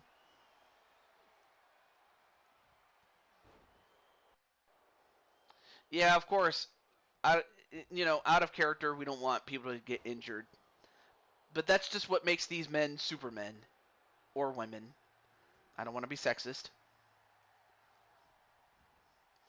Alright, now thrown back inside the ring is Sly Cooper.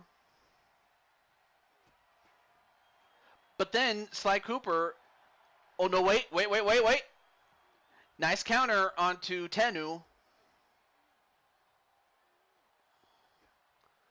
And a Samoan drop. Of course, he learned that off of Roman Reigns. And whoa, what athleticism from a man who has 300 pounds of muscle. 1, 2, no. Well, I mean, of course, Superman is a superhero. But I'm just talking about these men in particular, how super they are. And a pedigree to John Cena outside the ring. But meanwhile, Shawn Sanders going up to the top. And Shawn with the money stunt. Or how do I call that?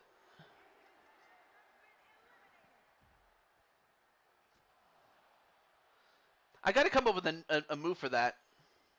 The Golden Stunner. I guess because they both like gold. I don't know.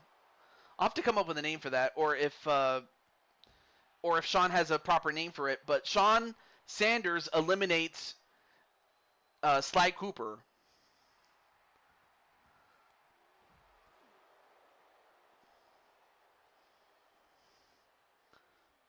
Of course, Riley's friend.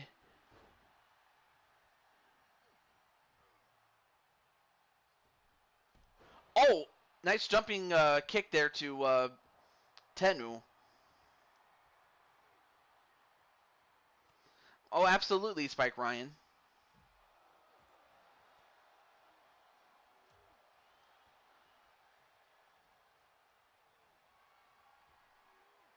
And then a double-A spine buster a la Arn Anderson in a pin. 1, 2. And Tennu Miyalagan has eliminated Shawn Sanders after that double-A spine buster. But Shawn Sanders was in there from the beginning. The only other guy that's still left from the beginning is Spike Ryan. But take nothing away from Shawn Sanders. He did pretty well in this match. as being one of the first 2 men to enter. Well, he's not your clone. He's his own man, really. Anyway, a pedigree on to John Cena by Tennu. 1, 2. And John Cena gets eliminated by Tennu. Tennu eliminating John Cena. Oh, that would be cool, though, to have the Battle of the Shans, but it's SHAWN against SEAN.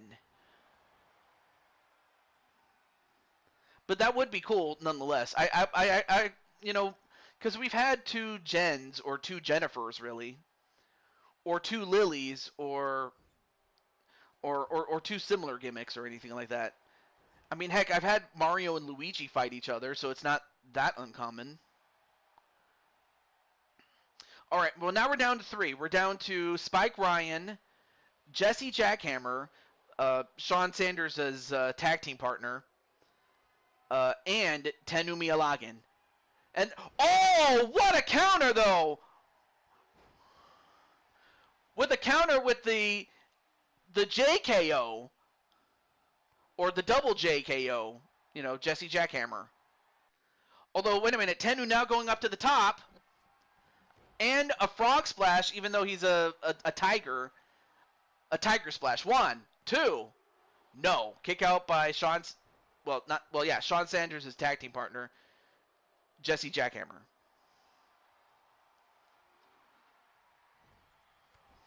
And then a clothesline onto Jesse Jackhammer. And now Jesse just getting hammered, despite the fact that he's a jackhammer. But then Spike Ryan gets caught and gets hit with the pedigree and a pin. 1, 2, no. Kick out by Spike Ryan.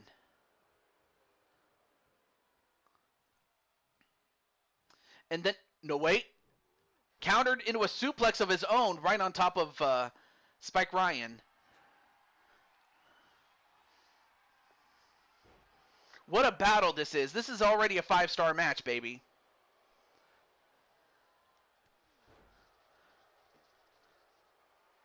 Uh-oh. Wait a minute. The curb stomp right to Tennu Miyalagan, and now Tennu. 1, 2. No! Tennu kicked out. I don't know how he kicked out.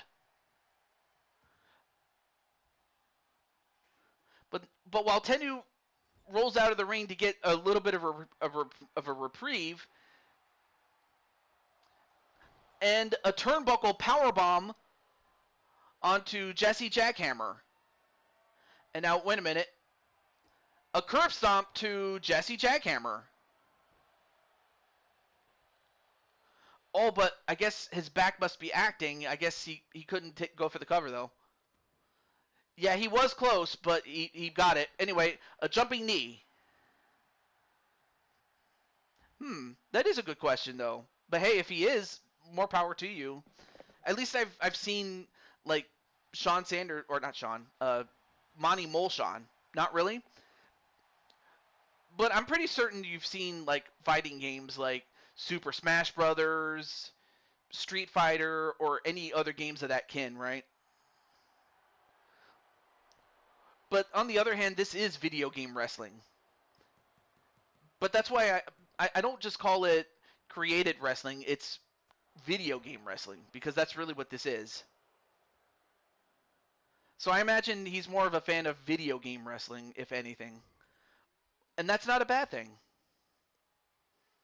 Okay, so he has said yes, though. All right. You got to go to bed now? Oh, well, this game... Oh, wait a minute. 1, 2. Well, Tennu has finally been defeated. And now we're down to Spike Ryan, the man in black, and the man with the blonde hair that is Jesse Jackhammer.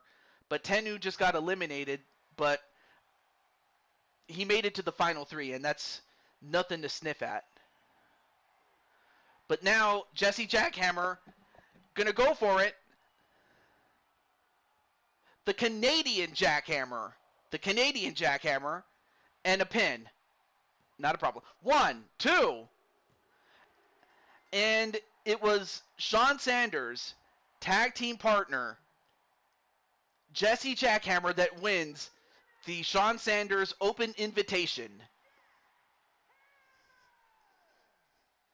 I guess, really, if Sean couldn't win the match, I suppose he would have rather have his tag team partner. And look at the bloody mess that he is. Bloody but triumphant, he has won. Yeah, but I call it video game wrestling because, well, it's a video game, but still, I get what you mean, Tenu. I respect it. I definitely respect that. And same thing for Captain Danger. All right. Well, congratulations to Jesse Jackhammer.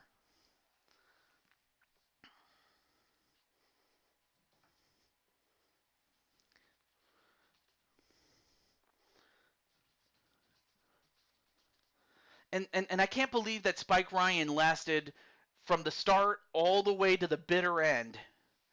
But it just goes to show how much of a performance he put on, and I got to give him credit for that. Okay.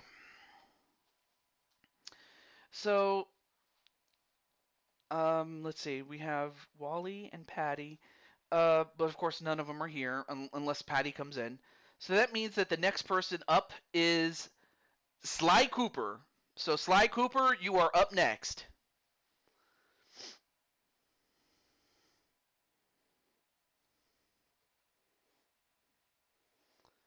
You're just that good? Yeah. I mean, the fact that you lasted as long as you did, you are that good. It's just you ran out of gas, though. Carmelita versus Lioness. Ooh. Okay. I don't know if there's any stakes to that, but all right. Carmelita versus Lioness. So Sly is using his bonus match on behalf of Carmelita. I appreciate that. But then what kind of match is it? And if there's any stakes, you can let me know.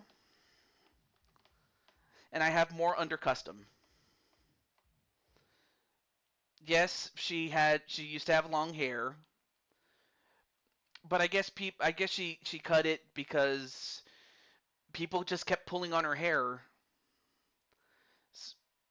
Extreme Rules. All right. Extreme Rules. And you know what? We'll keep this arena here. Why not?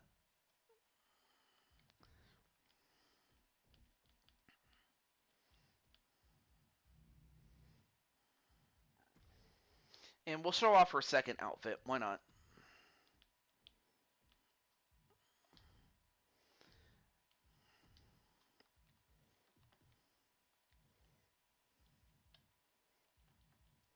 Okay. Uh. Oh yeah. Let me do this really quickly.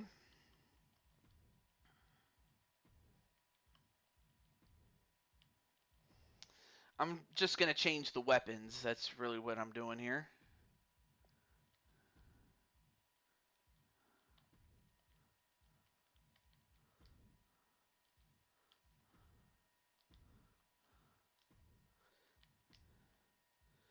Okay.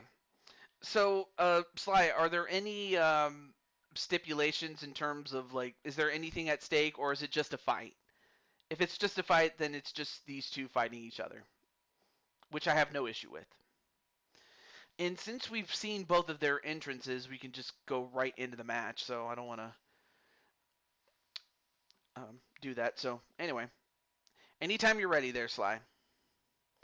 Just a match. All right, you got it. I just want to make sure. I want to make sure. Okay, so after this would be if unless Wally or Patty all of a sudden come in, Damian Shelley. But if not him, then Tenu, you would be up next. So do stay tuned.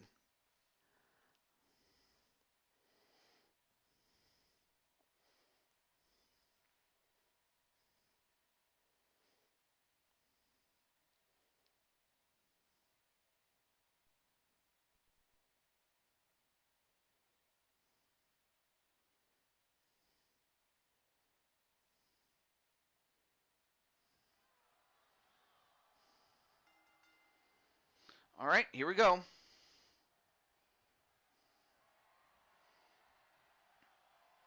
And wow, look at the strength of Lioness.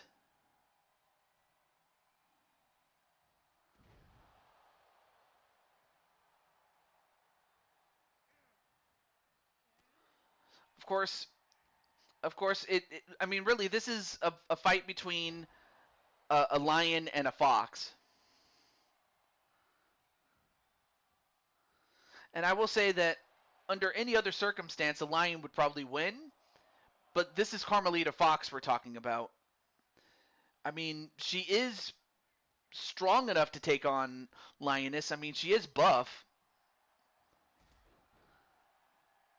And I imagine she got that way through all the years of trying to catch Sly Cooper.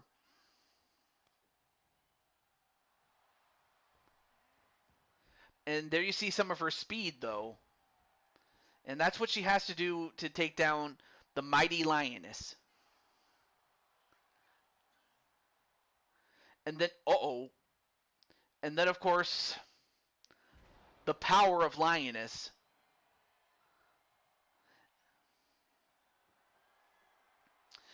And then, oh, and hit with that bat.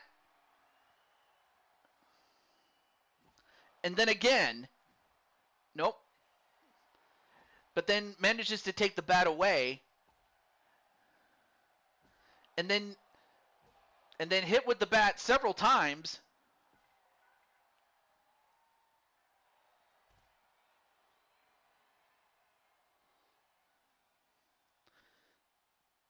And then a float over DDT right onto the floor to Lioness. That'll definitely do some damage.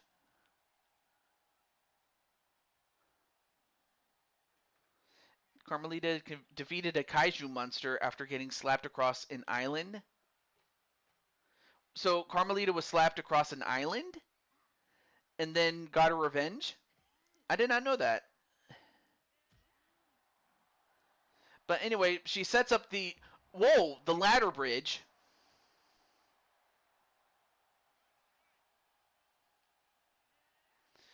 But then sent right back inside the ring. If anything, just staying in the ring would probably be the safest thing to do. And now just mocking Carmelita. And then a rolling discus forearm, and that might just do it. 1, 2. That was close. For a moment, I thought she was out.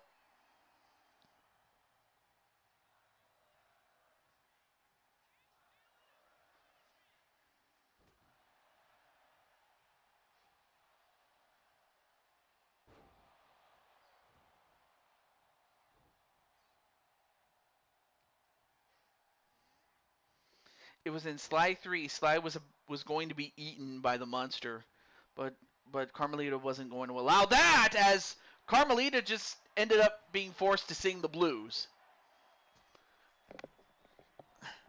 I don't think Carmelita likes that.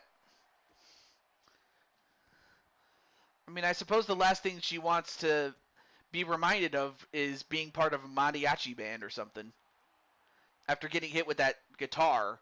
But I think, if anything, all it did was just make her mad.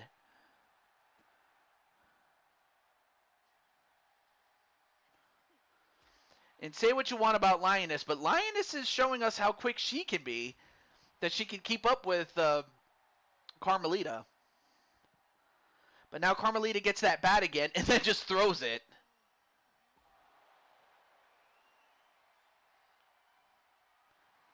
And now goes into the figure 4, and even if Lioness taps out outside the floor, outside of the ring, that's not going to count. But all the same, it is damage.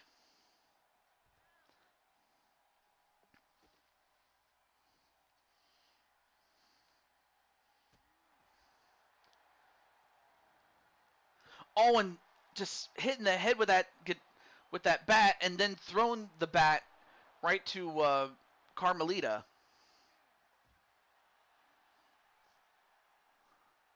And then let me also check my phone in case someone's trying to call me.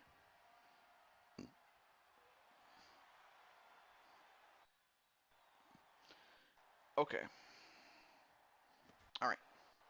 Back to the match, though. I was just checking my phone in case someone was trying to contact me. And then, what? A tour of the jungle onto Lioness? Is she going to win with this? 1, 2. You gotta be kidding me! Carmelita just used Lioness's own move against her and beat her with it. She beat Lioness with the Tour of the Jungle. I mean, okay, I understand that Carmelita is buff. I mean, look at the size of those arms, man.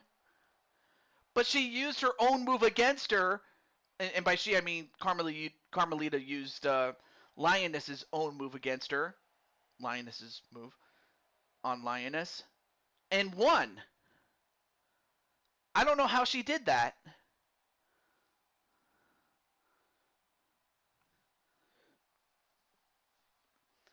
But anyway, a 3.5-star match.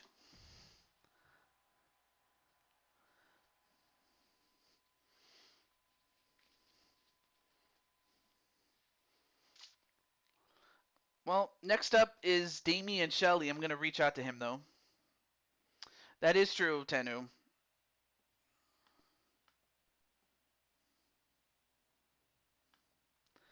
All right, let me reach out to anyway.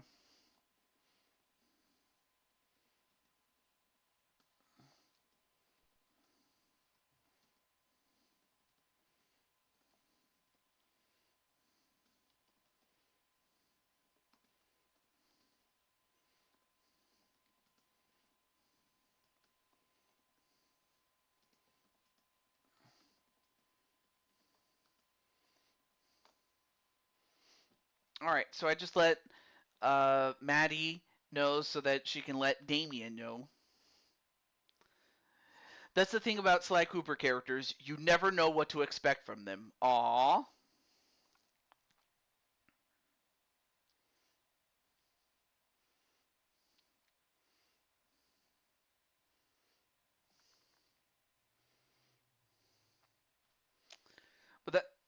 But yeah, that was an incredible finish. I mean, I was not expecting that. I really wasn't.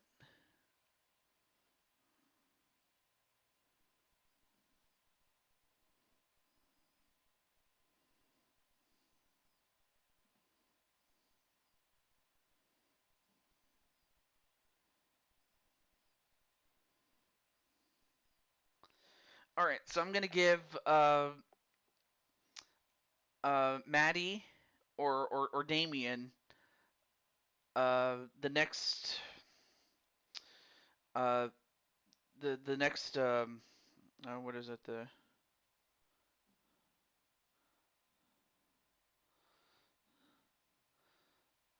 the next half minute to claim the bonus match. If not, Tenu will be up next. All right. Okay.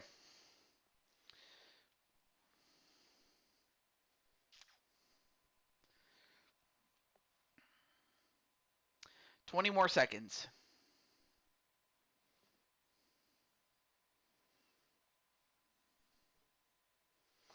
So I have Damien. Well, notwithstanding Wally and Patty because they're not here.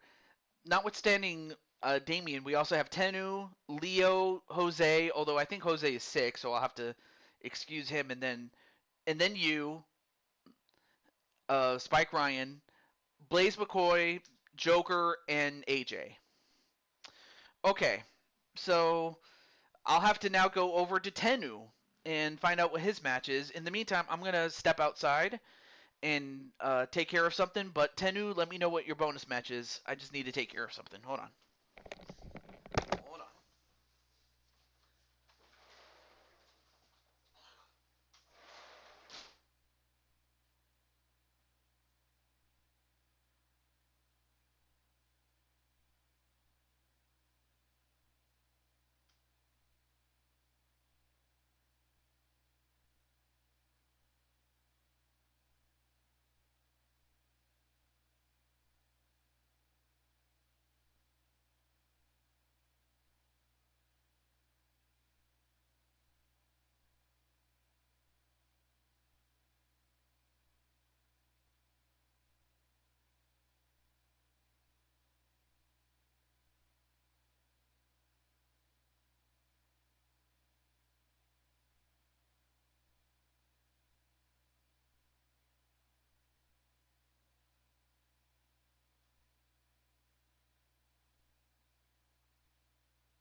All right.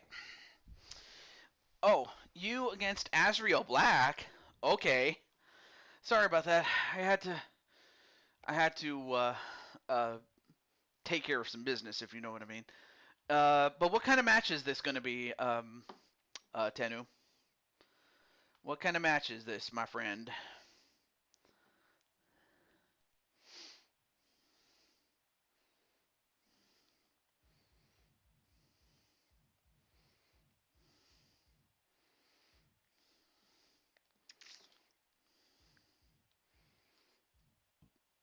Hmm? Oh, okay.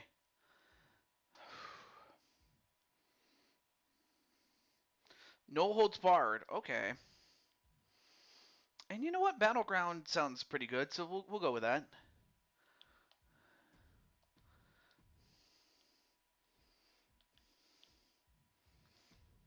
Okay, so we have Tenu, and then let me get. Okay, let me make sure everything else looks good. All right, cool.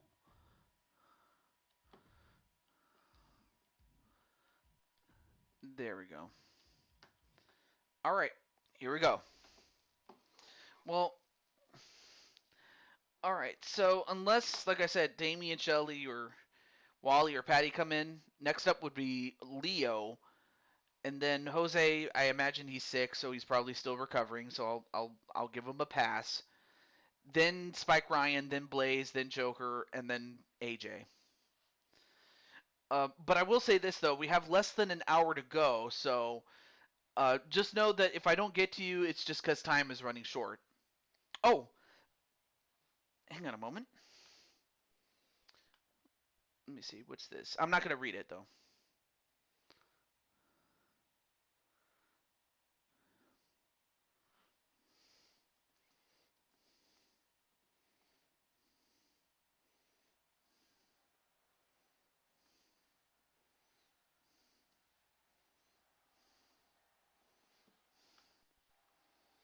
Okay.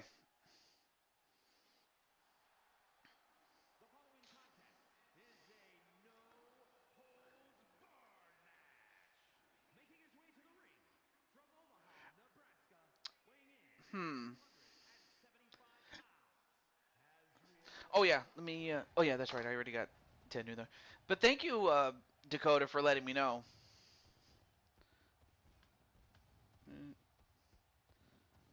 But anyway, making his first appearance tonight is the owner and proprietor of Anarchy Pro Wrestling, and of course is part of the House of Black, and is the leader of Anarchy and Chaos Enterprises.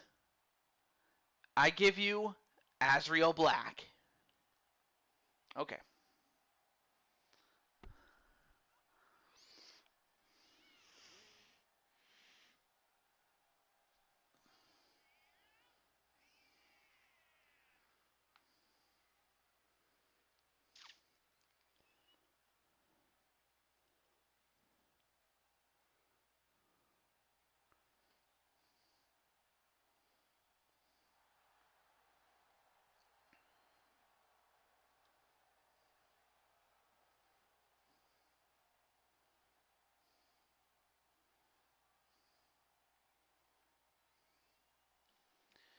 All right. Sorry if I'm not talking much. I'm just resting my voice there.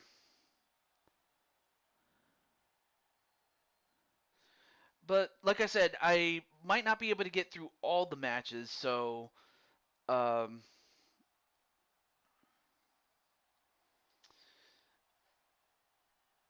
actually, you know what? Let me do this. Oh.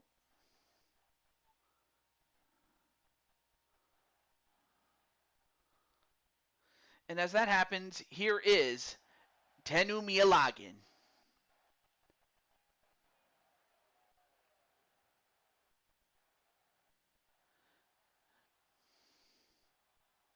Oh, I forgot to give him. I'm so stupid. You know what I forgot? I forgot to give the other members of the Switch Gaming Clan the Four Kings Championships in Universe mode. And as that happens, let me take a look. I'm not going to... Oh, okay. You know what? Actually, I hate to say this.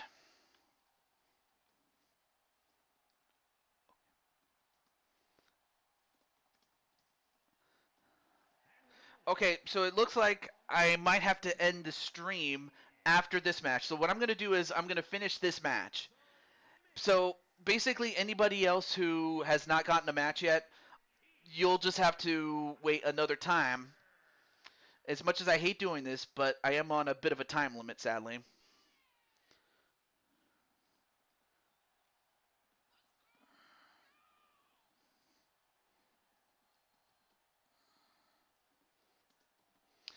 So I hate doing that, but unfortunately time is short, so I got to do that.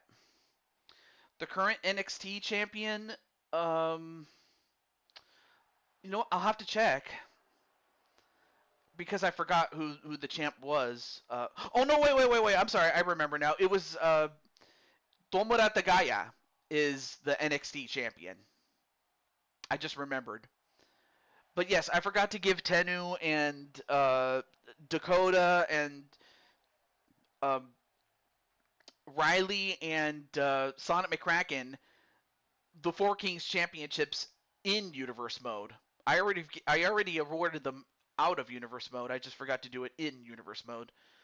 But yes, Tennu is a Four Kings champion, and so is Dakota. So yeah, Dakota, how do you feel about being a king, so to speak? Well, in the loose sense that you're teaming up with three guys that are definitely kings, or at the very least royalty.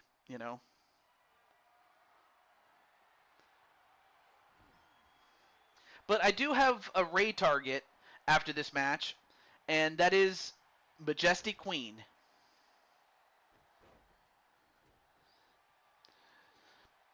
Although I don't think you'll have much trouble convincing Tomura to fight you. Either that, or I'll have to check the rankings to see where if you outrank Tomura.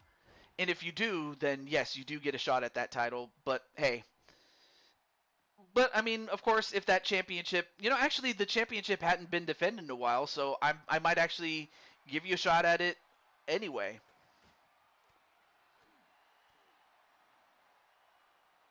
But then I also have to get ready for the Super Show, which is based off of Silver and Gold, Silver and Gold. And then we'll have to do that match between you and Tomura another time. But as that happens, let's get back to this match. I don't want to take anything away from Tennu as well as Azrael, as Azrael is just getting sent right into the steps repeatedly. And really, this is what Tennu needs to do against a man who could just as easily destroy him, and has destroyed many men with the same ruthless methods as Azrael Black has. Alright, now he sends him right in the ring. I mean, his ribs have got to be hammered after getting sent into those steps many, many times. And I imagine his arm is dislocated in the same way. Whoa! What? I never knew that Tennu had hops like that. 1, 2, no.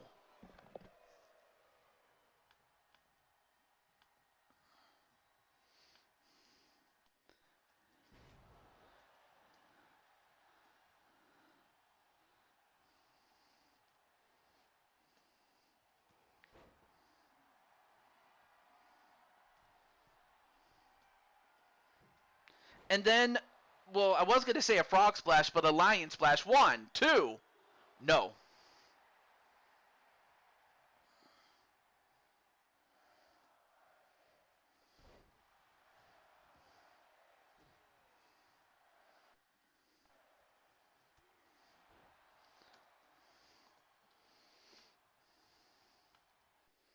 All right, now going for a choke in the corner.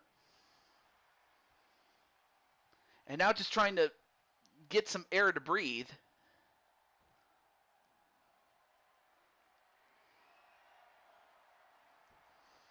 And now getting that bat, and now just using that bat to hammer him away.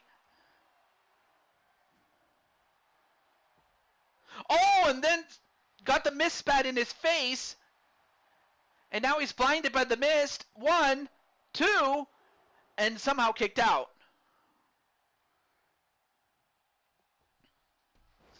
And then a jump kick. Then he kicks him right in the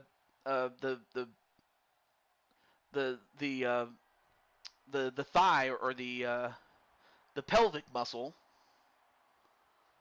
And then a shotgun drop kick. Or a sliding drop kick, then a sliding flatliner on the floor. Now these guys can't win the match outside. They can't lose it, but or actually they could lose it, but the match can't end outside the ring. They just have to get back inside the ring, but otherwise they can fight outside as long as they like.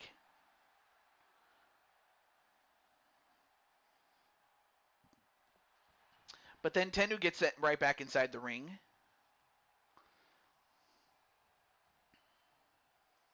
And then sent into the corner. And then, uh-oh. Is he going to go for it? The Muscle Buster a la Samoa Joe. 1, 2, no.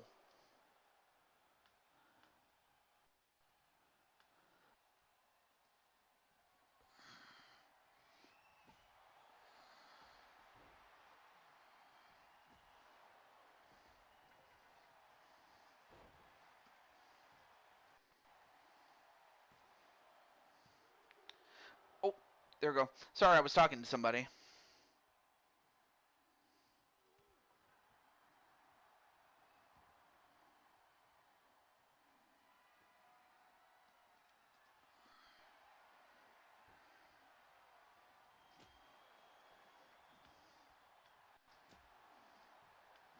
All right, there we go.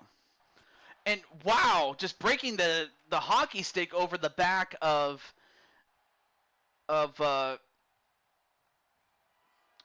Azrael. But now Tennu going after Azrael, who himself is a world champion in other promotions, as he hits the super pedigree. 1, 2, 3. And Tennu has gotten one of the biggest wins of his career in beating a world champion outside of Blue Toad Wrestling, but otherwise an accomplished and decorated superstar here in Blue Toad Wrestling, and that is Azrael Black, as Tennu gets a big win.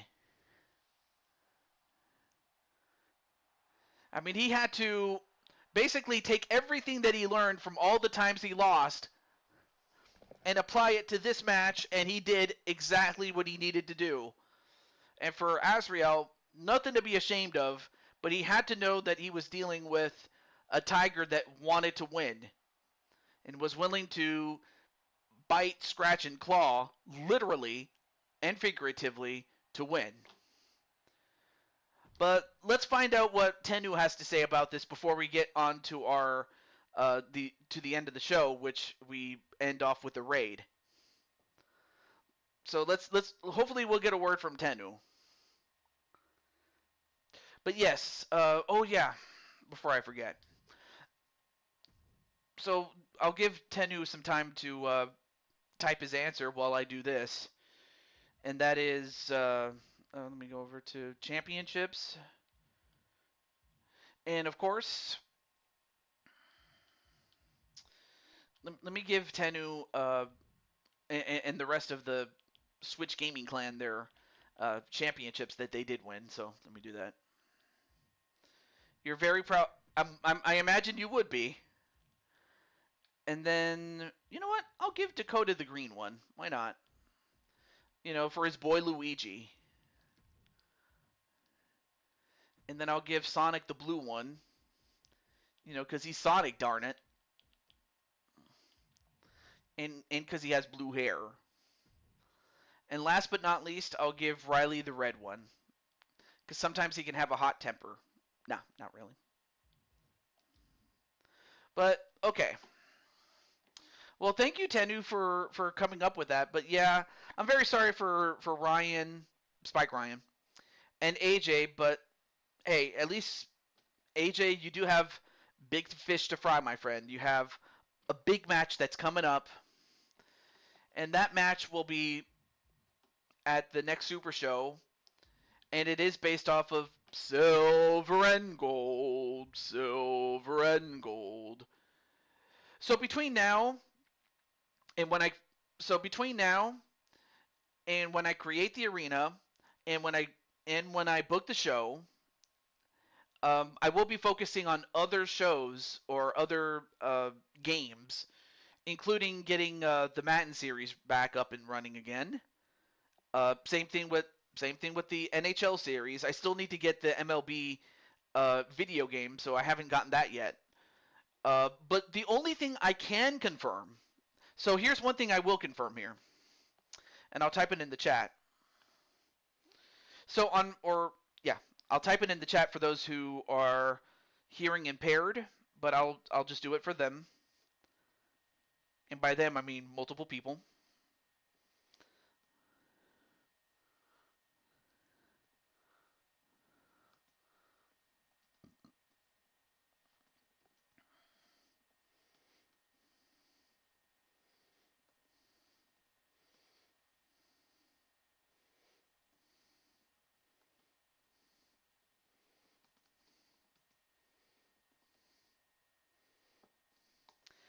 So, on Friday, December 26th, it is the annual UFC Boxing Day show. Yes. So, yes, on Boxing Day, on the 26th of December, it is going to be Boxing Day. So, that much I can confirm, and I will post the card. But it's going to be more than just the card. It's going to be those who, and then for those who don't have a fight on that card, you guys get a bonus fight. So if you have a bonus, so if you don't have a match, then you have a bonus match, and if you do, you can challenge anybody, even if that person has already fought. But nonetheless, though, you can issue an open challenge, and we'll get in as many fights as we have, or until time well, actually, no, I forgot. It's on a Friday, so we'll go as long as we can until either it stops working or until my internet goes out or anything like that. But before I do anything else, I want to say thank you for watching, and I want to say thank you so much for their.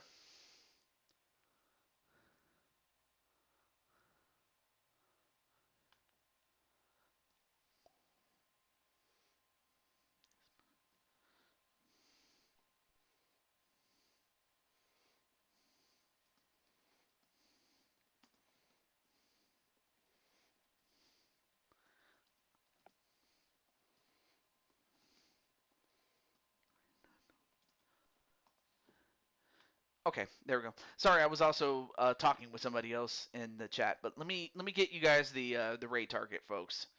So next up, we're going to be going to our good friend Majestic Queen, and of course the hashtag for the raid for those who want to go.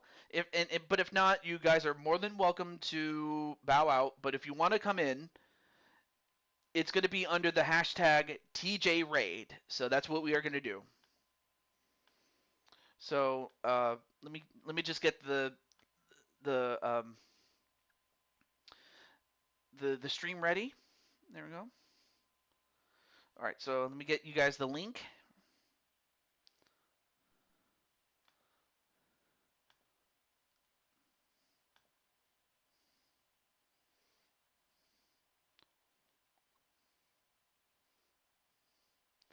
Okay. Oh, thank you, Captain. I appreciate that. All right, so let me give you Majestic's.